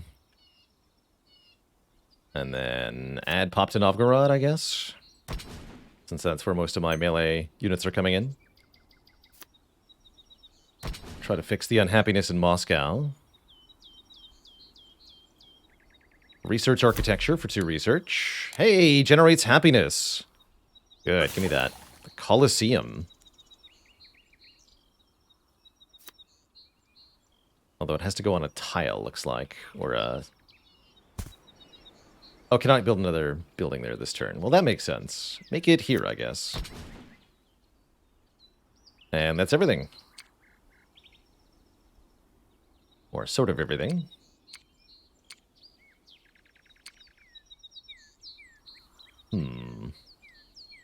Here.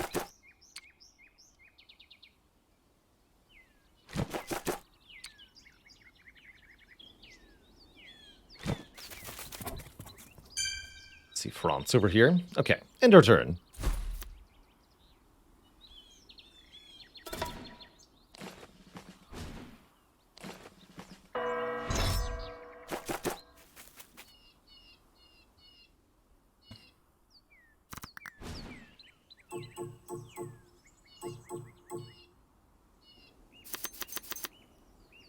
Berserker.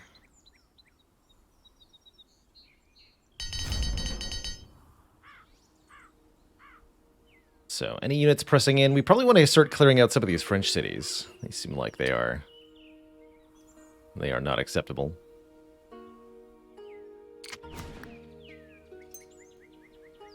Yoink.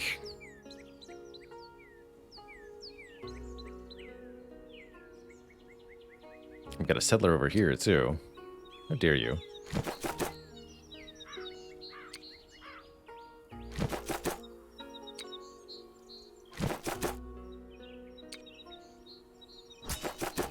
Definitely meant to claim that this turn. Whoops.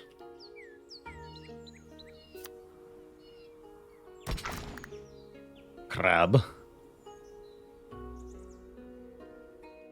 Trash the scout.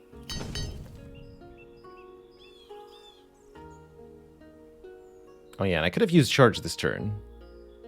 I don't have any other units to play, though. Learn philosophy. Can view the top 3 cards in your deck, presumably at any time, huh? Happiness and culture to all cities within 2 hexes, says the monument. I can use this pretty well. Do want more ways to get happiness.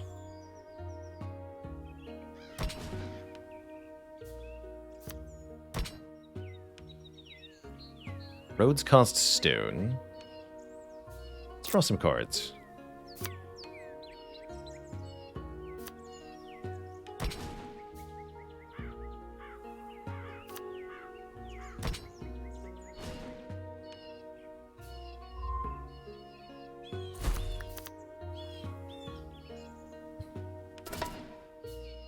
Yeah, I think you want to cluster your cities quite close together in this game.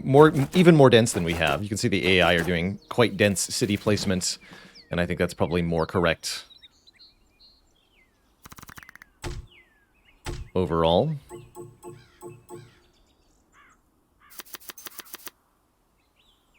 Not sure what determines how many cards we draw on our turn. I notice we're now getting 7 per turn. I do not know what controls that. I do not know what controls that. It is a mystery. There's another settler.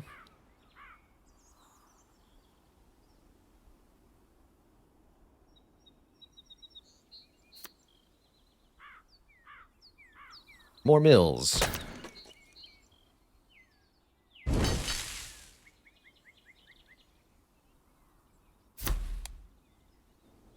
Two victory points for each holy site you control.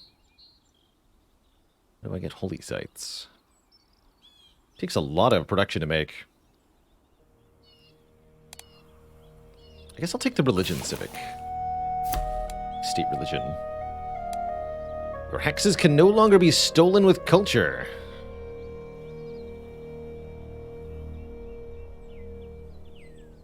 Monastery. Significantly reduce the cost of stealing nearby enemy hexes with culture, and it makes 8 culture. I want that.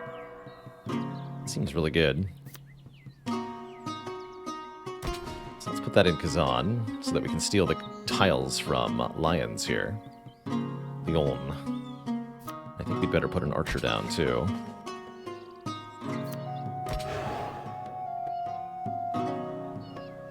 I have enough excess food to make a settler also. We'll do it.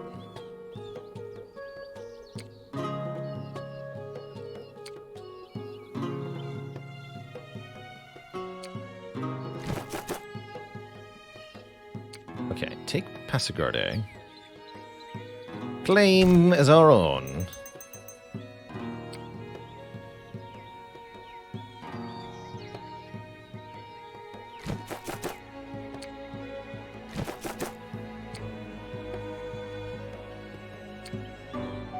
Still have the scout and this archer. You can fortify here. You're probably not going to do much with only one attack power. Okay. See, we've got enemy units closing in from many sides here. We're going to want some more reinforcements. That's too many axemen to deal with. They're so happy they're making victory points for us. Good for them. Ooh, we can get the reduced price on Chichen Itza here. 3 hammers. So it shows the cost that you're going to pay in green when you're mousing over a card.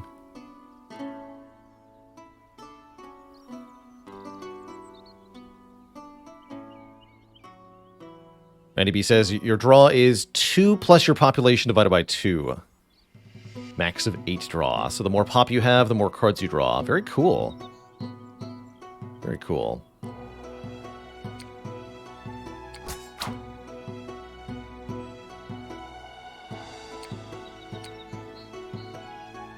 Flank attack. Get destroyed. Alright, kill that settler. Seems like a good thing to do.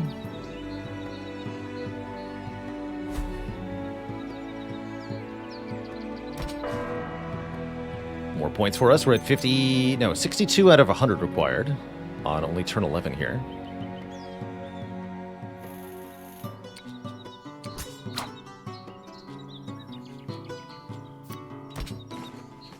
Make a new axeman in Passagarde. Let's see. Let's become engineered. Crossbowman looks pretty helpful. Or Notre Dame. Don't have marble. God is on the side with the best artillery. Dang straight.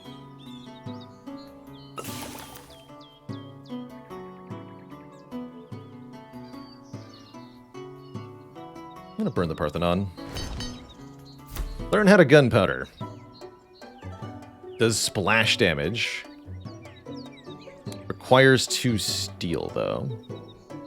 Whereas the musketman has 35 attack power. Give me a musketman.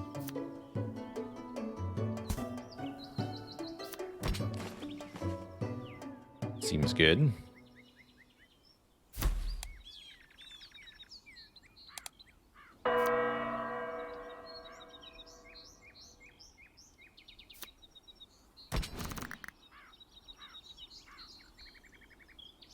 Give us some more food.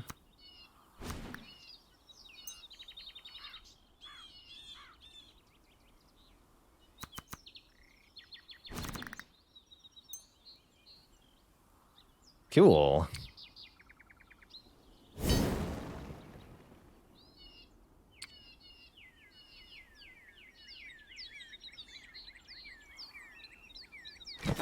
Sort of flank around here. Oh dear. That unit will probably get destroyed.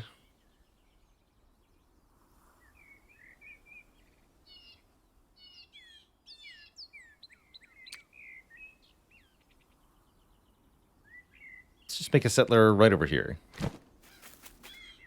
Settle a new city.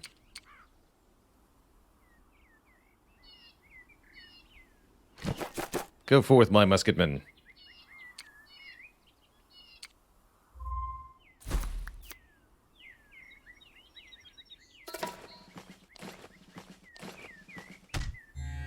I think this game is, at its core, quite promising. It's maybe a little rough around the edges. Some of the sound design and animations are not as they could be, but conceptually, this game is very, very cool. Looks like we might lose Kazan here. That's not great. This axeman cannot be removed. Don't have charge or anything like that, but I might be able to draw it with the draw power.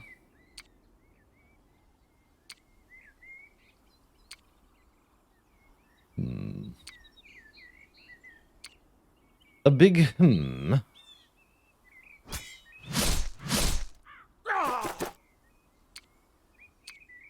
Good work, friends.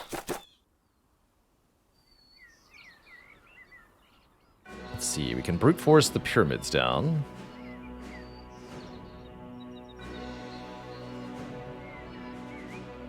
But I'm thinking we need more defense or some such. Really, really wish there was a way to look at the draw pile. Let's just draw some cards here.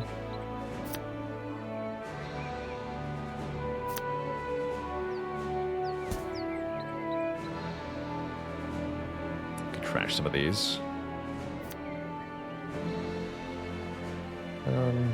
Not that though.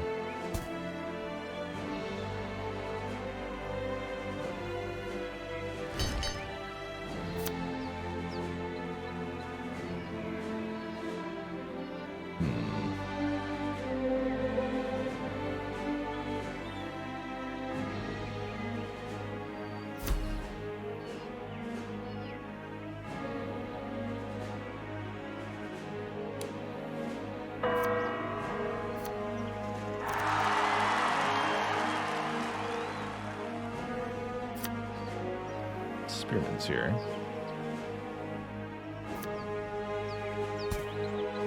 Yeah, I can't do that if there's an enemy there.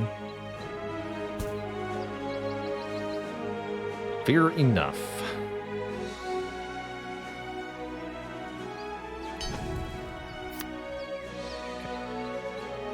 So charge is not available. Curses.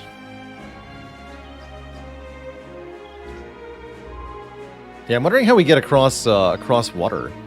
What tech is required for that?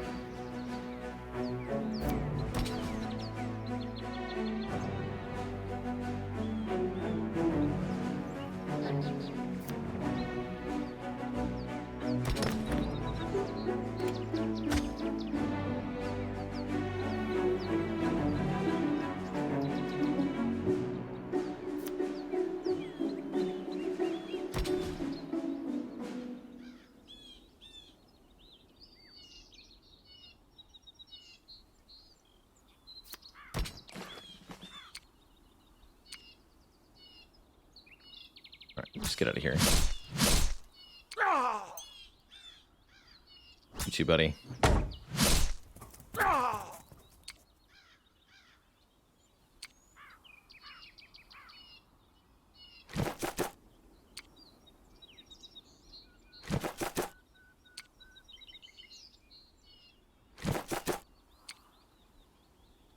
So multiple units can occupy the same tile, it seems. Different from what you might call traditional Civ.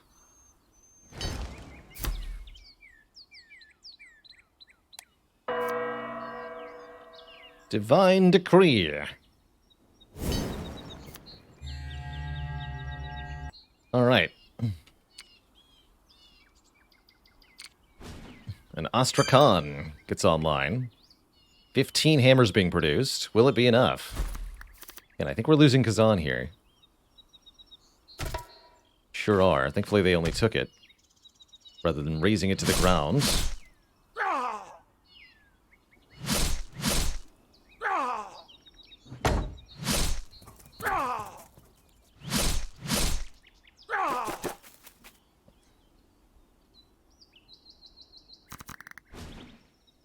Moscow looking great now.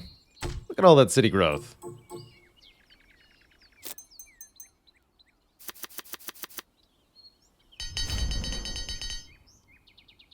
Hammer.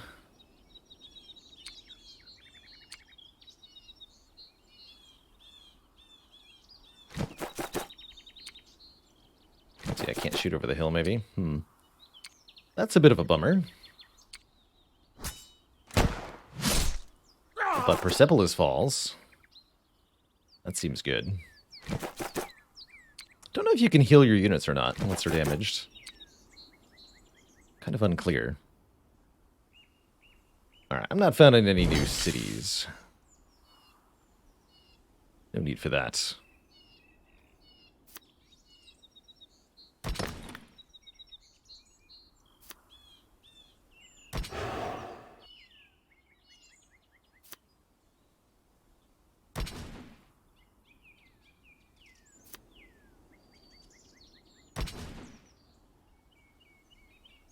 Got some gold. Let's draw some stuff. Cossack.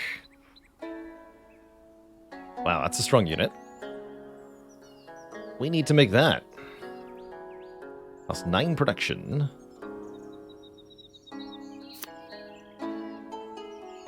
Make the axemen easily enough. We do need some more help, so I'll take it.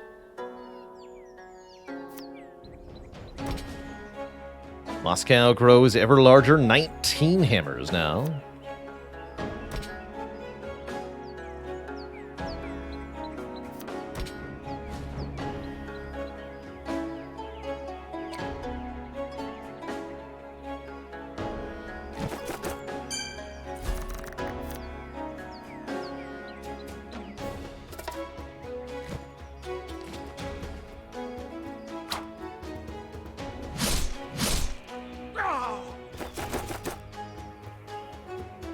We should be able to reclaim that.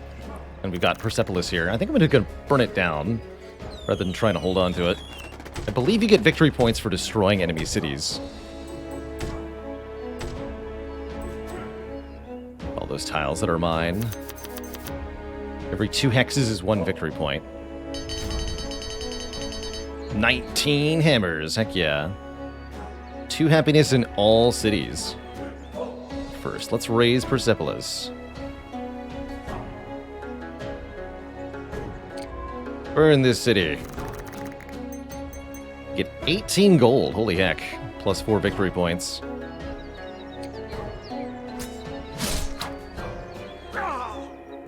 Blah.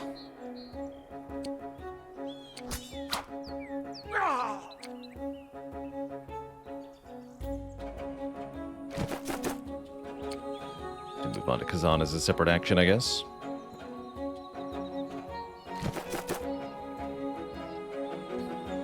Used charge there, perhaps. Let's build Notre Dame, eh?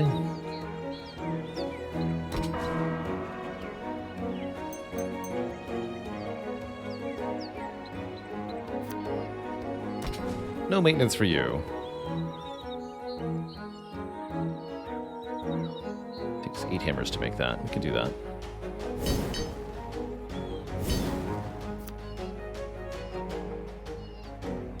You.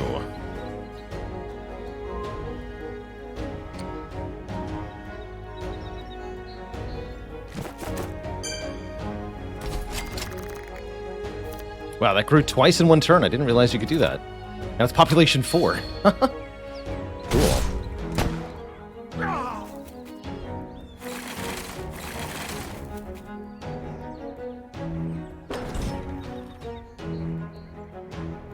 Should see if we can heal that damaged musketman.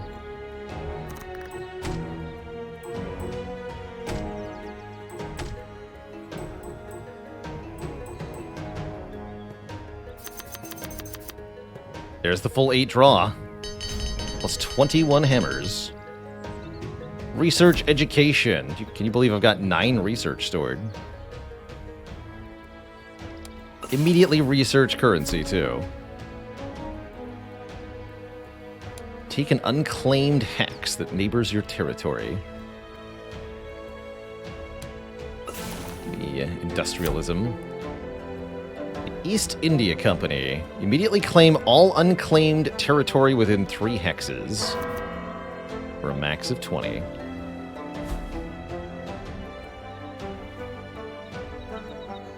So you're telling me I can do this? Wow. Yoink. 90 victory points now.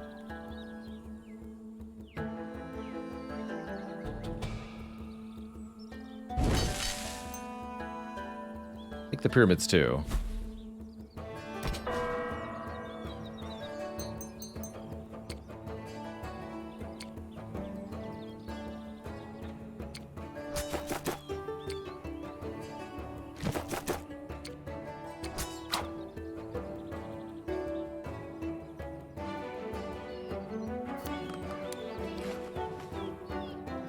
Cool.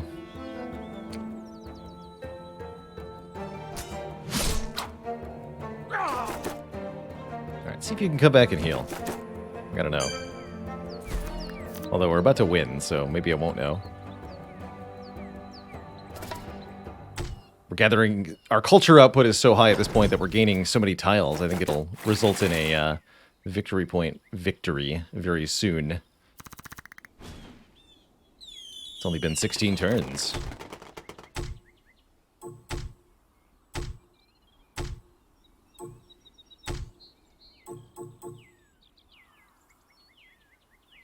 Yep, there you go. And we have a final score of 105 after all those tiles are gathered. GG. We got first place. Boy, did we ever. Cool. Very, very cool. So that was a one quick sesh. In fact, under an hour. I think they promised a Civ-like experience in 1 hour. And I would say that's exactly what it feels like. It's like just an early game, which is honestly is most of the fun in Civ for me is the early game. When you're still fighting for territory, getting your infrastructure up and online, optimizing what you can get done with the resources. Pretty cool. Pretty cool.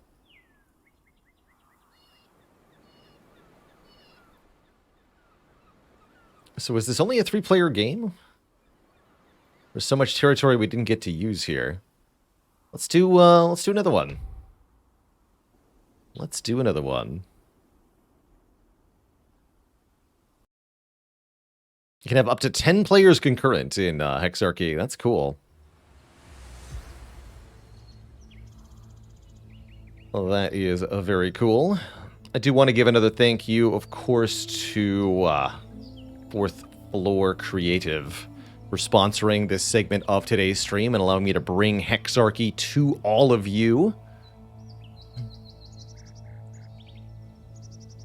Let's do one more.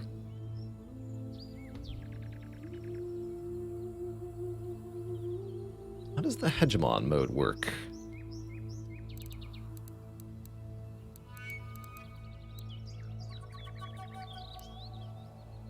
Let's try being Rome.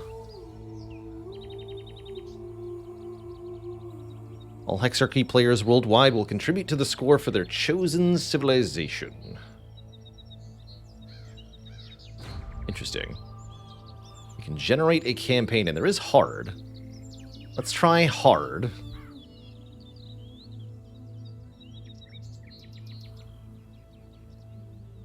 So there are different goals here. Interesting. Level 1, build 3 wonders. Let's try it out.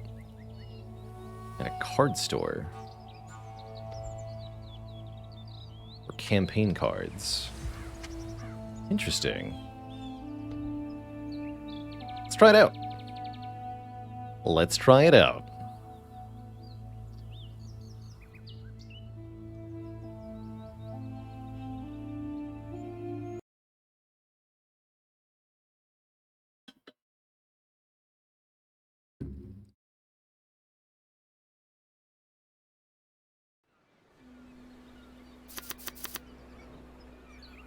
So each city can build one more building per turn, and hexes that have a road yield more hammers. As Rome. So our sole goal is to build 3 wonders, it looks like. Let's see how it works. Well, I like those gems. I'm thinking, yeah, right there. Can also go here. Go here. Rome.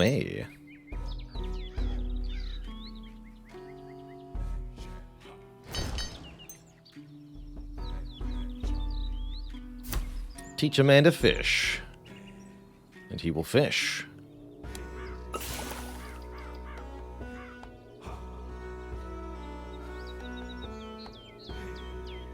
Make it cost 1 gold, but that doesn't actually help me.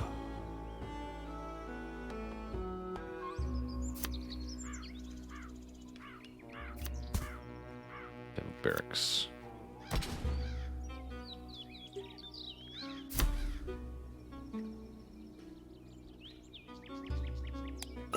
Didn't actually research tactics last time. Let's do it this time.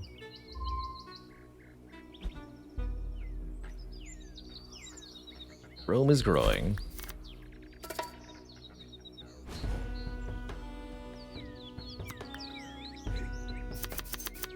Good for Rome.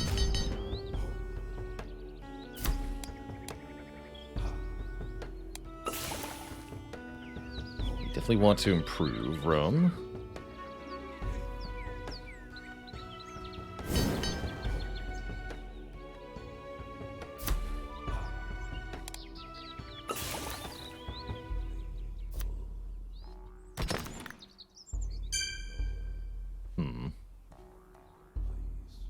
Delete pasture.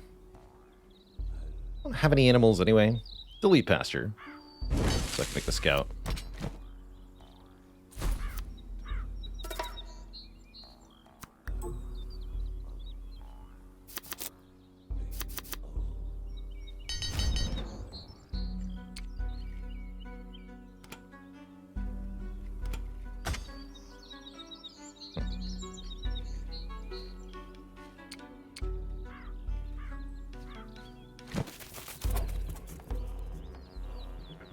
Greece.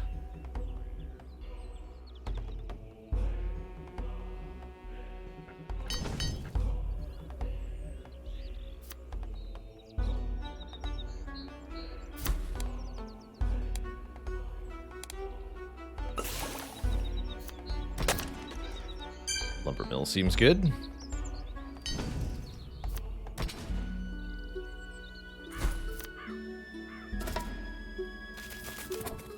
Are there civilization-specific buffs or cards? Yes, each civ has 2 or 3 unique cards. Let's see if I can bring up the Roman cards somehow.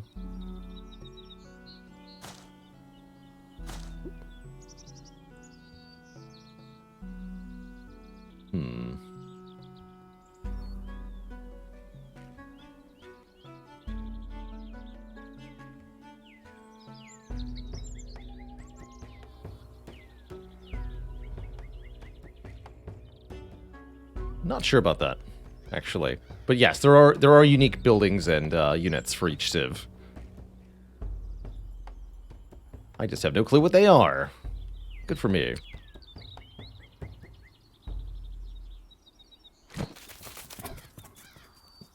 There's the animals. Okay, we really do want to get our settler down, huh?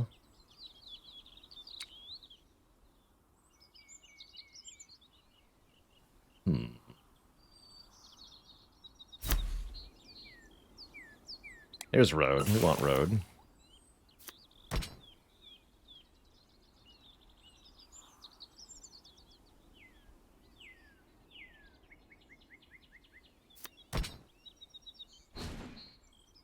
That should improve the yield of all the tiles with a road. I believe that's one of the bonuses for Rome.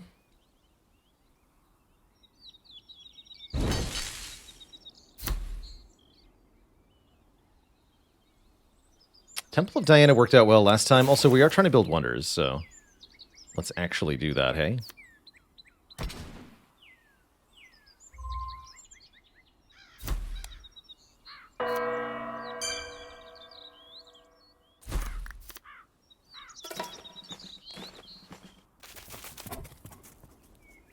Drawing cards and trashing them more aggressively. It's only 2 cards, 2 gold per draw. I should definitely be using that more.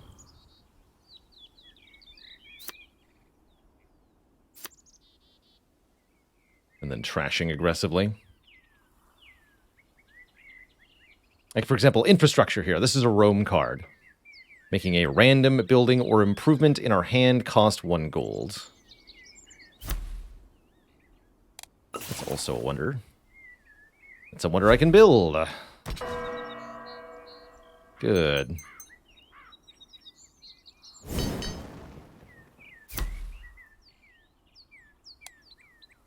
And that's a wonder too.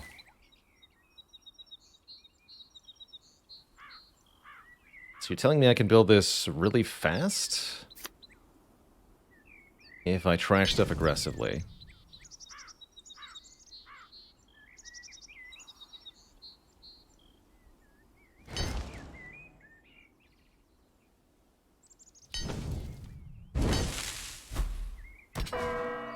Cool. 2 out of 3 ain't bad. Guess we don't even need to make another city here, then. We just build the 3 wonders real quick.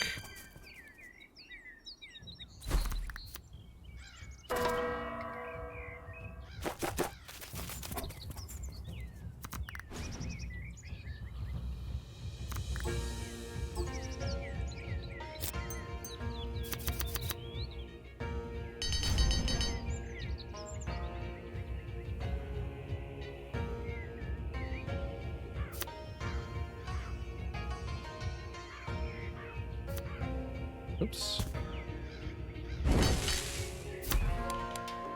No wonders here.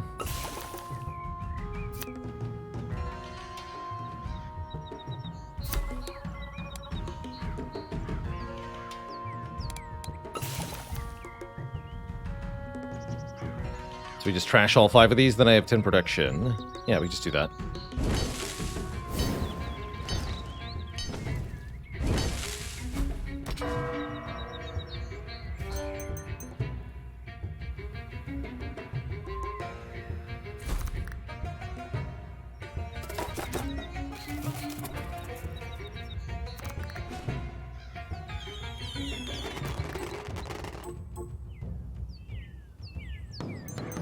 Okay.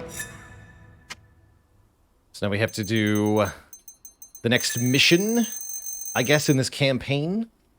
We can buy powerful single-use campaign cards with the victory points we've earned. Oh, okay, so the more victory points we get, the more we can buy cards, too. Interesting.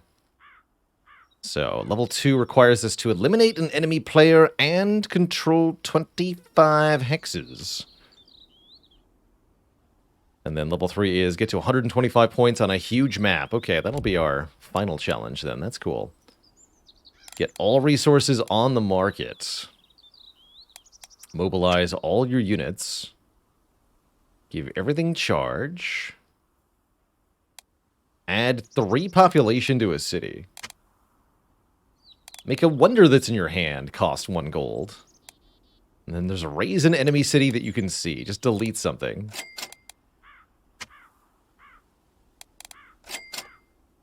Alright, I'll take those, thanks. Start the next scenario. You're looking at the PvE mode of this game, Axel. There is PvP. You can play head-to-head multiplayer in this game if you so wish.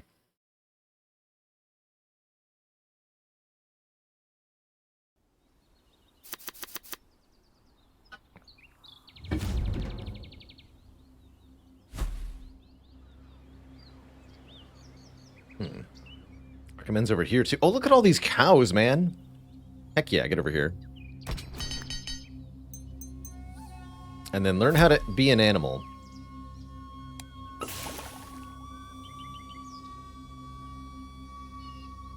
Infrastructure will make the pasture cost only 1.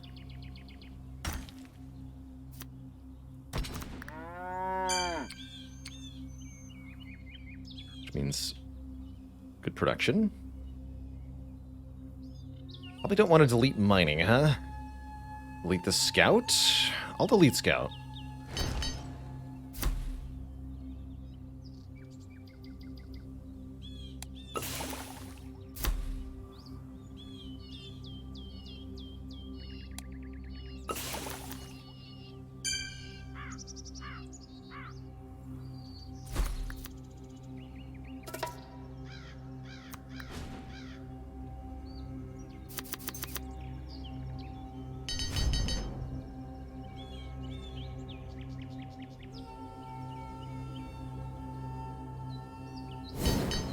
Like that card very much.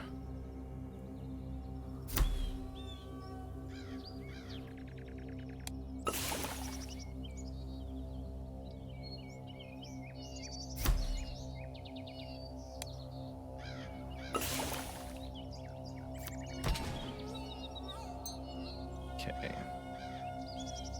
Rome is building. Keep this firewood for now.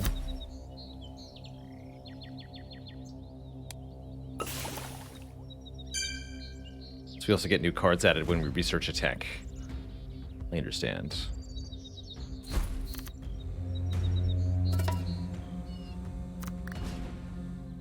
Population struggling with Rome. We'd like to, yeah, get a settler here. Baby. We can go to 7 population. Is that going to work the way I think it is? Seems pretty good.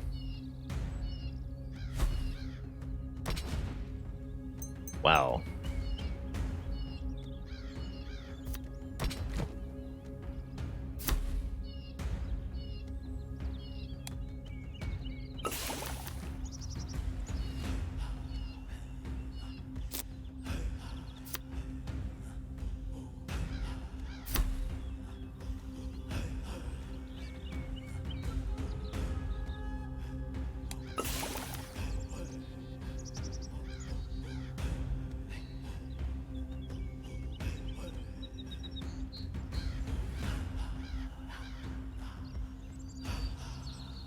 The bigger the city, the more the overall happiness allowed. Interesting.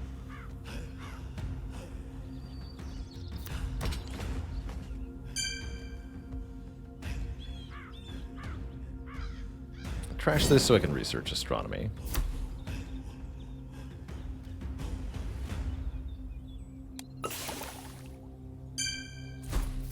See how this goes.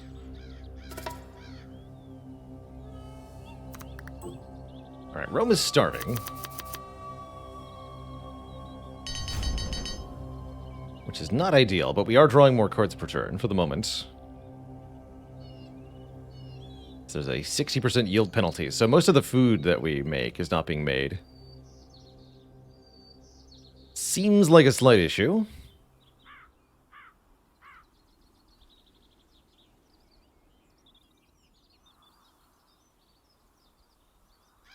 Yes, the PvE had a difficulty setting when we started the campaign. We set it to hard.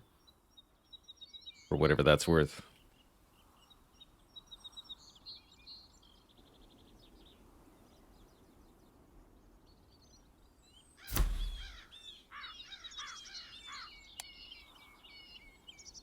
This will help.